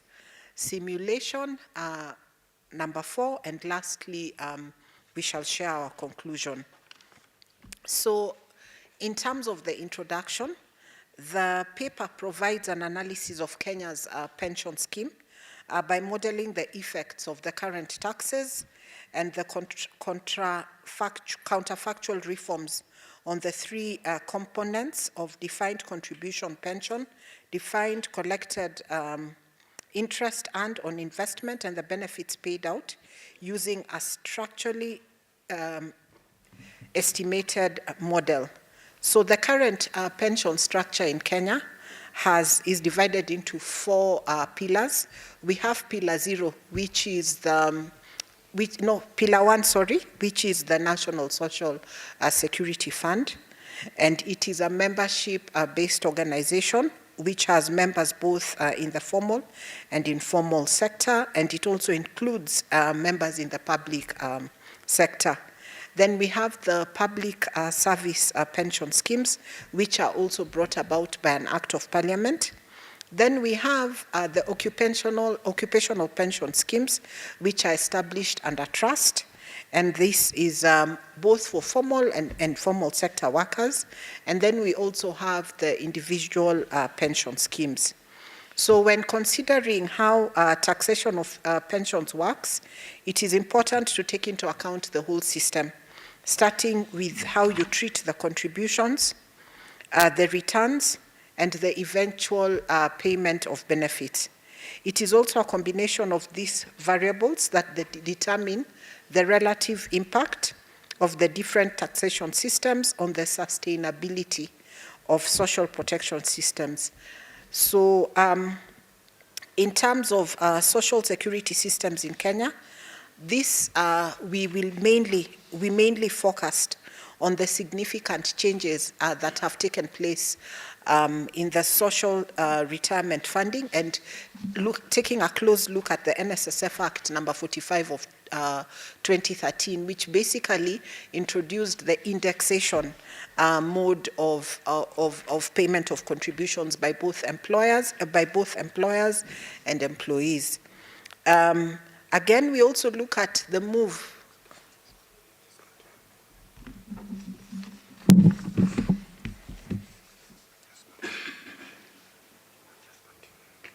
Okay.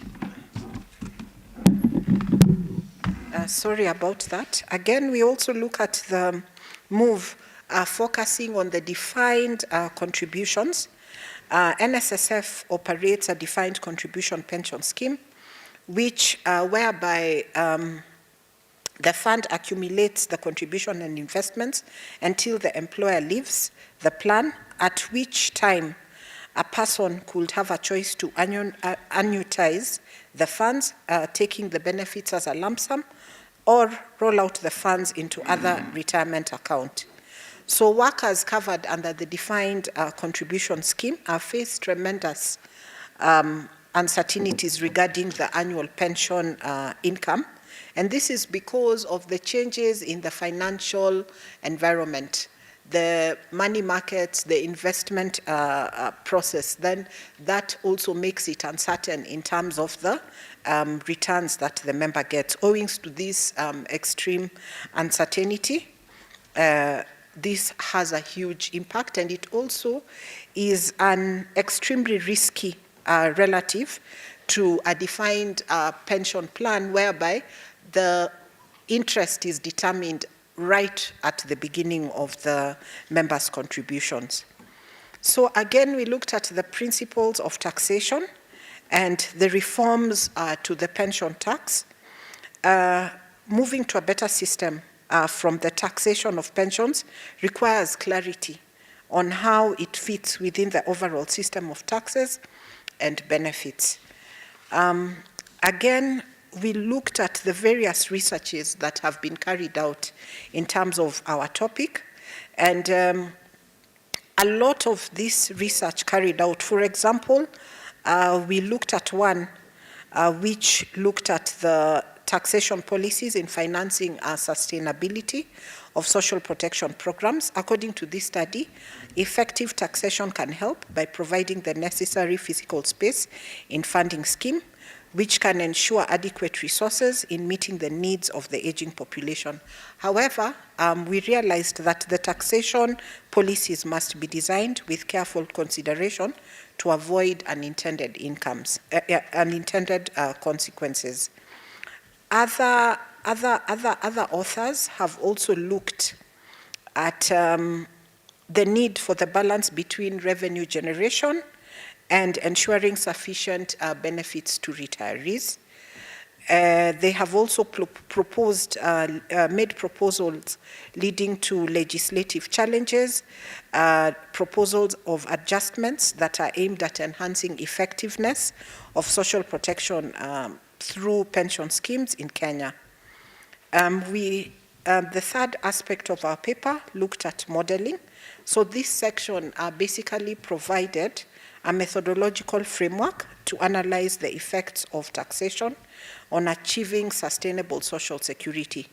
Our research design focused on data which we received, which we looked at from the Kenya Bureau of Statistics, the year 2022, the most recent data. And here we looked at the income and the income of the different households.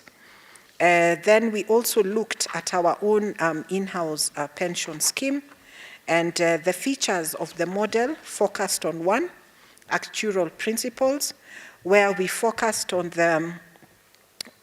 calculating the contributions, investment return,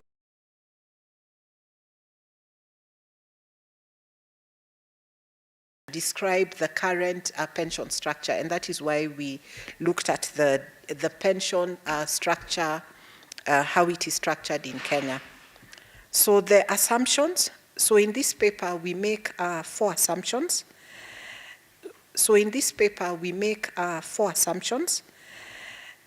The first one is that we assume that the benefits in retirement consist of both money saved in the pension during the working life and the investment return earnings on those savings. Then the second assumption we also looked at is that the pension plan is a pure design in the sense that it does not include any government employer imposed restrictions.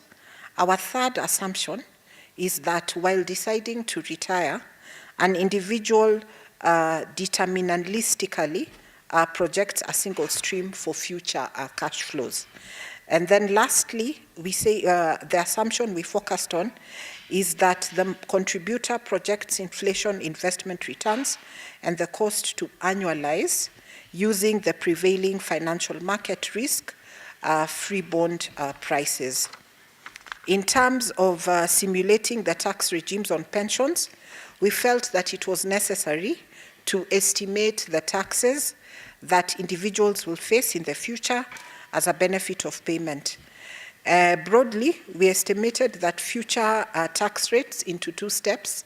The first one, we created a mapping between the contributions in the working life of taxes on the contributions and the taxes in retirement. We used information on a group of recent retirees for whom we observed individual earnings while in their 50s, and the taxes are to be paid in their benefits at their 60s. Secondly, we apply this mapping to individuals who are making pension contributions today. Then we assume that the person today earning will go to face the average tax rate on pension income in retirement. So this estimation applied to returns on investments and benefits. Then we looked at the various tax on liability contribution. We also looked at tax on return on investment, and then we also looked at tax on benefits. So for the reasons discussed, we then carried out a simulation whereby contributions gradually increased over a period of 5 years as stipulated under the NSSF Act. So based on this, our conclusion is that based on our simulations, we suggest that doubling the rates of contributions combined with a reduction of taxes would be good for sustainable social security systems. Thank you.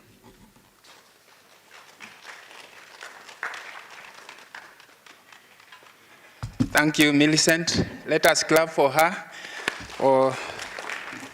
I found the paper a bit technical, but I understood a little of the substance, especially the conclusion where you say that if the rate is increased and then tax reduced, then it will lead to optimal result. That is in terms of benefits that an individual gets. So taxes have effect on our future life. When you retire, the tax also has impact on that, and hence social economic impact, rights impact on individuals. Thank you, Millicent. Now we want to look at also quite related, NHIF. So Mutinda and Kathy have done a paper. Please come to present. Very interesting statistics there on dialysis. Please come before us. Let us welcome him. Please. Thank you. Karibu.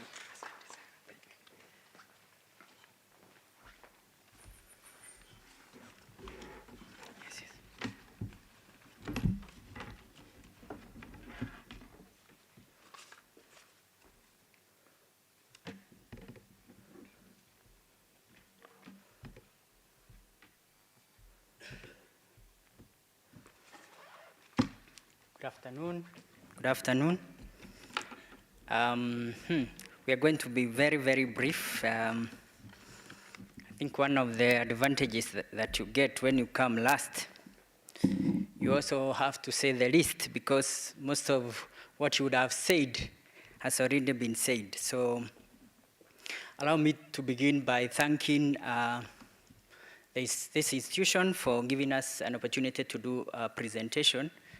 It's actually the first time to be invited. I heard this is the 5th conference, so we truly appreciate the fact that you also considered extending the invitation to our institution, so we thank you very much. So I'm going to be brief. That is the topic of our paper, the beneficial impact of statutory deductions as a form of tax. And when we say as a form of tax, sometimes there are arguments as to whether statutory deductions, especially with regard to the premiums, the social health insurance premiums, are really taxed. So there are divergent opinions about that. But let's agree to call them levies and proceed to look at how they impact on dialysis patients. And before I do this, I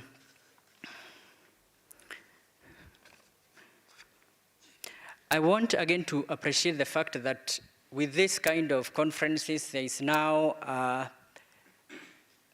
a good direction towards combining theory and practice.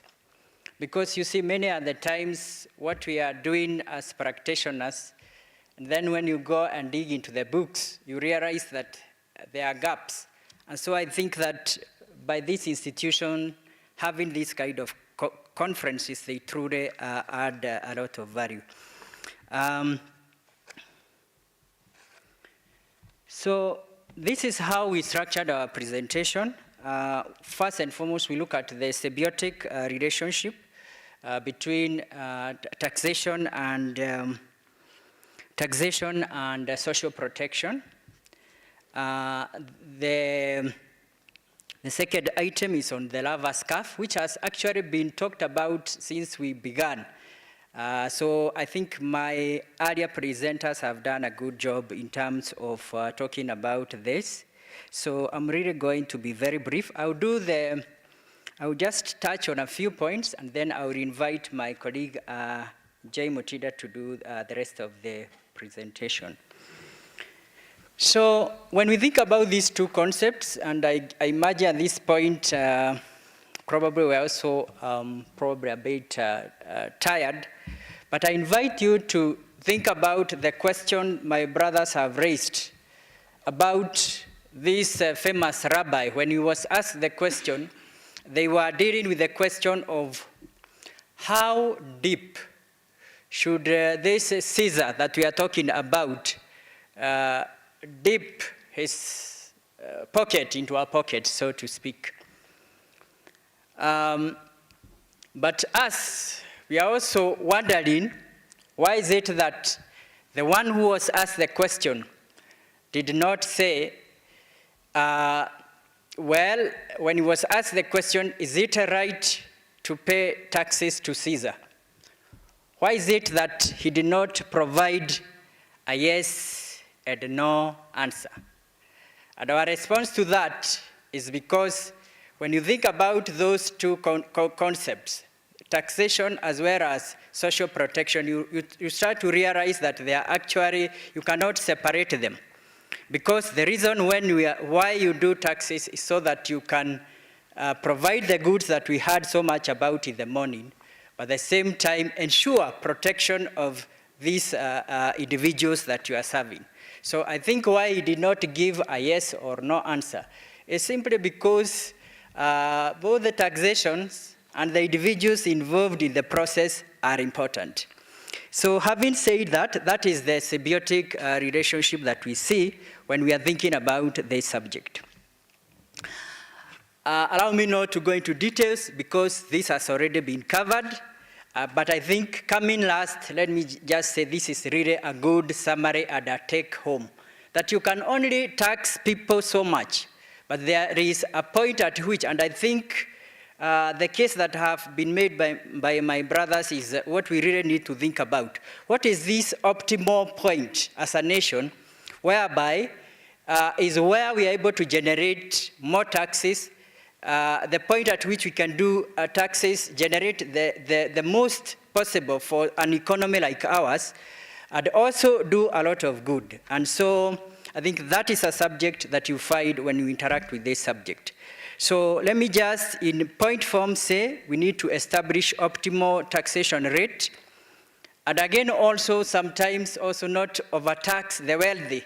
And in our paper, we covered comprehensively the fact that we also have to consider the poor. How about those who are also not able to pay the taxes? But I think one thing that has been coming out since we started this discussion in the morning, thinking about what the MP presented and our area presenters, is this issue of priority, the right use of taxes. And I think I just need to just throw in there to say that probably that is something we truly need to consider. Now, in terms of looking at this whole idea of social protection, we found a number of approaches. The human rights approach, the economic efficiency, I think it has also been covered. The free market approach, we have also heard about that sometimes when you put so much laws, you find that people now, instead of progressing, you find that you are regressing. So there are those that will take the free market approach, and I think they have a case. The macroeconomic approach, we heard a lot from the MP talking about the debt levels, interest rates, and then we have also the microeconomic approach, the behavior of the individuals. I think this is really a good summary of what we have heard in the morning. And I don't want to go into details to discuss each, but just to say that all those approaches, they have merit if you think about them. Because, for example, if we don't have the human rights, what we had in the morning, the Constitution, going all the way down to other legal instruments, then who will think about the people who are not able to do certain things? And this is the strong case we are trying to build with our paper. This will be my last slide, as I call Jacob to the floor to tell us about how does whatever we are talking about impact on issues of dialysis patient. But as I conclude my section, let me just say that health premiums, and I began by qualifying that some people will look at this as tax, others will just prefer to look at it as a compulsory levy, have just this cautionary effect. They help in terms of social protection, in terms of dealing with issues of income poverty, human development, and social crucial. And you can see, once you have dealt with those issues, these individuals who have been protected, these individuals who have been helped will be able now to plow back to the economy through their contribution.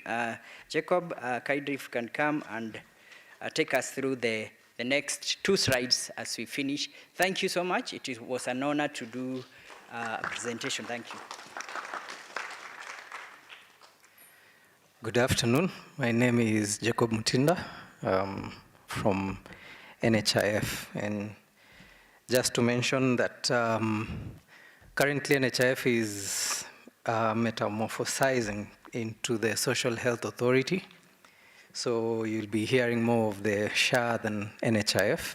And my work here is basically to make a case for the chronic kidney disease, which is usually abbreviated as CKD. And ideally, our paper was looking at the importance of the statutory deductions as a form of taxation and the impact this has on patients who are on dialysis. Patients who are on dialysis basically are on dialysis because their kidneys are not able to function well, and the body needs to get rid of waste every day. Most of the patients who are on dialysis usually need 2 sessions per week. There are those who do 1. There are those who are in critical condition, so they need up to 3 sessions. And approximately, currently in Kenya, we have 10,000 people who need weekly dialysis, but only 6,000 approximately are able to access dialysis.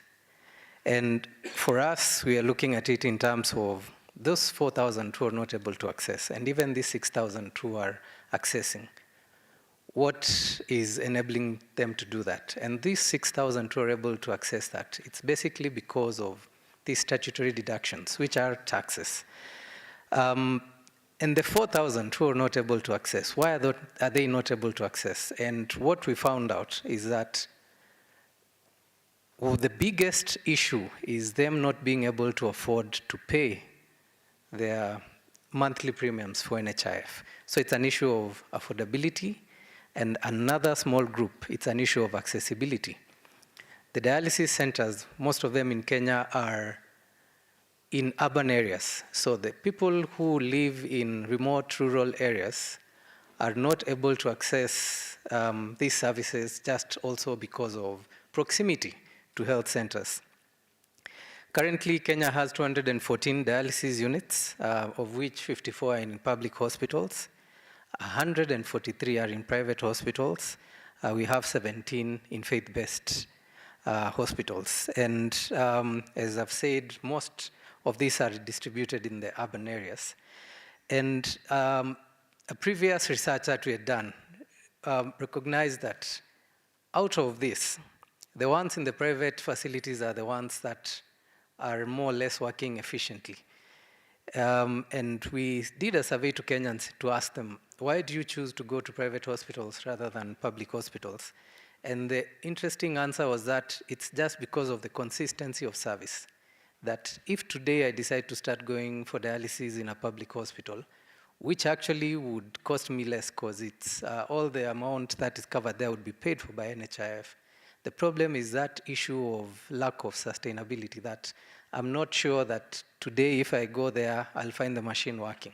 So I'd rather use the private facility. So, which brings it again back to affordability and the issue of these people who are on dialysis can only be covered if they can afford to pay for NHIF because there is no any other sponsorship, whether from government or any private entities.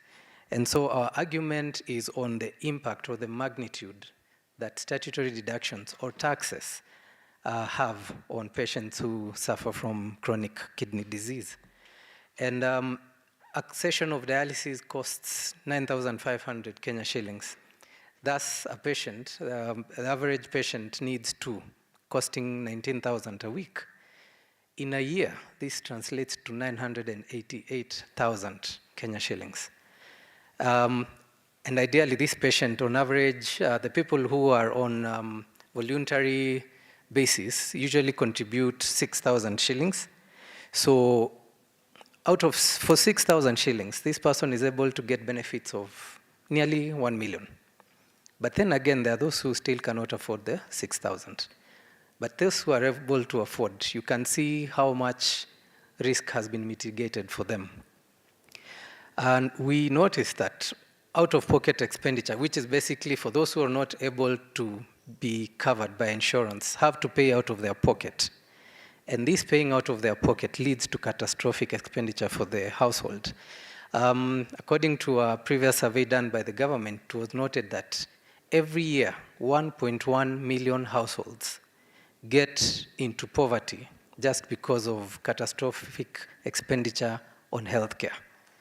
And that 1.1 million, and ideally the amount of money that they have to pay for their healthcare just because they do not have this coverage of insurance, is equivalent to the amount of money that an average Kenyan household makes in 40 years. So for a parent who's been working all their lives and then retires, if they get a disease, like let's say the KCD, that needs a lot of money to cover, they will most probably wipe out all their life's earnings within a year. And hence, our call is there is need to re-examine how chronic diseases are covered in terms of whether we need to still remain with the contributory type of insurance, social insurance that we have, or the government needs even to do more.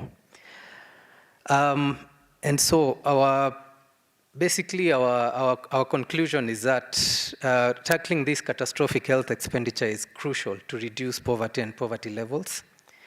And that we've given an example of the chronic kidney disease, which requires weekly sessions of dialysis.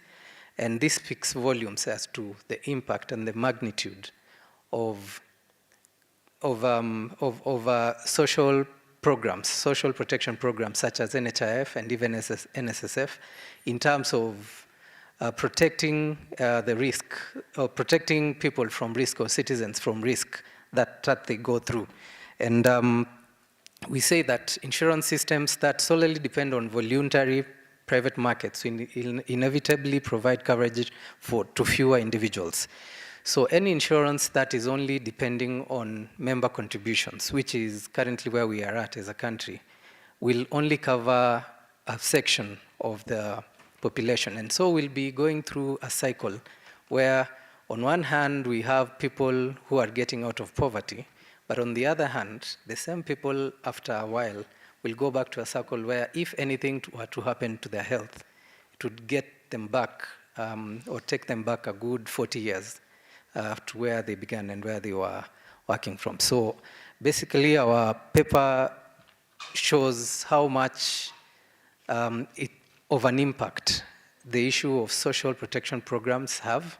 And our call is that there needs to be a greater discussion with the government, with the private sector, with all the lawmakers and the people who deal with policies on effective ways of managing taxation in a way that it will actually provide the common good of the household and of the human being. Thank you.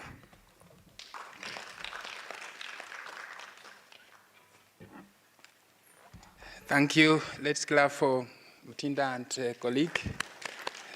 Thank you. Thank you so much. Yeah, he is trying to say that those statutory deductions, which are taxes, they are doing something to support people in society who will not be supported. If I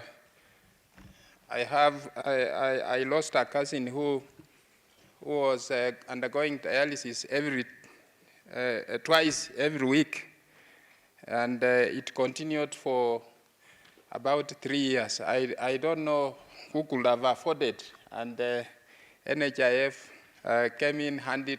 They funded that throughout the 3 years. See, that is equivalent to about 3 million. Yeah, not many people in this country can afford that kind of money.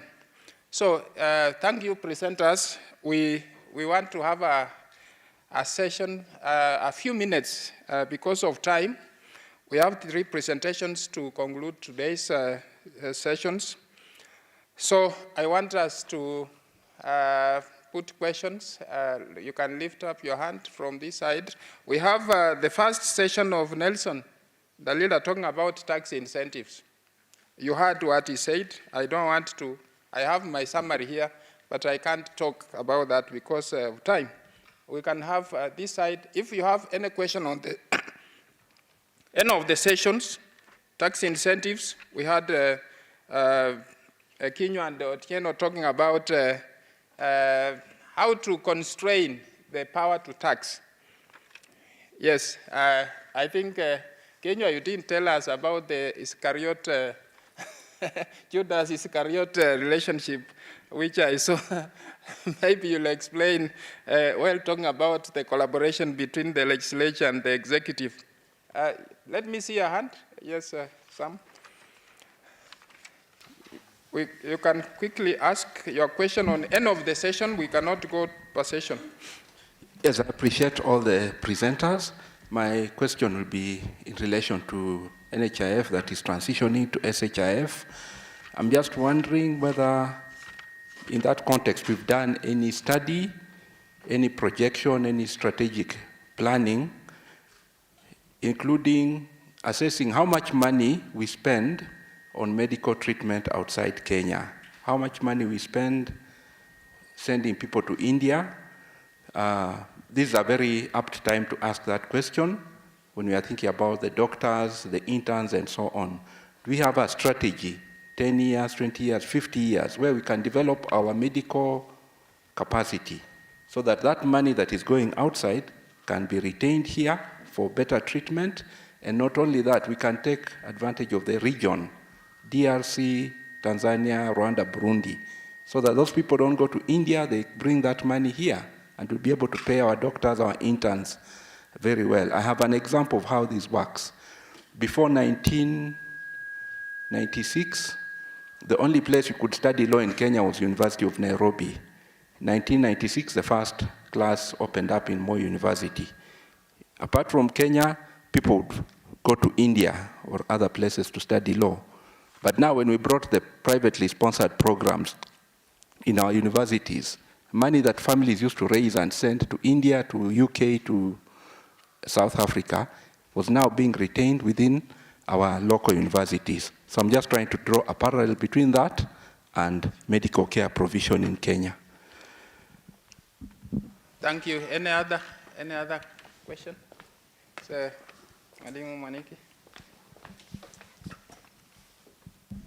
Thank you very much. My name is Monique. My question goes to the good lady from NSSF, Millicent. What is the justification for taxation of pension? You know, when you are an employee, they deduct a bit of money. They say this is your retirement, something. The little that is left, they give you. If you put it in the bank, they earn some little interest, they tax that interest. If you put it in the circle, it earns some little interest, they tax that interest. You know, everything. If you buy a beer in the evening, they tax you heavily. Now, why must they tax pension at all? Thank you. Thank you. There is a hand there, please. Why they tax if the government is keen to protect my future as an old man? They should spare me of this tax. Thank you very much. I have 2 questions, one for Mr. Nelson Dalila and the other one for Otieno and Kinyo. As a trade and investment lawyer, I'm very much interested in attracting foreign direct investment. I'm very much interested in seeing that the country is having investments, right? But so my question is, so where do you draw the line between promoting tax incentives and, for example, the balance for what you call social and economic rights? So Nelson you say that one of the recommendations that you'd like to have is building on administrative capacities. Well, that is very much easier said than done, thinking about the political state, for example, of Kenya. All of these decisions are made at a discretionary level. I sit down and I decide Kenya and China needs to get more investment relationships, and I'm going to give them a tax incentive. So my question is really, where do you draw the line between a discretionary power and a balance for social and economic rights? The other question to Mr. Benson Otieno is that you say that tax revenue should equal national income growth. Makes a lot of sense put on paper, but I'm looking at the current economic status of the country at the moment. Do you actually think that that is possible? Do you think we're able to achieve, are we ever going to get to a position where we'll say tax revenue actually equals national income growth? I read a paper on Business Daily and it said that currently Kenya is so much looking into getting money from the World Bank. But for it to get there, the World Bank requirements that Kenya needs to meet, and this includes making sure that the GDP to the country's national income gets to 15%. It's a lot of math, and we're lawyers. But this is the thing. President Ruto, in a speech, said that he wants to get to 15.8%. What does that mean? That we have to put in more stringent taxation measures. That means we are getting to tax anything that can be taxed, including Airbnb. Are you going to South Africa? Are you coming with a phone? We're going to tax that. So my question is, from where you sit, do you actually think that we're going to get to a point where we are saying national revenue is equal to national income growth? Thank you. We have any more? The last one before we respond quickly. Hello, my name is Brian Ochieng. I'm an ATP student. So my question regards to NSSF specifically. My observation in the employment sector, I have observed that usually when retirees, when they retire, they tend to take a lot of, they tend to spend a lot of time following up with the various employees in regards to the unremitted contributions. So my question is in regard to the staff retirement benefit schemes, and what is the interplay of NSSF and also various insurance providers in regards to the realization of the social protection rights of these employees? Thank you. Thank you. We'll take that as the last one, please. Hello, thank you. My name is Jafar Hassan. My question is, how do you view the intersection of taxation policy and social economic rights, and what strategies do you believe are most effective for fostering both economic growth and social equality? Thank you. Who is to answer the question? So I was not here. I came late, so I don't know. Okay. Anyone can answer. Any of you can answer who can deal with that question? You can read it again? So my question is, how do you view the intersection of taxation policy and social economic rights, and what strategies do you believe are most effective for fostering both economic growth and social equity? Okay. Thank you. That question looks like it is the question of the conference, because I think all questions are leading there and answers. So let me, who will be first to go? And Dalila, you can come.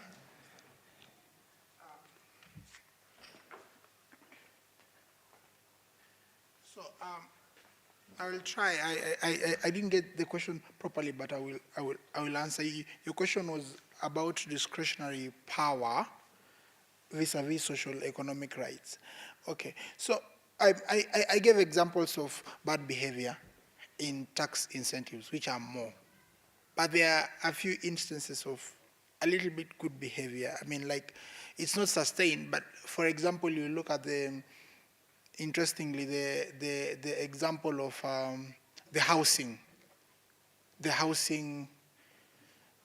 whereby ideally the developers are given some incentives in terms of land, and so that they are supposed to sell it cheaper.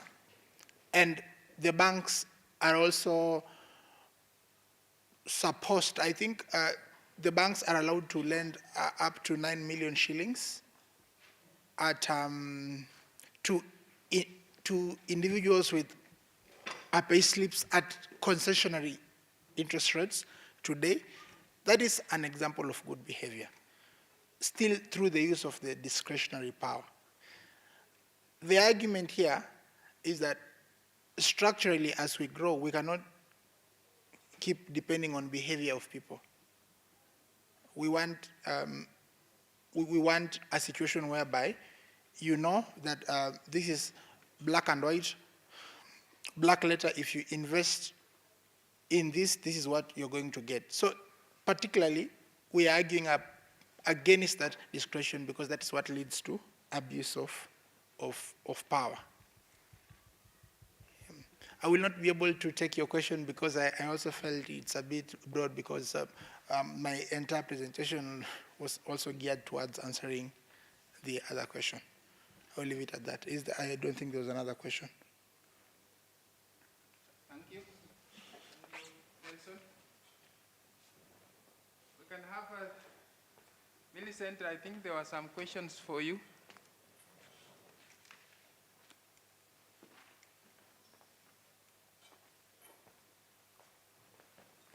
Thank you very much. We had 2 questions.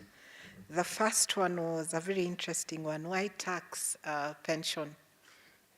So I would like to start by saying that a lot of efforts have been made towards regular reviews done by the Retirement Benefits Authority, and currently up to 600,000 is not taxed. Above 600,000 is taxed. However, why we are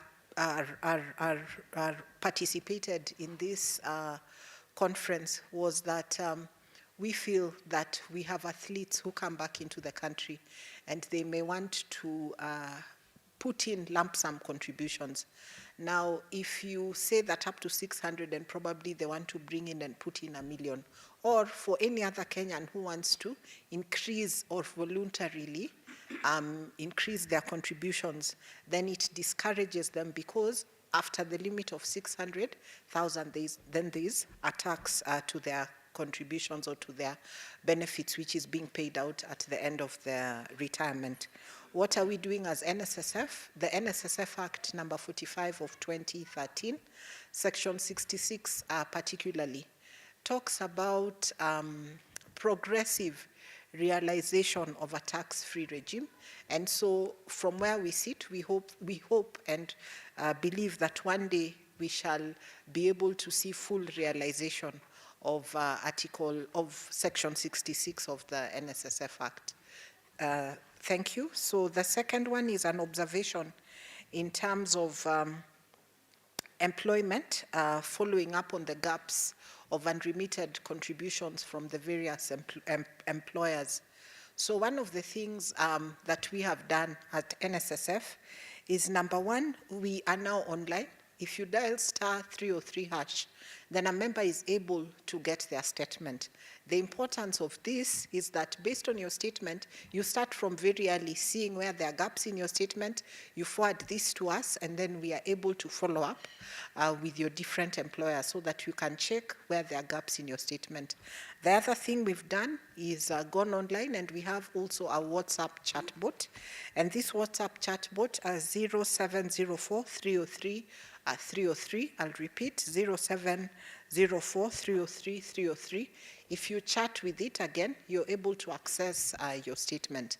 If you access your statement and there are gaps, then you reach us at the nearest branch to you, and we are able to visit your employer or find out the gaps rectify the gaps in your statement so that this doesn't happen. how can this be addressed in general, other than the efforts that we are putting in place in terms of technology? I think there is need for a lot of member education and awareness. Unlike our counterparts in NHIF, our relationship with you is lifelong, meaning that you start contributing now, but if you are, for example, 30, you do not come to us or collect your benefits until you're 60. And hence, in between here, you may not be able to remember to check your statements and identify the gaps. So a lot of member education and sensitization, a lot of capacity building, that it is also your responsibility to be able to frequently check your statements in as much as we are doing it, but there are some employers who we know are not remitting. And we have also put in place mechanisms in terms of compliance, where we carry out inspections to identify where there are gaps in terms of remission of contributions. I'll give an example of NSSF Uganda, whereby they started a whistleblower policy. So for employees who have not, who know that their employer has not remitted their contributions, then they would come forth and report them so that they can follow up and enhance compliance. Thank you very much.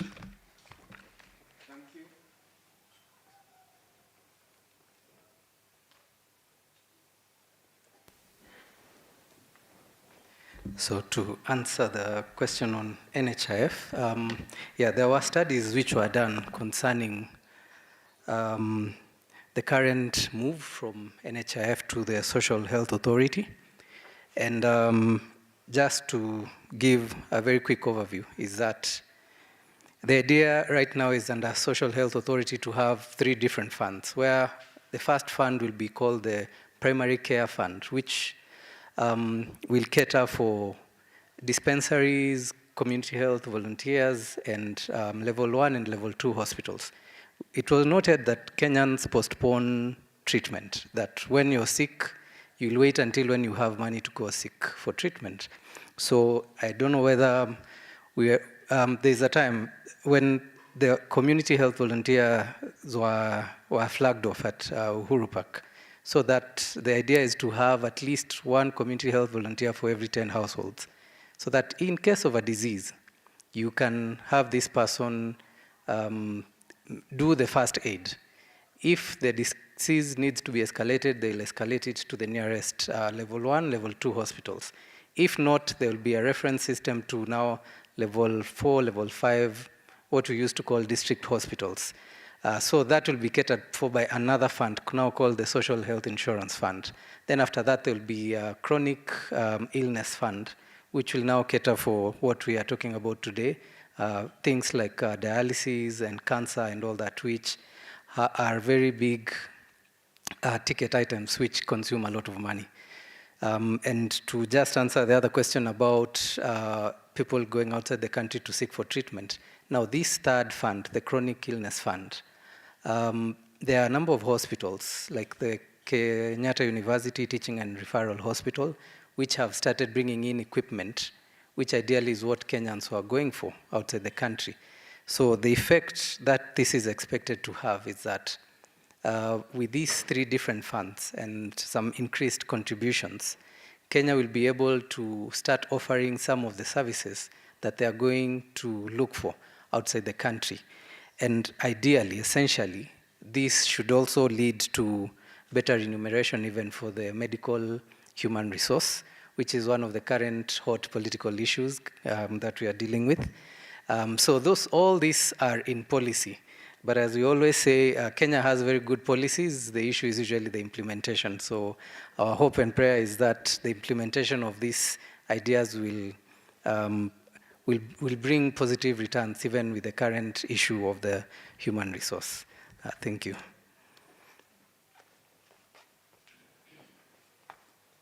Thank you. I hope all questions have been answered. One more? Yes, kindly, very brief, so that we conclude this session. Thank you. I got a question from Chelagat asking about whether, given the current economic situation, there can be a balance between the revenue and the national income. I would say this, as we are, or where we are as of now, that is the situation. It is not possible. But we are calling for a correctional approach that is going to make sure that progressively we are able to meet what the principle of buoyancy is saying. Principle of buoyancy is saying that national, the tax rates should be increasing based on the income or the national income. So you don't just come up with the taxation like we are seeing in Kenya, where there is no science to accompany whatever percentage. Somebody is telling you we want to charge 1.5%. From where? Why not 0? Why not 10? Where is that figure? So somebody thinks somewhere and comes up with that figure. So we are saying, if we are going to have scientific approaches to some of these things, then we can correct the messes that we have had. But to say that it can happen by simply writing in paper that, look, this side must balance with this side, that one is not possible. And maybe somebody may ask how. One of the concepts that has been utilized in Kenya is the concept of sunset clauses in tax legislations, where you're saying this tax will expire within 5 years, within 10 years. Like we saw, there were up to 12 statutes or types of taxes that were expiring last year. Our problem in Kenya is that we don't have a formula. We don't have a trigger mechanism. It is just 8, 10 years. What's wrong with 10 years? What if the economy has grown or has outperformed what it was before? Why 10 years? Why not 1 year? Can we have trigger mechanisms which are scientific, not based on perceptions that are not backed by things that can be proven? So that is our recommendation in our paper, that let's have sunset clauses as a mechanism that can be used properly in order to have sort of trigger mechanisms. What if we see this? This is what should happen. So there's a precondition. Also answering to your question of the discretion. When you have predetermined or conditions set, there will be no discretion. Actually, what people have said in terms of scholarship is that tax is the lifeblood of any government. Why somebody would want to form government is because they want to come and get into your pocket in the day. But now the issue is, if that is their motivation, it means then they can do anything to come for it. But what we are saying is that, okay, even if it was Satan to come, those who believe Satan is bad, if he came and he became your president, if you have these preconditions, as long as Satan is not going through the preconditions, or as long as Satan is going, you are safe, as if it was God. Thank you. Okay, thank you.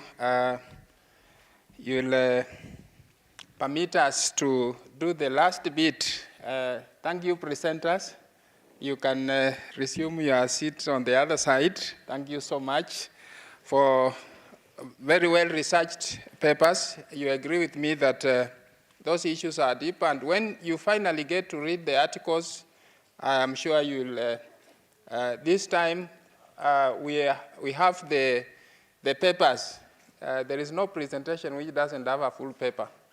Unlike in the past when we were unable to publish because we didn't get final papers. So this time, be sure that we'll have a Kenya School of Law journal will carry those articles once they go through the final review, the editorial review.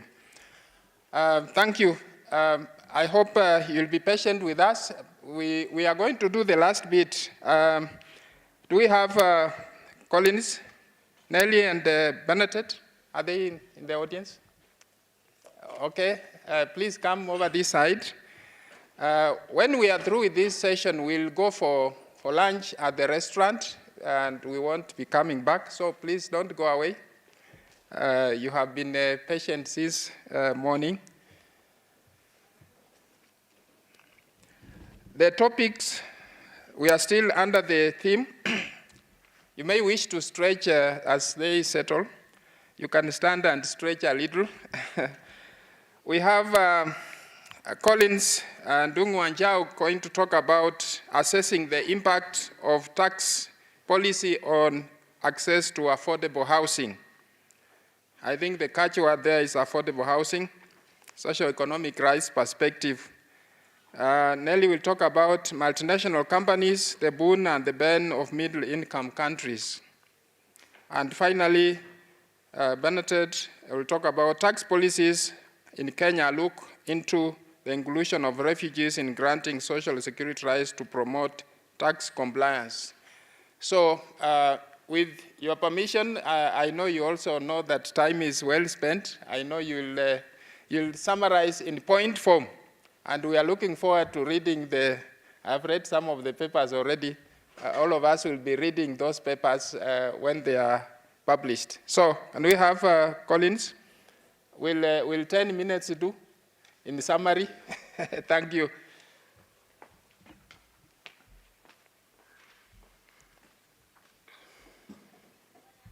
Hello. Yes. Yeah. So, ladies and gentlemen, good afternoon. My name is Collins Ndongo Wanjao. I am a student at the Kenya School of Law. My paper was on analyzing the impact of Kenya's tax policy on the access to affordable housing. So when you get the question of tax and affordable housing coming, the first thing that gets to your mind is the housing levy introduced under the Affordable Housing Act and the Affordable Housing Regulations. So just a brief introduction. Most of these things have already been gone through by the previous presenters, so I'll just pass through. So the interdependence of tax law and human rights law comes through something that Atia Waris in her book called realization and legitimization. So we are in a state where the taxing function of the government is not being seen as legitimate by the citizens. So in a place where taxes are being used directly to provide for social economic rights, that is where we will have legitimacy. And the other issue of realization is being brought about by the direct expenditure of taxes, again, for the provision of human rights. So human rights are being provided for by taxes, and then on the other hand, taxes are being given a state of legitimacy by human rights. So my paper was on the right to shelter, that is the affordable and adequate housing. It is provided for, again, under Article 43, which has been gone through extensively today. But we also have international legal instruments such as the UDHR, we have ICESR, we have CEDAW. All of them talk about the right to affordable housing under adequate standards of living. So since independence, the government of Kenya has been trying to formulate and bring to life this right to affordable housing. And from independence to around the 2000s, we had a situation where the government was directly involved in building houses. This was because the largest percentage of citizens were civil servants, so the government was directly building houses for them.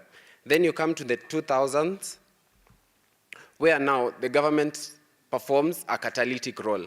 This is where the government was finding other actors and trying to foster cooperation and allowing them to do the direct work. So the work of the government now becomes just formulation of policy and bringing them together. From there now to actualizing, it becomes the role of these public and private sector actors. So now the question which I was asked was, do we have a housing crisis in Kenya? Because now, if we don't have one, then this presentation of mine and the Affordable Housing Act and the regulations all become a nullity. So do you think that we have a housing crisis in Kenya? By show of hand, do you think we have a crisis? So I can see a lot of no's, and my answer to you would be that privilege is invisible to those who have it.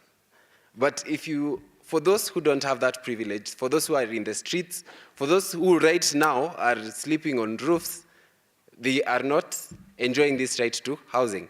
And so the right to shelter is seen through availability. Are there houses for those who don't? Are there houses? The other one is affordability. For those who don't have houses, can they afford them?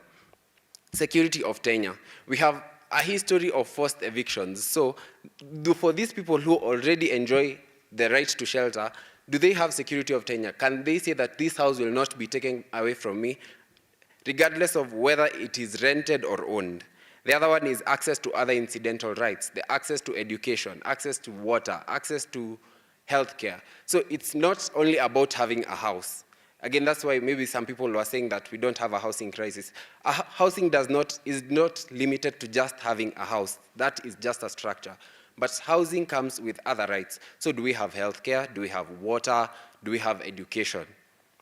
The other one was equality and non-discrimination. So for this access to housing, is it non-discriminatory? Can we say that everybody in any tribe, any area, those in rural and those in urban, and those people in different levels of income, can they all say that they can get houses, and not just a structure, but all the other rights that come attached to it? So the solution that the government brought was through the Big Four agenda. It was, I think, somewhere in 2018, yes. And one of the pillars was access to affordable housing. And there has been a lot of push and pull around the right to housing. And this mostly was experienced through litigation. And finally, we have the Affordable Housing Act, which was signed into law this year, and the regulations which were brought in, I think that was last week, yeah? And the housing levy is capped at 1.5%. The penalty for non-compliance is 3%, and the Kenya Revenue Authority is given the power to collect this tax. Now, for the housing levy, just to conclude, I will just say the concerns that have been there.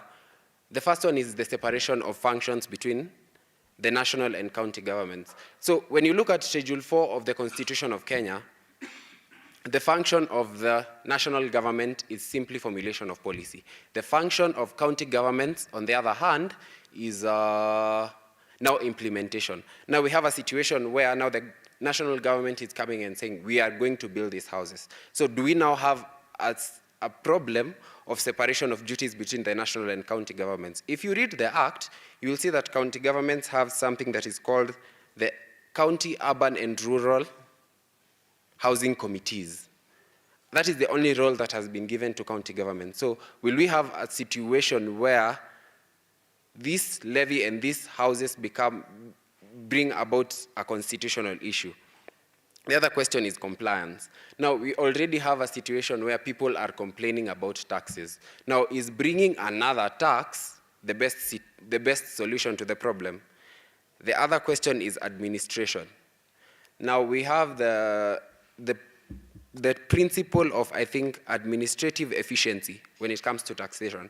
Now, this means that taxes collected, the cost of collecting taxes should not outweigh the money that goes to the government as revenue. So what will be the administrative cost of this tax? Already we have an affordable housing board. We have these committees in the county government. These are wages that will be paid. We already have the cost of building these houses. So will we have a situation again where the monies that are collected are not even enough to build the houses? And my last concern was about shifting the burden from the government to the citizens. Now the government is saying, now we are not able to build houses for you. Now do this, now give us money so that we can build houses for you. So is this shifting of the burden correct? Now, if you were to speak in an idealistic world, if you are living in make-believe, whatever I said in the first instance would be true. This affordable housing, the housing levy, will bring legitimacy to the state through provision of taxes, provision of services directly from taxes. And the other issue of realization, right? So now, if we were to come now to the realistic situation that we have the issue of corruption, we have the issue of graft, we have supply and demand. In as much as we are building houses, we have a demand that cannot be easily satisfied. So how are we supposed to solve this problem? Again, they are contributors who already have their houses. So how are we going to compensate them, or are they just contributing? And my other issue was, we already have investors who have invested their time and money into building houses. So are we now going directly into their source of income, and now the government is denying these people of a source of income, and again now, that is another tax base that might be lost. Yeah, and that was my paper. Thank you.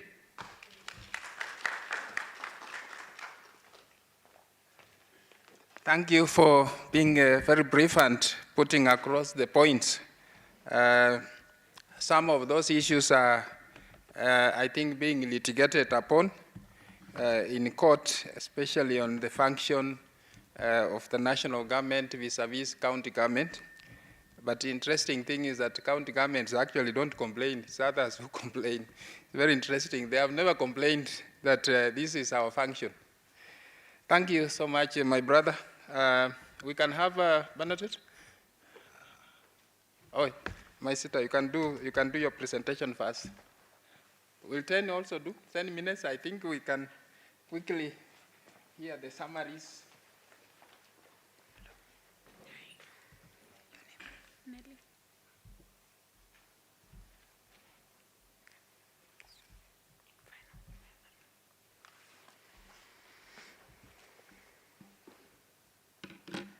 Good afternoon.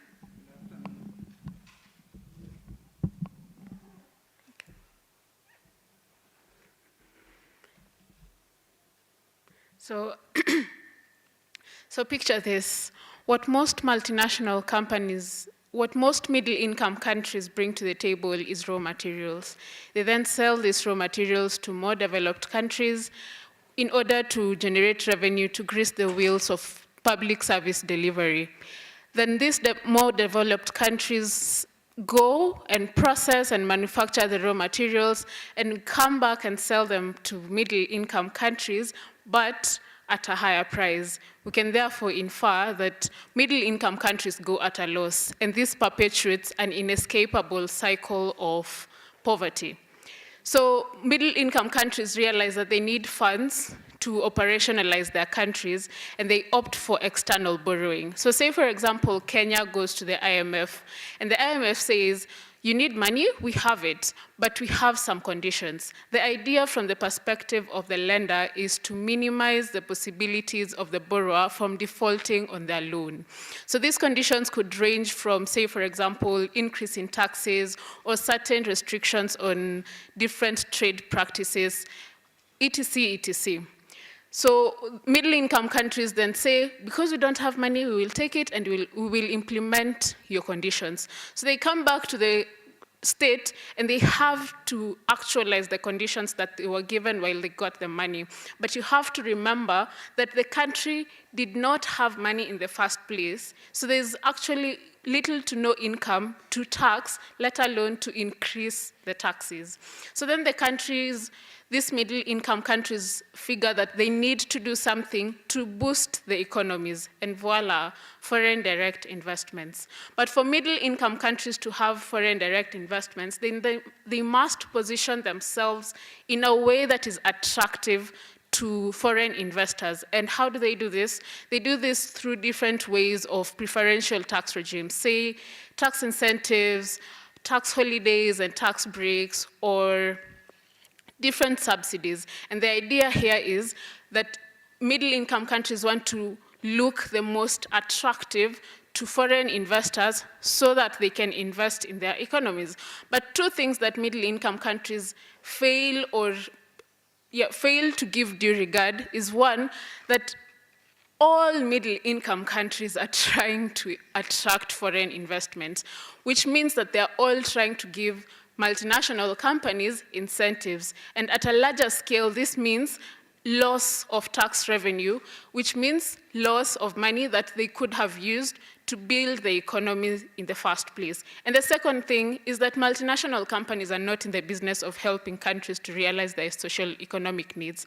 Their sole interest and their sole priority is to maximize profits, which means that they will exhaust and exploit any avenue that they have to avoid and evade taxes, hence the conversation that we're about to have today.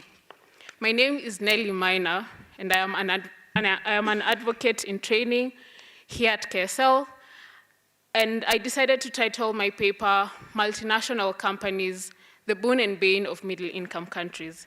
I had prepared quite a bit of content to converse on, but I will get into just the two main areas, which I think is, I will first talk about cross-border taxation and the challenges that arise therefrom, and then I will contextualize that with the realization of social economic rights in middle-income countries.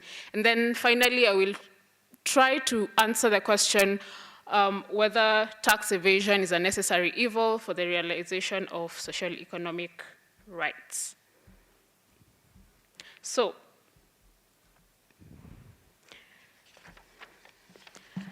cross-border taxation is characterized by two main challenges. One is double taxation, and two is transfer pricing. So the first one, double taxation, it arises or occurs where the same income is taxed twice as a result of competing claims between the host country and the home country. The host country is where the business was actually conducted, while the home country is the country in which the multinational company was originally incorporated. But double tax treaties have come into play to try to alleviate this challenge. And unfortunately, such uncertainties propel multinational companies to exploit such gaps in order to avoid being taxed twice. And the second challenge is under transfer pricing. And transfer pricing is the price that is assessed and paid in intergroup transactions between related companies based on the arm's length principle. And this principle requires that related companies agree on their transactions in a similar manner that unrelated companies would have in a comparable circumstance.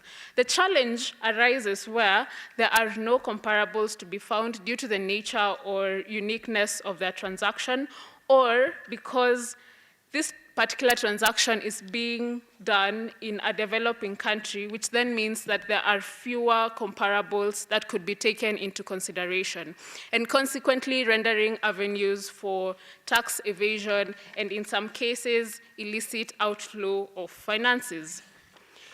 And because of this, and considering the conversation that we have had throughout the day, the challenges and the pressure on governments of middle-income countries to realize social economic needs and rights is ever increasing. Consider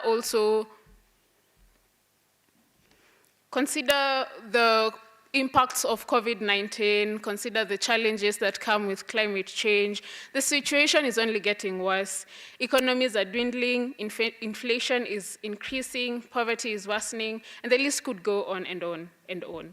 But the mind-boggling question then becomes, if the state is having a huge challenge realizing social economic rights, but man cannot actually live without social economic needs, then someone must be doing something. And this is where multinational companies come, because they have money and they have power and they have influence. They can easily invest in local markets, and they can also use their influence to leverage governments to invest in infrastructural development in a bid to promote and protect social security.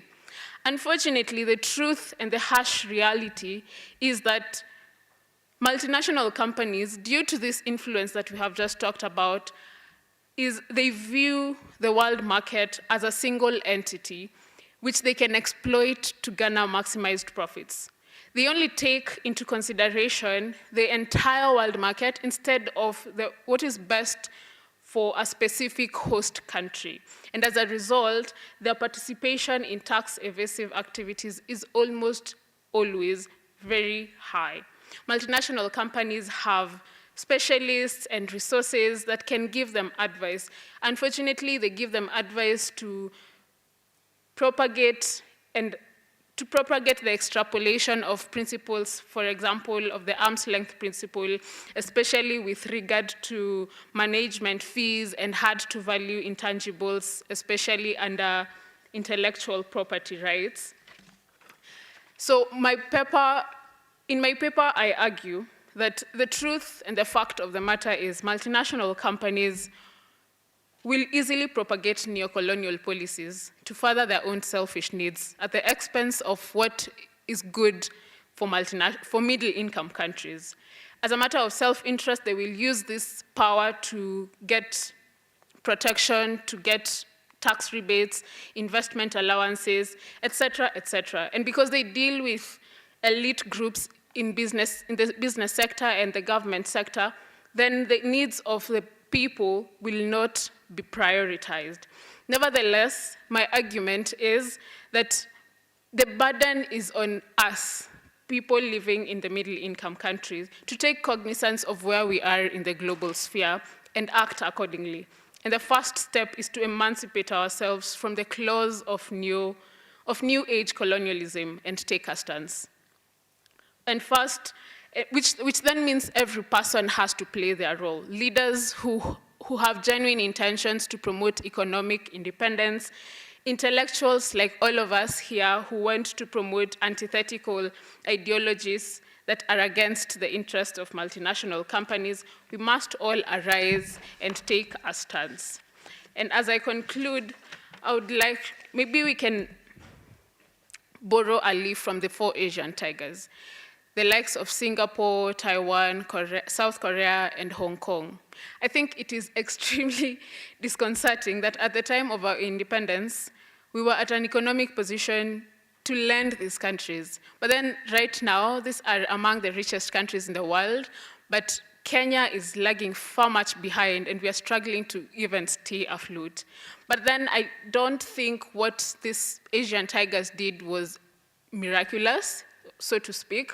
It was simply the expected outcome of radical investments and intentional decisions, especially in the education sector and in terms of the development of their infrastructure, but most importantly, in good governance, including accountability, transparency, combating corruption, and an enabling legal environment. And as I pen off, I leave you with the words of James Allen in his book, As a Man Thinketh, that a strong man cannot help a weaker unless the weaker is willing to be helped. And even then, the weaker man must be strong of himself. He must, by his own efforts, develop the strength he admires in another. None but himself can alter his condition. Thank you.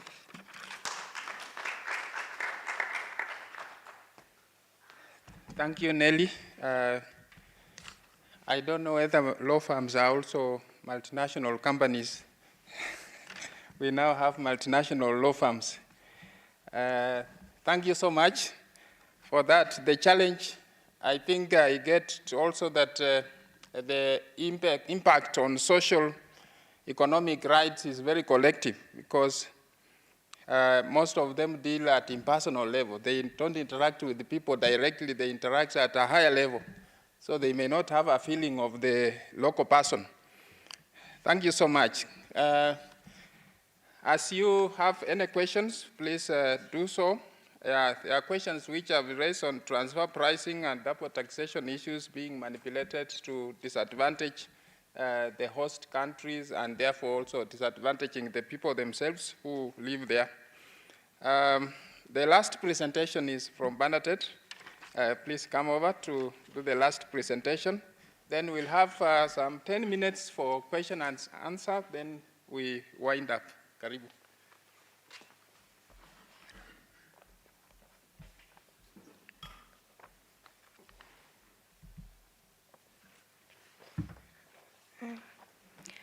Good afternoon. My name is Benedict Atieno Ogwel Otieno.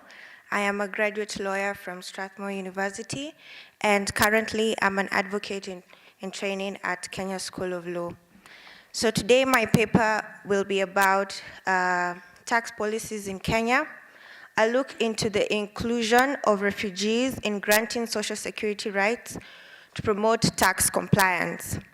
So my paper is a little bit unique because instead of talking about taxation on Kenyan citizens, we'll be looking at the refugees who permanently live here in Kenya and acquire wealth here in Kenya and are not in any way taxable. We want to include them in the tax bracket. So my paper will be suggesting a humanitarian way of ensuring tax compliance among refugees permanently living in Kenya by granting them access to a contribution fund, as well as giving them legal standing in the NSSF Act by reviewing the exempt persons clause. So according to the UNHCR, Kenya is recognized as one of the top countries in Africa that receive the most refugees. There are about 500,000 refugees in Kenya. And even though most of them are in the refugee camps, we have a sizable amount of them that are existing in our urban cities, 16% of them to be exact. So who is a refugee? A refugee under Section 3 of the Refugee Act 2021 is a person who leaves their country due to a well-founded fear of being persecuted for race, religion, nationality, membership of a particular social group, or political opinion in Kenya, and is unable to return based on this fear. So my paper will be based on these following grounds.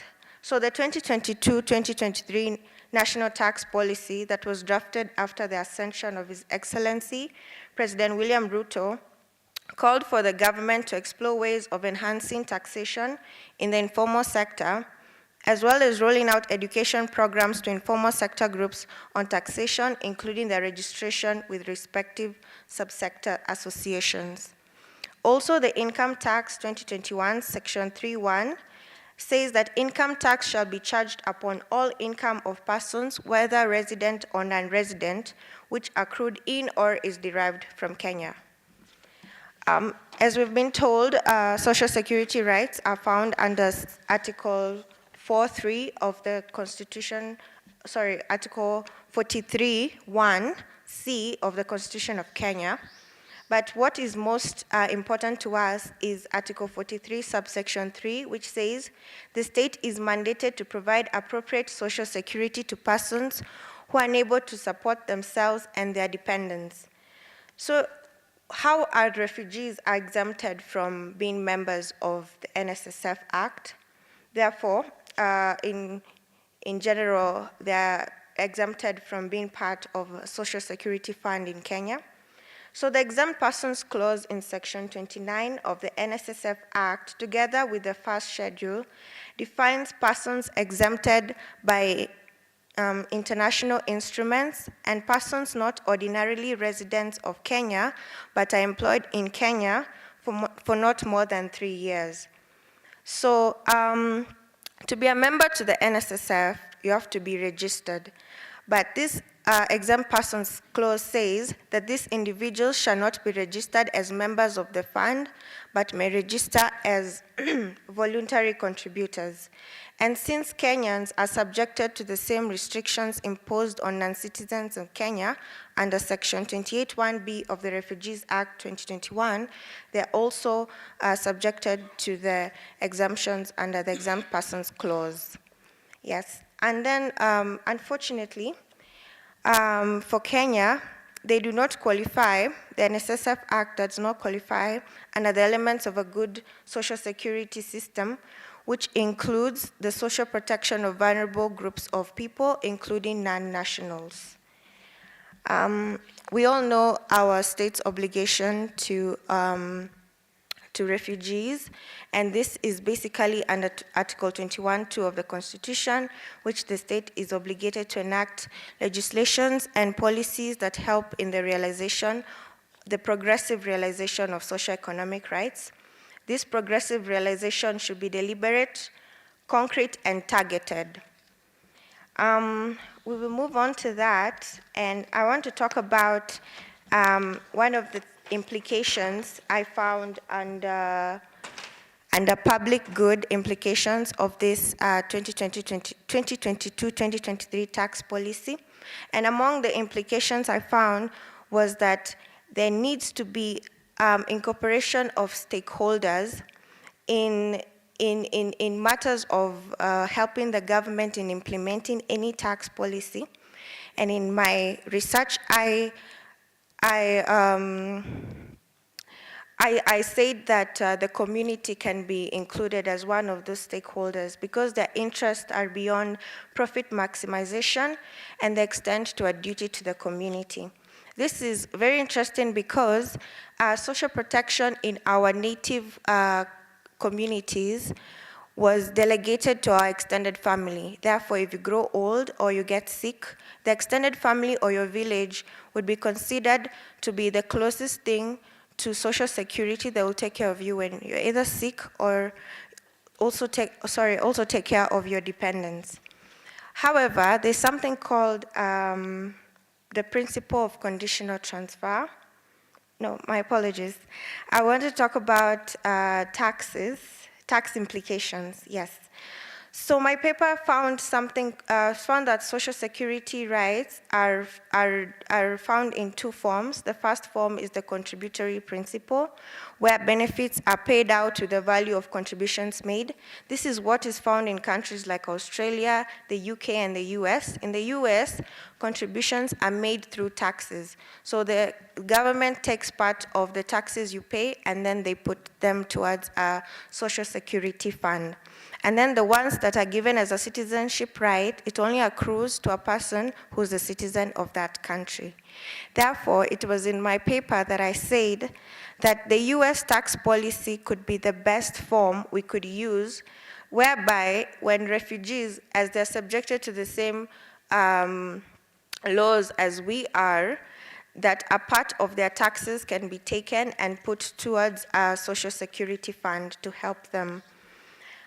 Also, there's something which I was talking to was called the principle of conditional transfer, which states that beneficiaries have to undertake some action, such as working to fairly benefit from social assistance.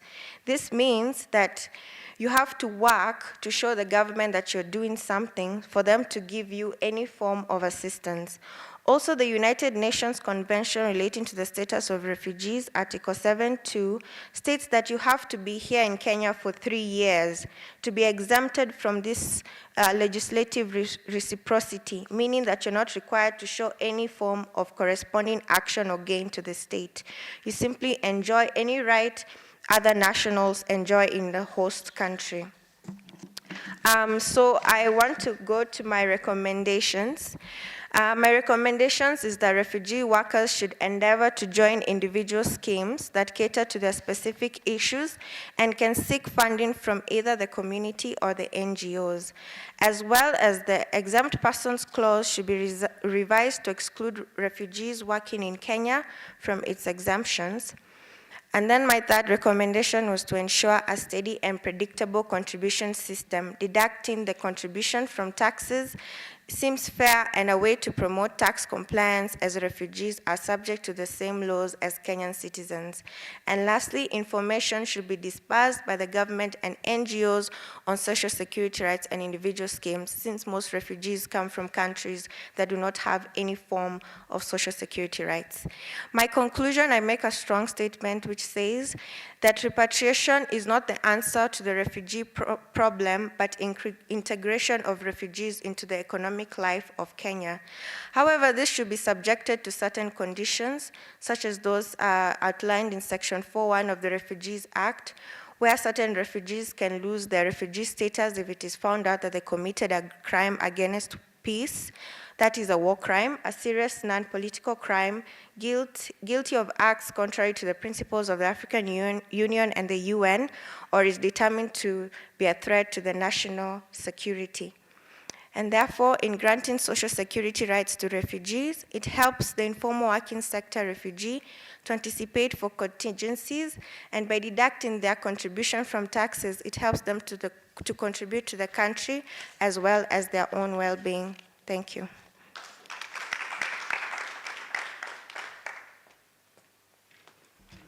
Thank you, Bernadette. In most forums, it is usually not easy to see people defending or fighting for the rights of refugees. I think you find that they are not found in many places where these things are discussed. Thank you for raising those concerns, that the UN has done much to make legal instruments to cater for their needs while in foreign land. But there are those small things that, of course, international regime may not have ventured into, and leaving those gaps which she has identified, that the law should also streamline. Thank you. Now we can take a few questions. I know we are tired and probably hungry. Any questions? You can lift up your hands to any of the three presenters who have done quite a lot of research.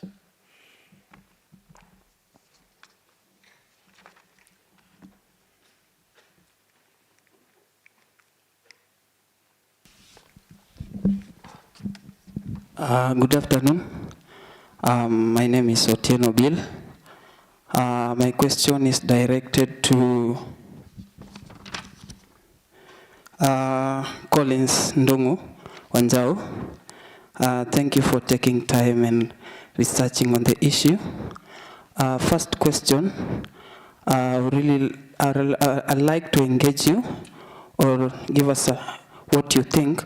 Do you really think there is a housing crisis in Kenya? And secondly, you have given us a number of, the legislations and the laws that talk on accessibility to housing.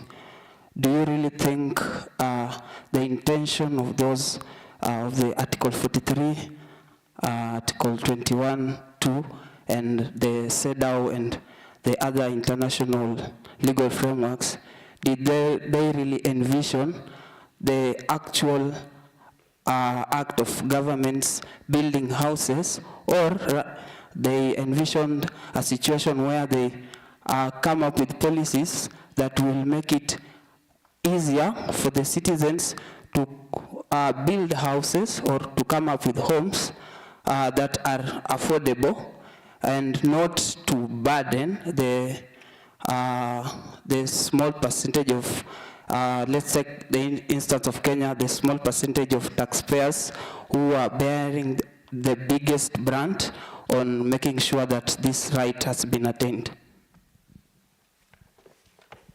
Thank you. There's a question down here.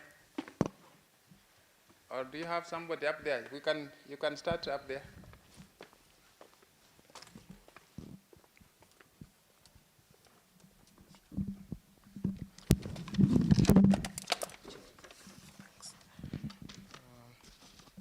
My name is Polycarp Okumu. I have a question to Collins. Kwame has written a lot about affordable housing. I think you need to really look into that. And his biggest argument, Kwame Owino, his biggest argument is that we don't have a housing problem. What we have is an income problem. He alluded to it in the morning. He said the income of the average or the median income of a Kenyan is 210,000 in a year. So that means the average income of an average Kenyan is like 28,000 in a month. His argument is, with 28,000 in a month, the logical analysis is that we'll have poor housing for everyone, for most Kenyans. So his argument is, we don't need to throw money to affordable housing. What we need to do is, like he said in the morning, we don't need government running butcheries. We need government doing things like defense. So we don't need government developing houses. We need government incentivizing private developers to build houses. We need them to reduce the cost of cement. We need them to reduce the cost of steel. And that's the real problem. An average person with 30,000 a month cannot actually build any reasonably comfortable house in this country. What we have is an income problem, not an affordable housing problem. Obviously, you can argue the other way, and that's the whole concept of intellectual, debates. My next question, which is almost more of a comment to Nelly, tomorrow in New York, we're going to have the first negotiations of the UN Tax Convention. The UN Tax Convention is the first time the Global South and Africa for the first time is being given an opportunity to contribute to the development of international tax policy. The debate around multinationals not being able to pay their fair share of taxes because they argue that obviously there's a lot of complexity around source and residence taxation. But tomorrow in New York, for the first time, in fact, Kenya is part of the African group that is representing Africa in the argument for fair share of taxation globally. So we are really making progress around taxing of multinationals, and it's a good thing that you've brought it to this position. So yeah, probably just push you to follow the negotiations that are setting tomorrow in New York around the UN Tax Convention. The UN Tax Convention. Also, I'm sure you're aware about Pillar 1 and Pillar 2 of the OECD's recommendations around taxing multinationals. So Pillar 1 is about minimum, around amount, obviously the complexity around amount A, amount B. So if you don't meet the threshold of amount A, you move to amount B. Then there's a subject to tax rule. Then Pillar 2 is around the minimum corporate tax, which is 15%. So they're saying if multinationals should pay a minimum of 15% on all the profit they make, at the end of the day. So I definitely recommend that you follow the negotiations starting tomorrow. Yeah. Thank you. And I hope you can also, when talking about multinationals, whether they are, there was a topic in the morning about tax incentives, whether multinationals also take advantage in addition of the issues that you observed, whether those tax incentives again are granted to them, getting further benefits at the expense of the host. Thank you. Thank you. Once again, my name is Asaki Ogola. So mine is addressed to the stellar presentation made by Ms. Otieno. Professor Bakari always says that we are too ignorant that we can't help but ask. That is very, very well researched, first I have to say.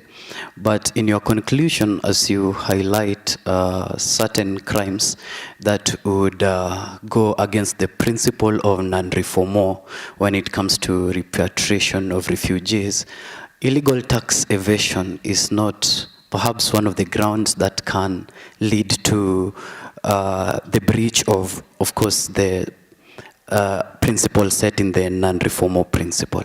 So my question would rather be this.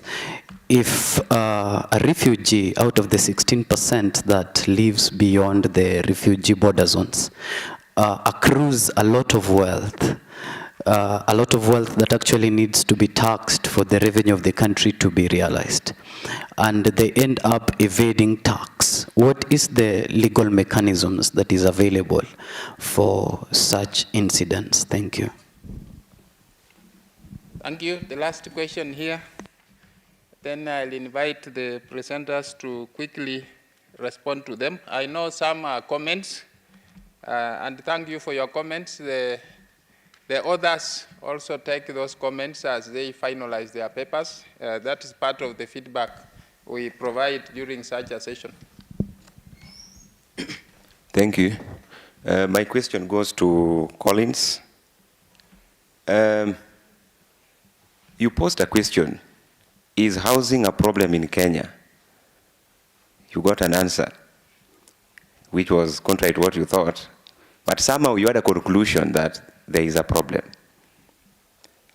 Article 42 of the Constitution provides for the right to clean environment and all that. Does the government, or does it mean that the government will be coming to sweep your compound? Article 46 provides for consumer protection. What does that mean in terms of the state's obligation? I want to pick your mind. or under Article 43 of the Constitution, when we are talking about the economic and social rights, what is it when we are told that every person has all those rights listed there? Is it telling you that the state will do this or the state will enable? And what is the difference between creating that enabling environment and actually cutting things and pasting? A nomad is a person who moves from place to place with animals in search of pasture. Kenya is one of those states with nomads. You tell a nomad that, look, you need a house. Will they be there with their cows? How do you conclude? And I just want to pick your mind on Article 43. Thank you. Thank you. I think you can now respond.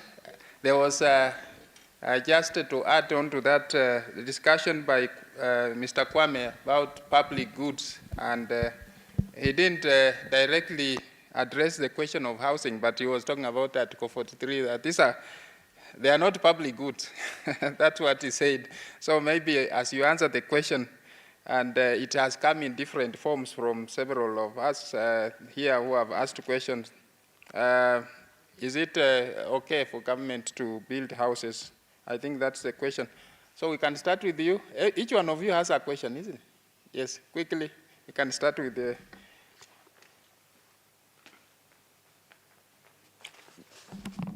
Good afternoon again.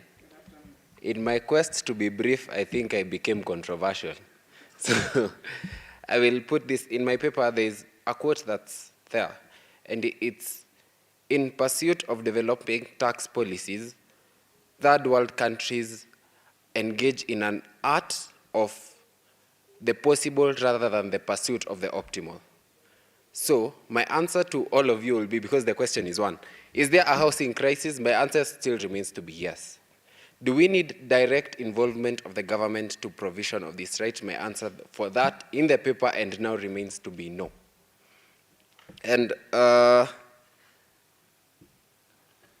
intention, there was a question on the intention of the laws, both the Constitution and international law, with regard to the right to affordable housing, whether the intention is for the governments to directly build houses.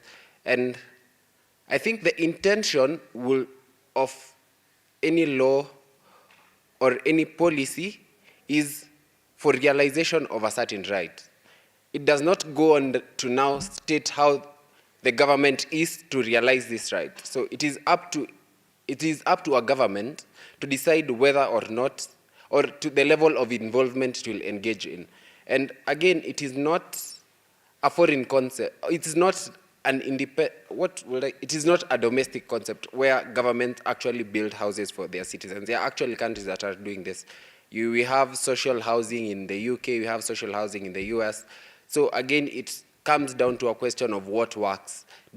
Will government building houses for its citizens work for Kenya? According to Kwame in the morning, it will fail within the next 5 years. We'll wait and see.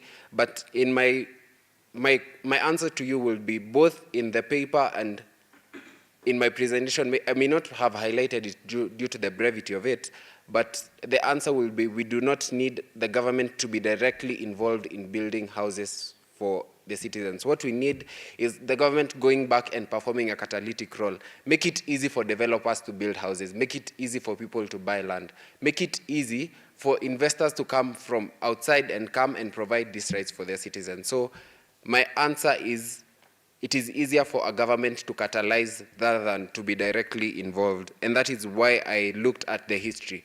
There is a point where the government performed a direct role, and there was a point where the government performed an indirect role. I don't know where the rush is coming in right now, but yeah, we will wait and see. I don't think there's any unanswered question. Is anybody feels unanswered? Thank you.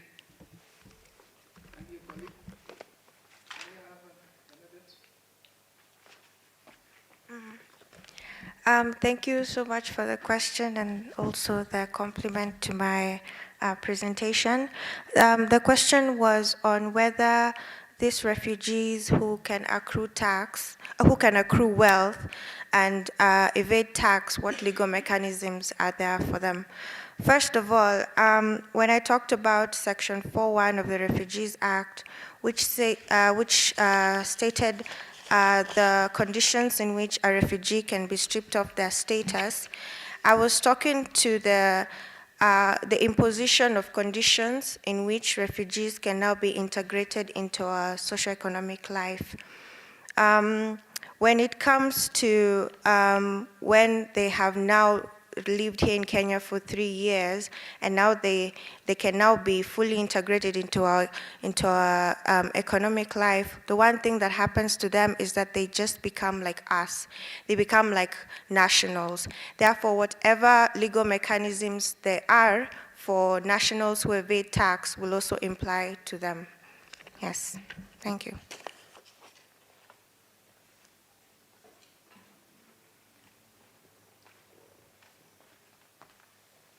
Okay, thank you for the responses as well as questions and comments. Ladies and gentlemen, I would like to say that we have come to the end of day one. We started a little bit late, that's why we are here, we have not taken lunch, but we thank you for your patience and your contribution. We particularly thank the presenters because they have taken their time to research, very well researched those papers. You will see them later when they are published, very well researched, and you have taken your time to prepare PowerPoint and also come to present. So thank you so much, presenters, and we wish you all the best. For those who are studying, we wish you all the best. You can develop those themes and do some other research around what you have already done, because they are very important areas. So I would like to ask Naserian to come and say something, then we can break for lunch and for the day. Otherwise, thank you so much, online audience, and those who are here for your participation. We look forward to seeing you tomorrow again for another very exciting day with a lot of topics for discussion.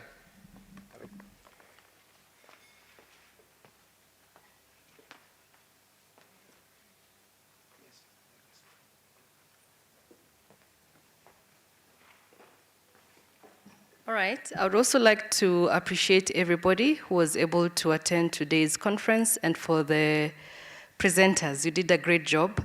We are still interacting with your paper, and we are looking forward to you improving them from the comments that we have received today. And we also are dedicated to publishing eventually your papers. So do your very best. So we'll proceed to lunch at Gate C. Anybody here who does not know Gate C?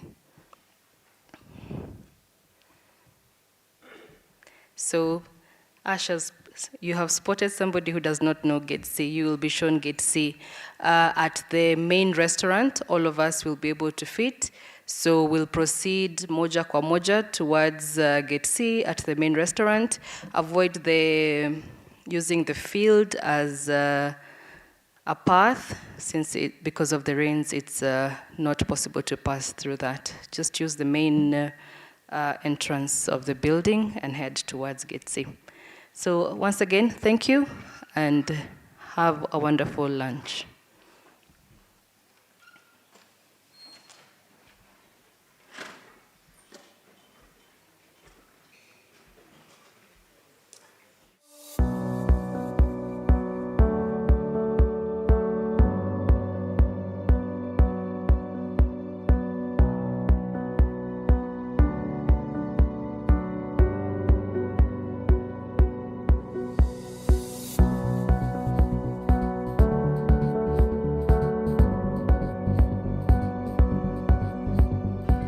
The Kenya School of Law was established in 1963 when a total of 11 students were admitted. From its establishment till the early 2000s, the school was located on Valley Road at the current University of Nairobi's Dental School.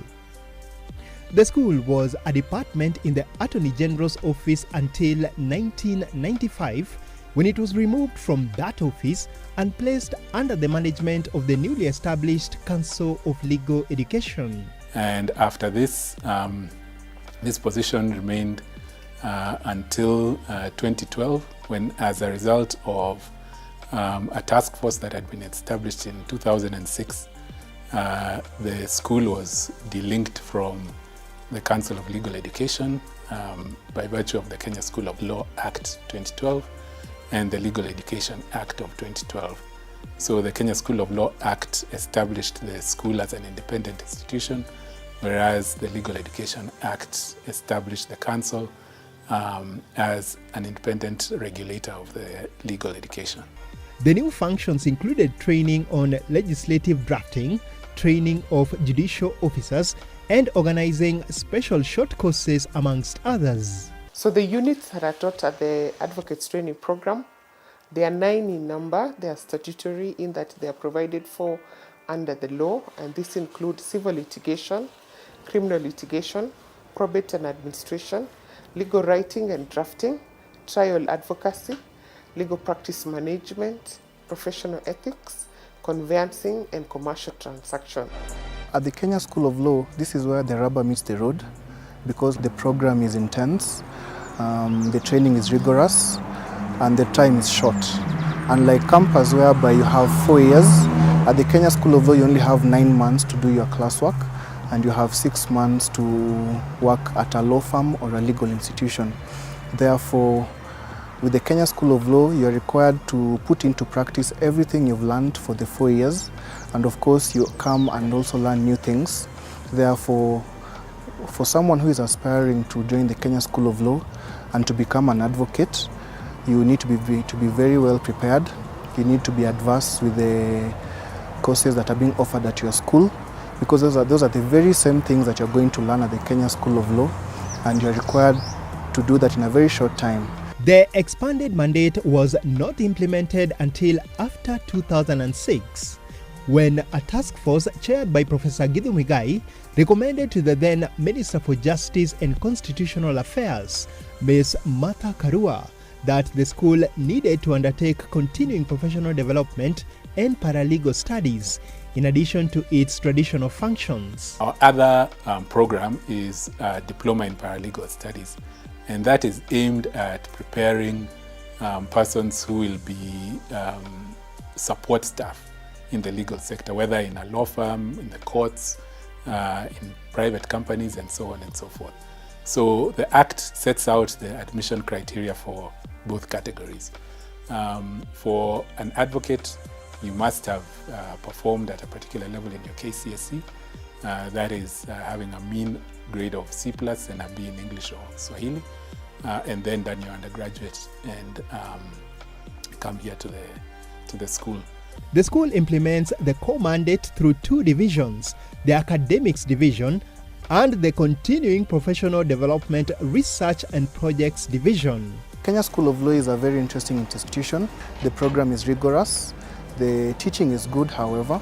The lecturers are quite engaging, quite understanding, and they are ready to take students all the way up to the time when they sit for their council legal education examination. And not only do we learn how to become advocates, but we also learn how to develop character. In KSL, it's very lenient. I knew little to know much about law, but then now coming out of KSL, I'd say I know so much. So I'd say my interaction here in KSL has been amazing.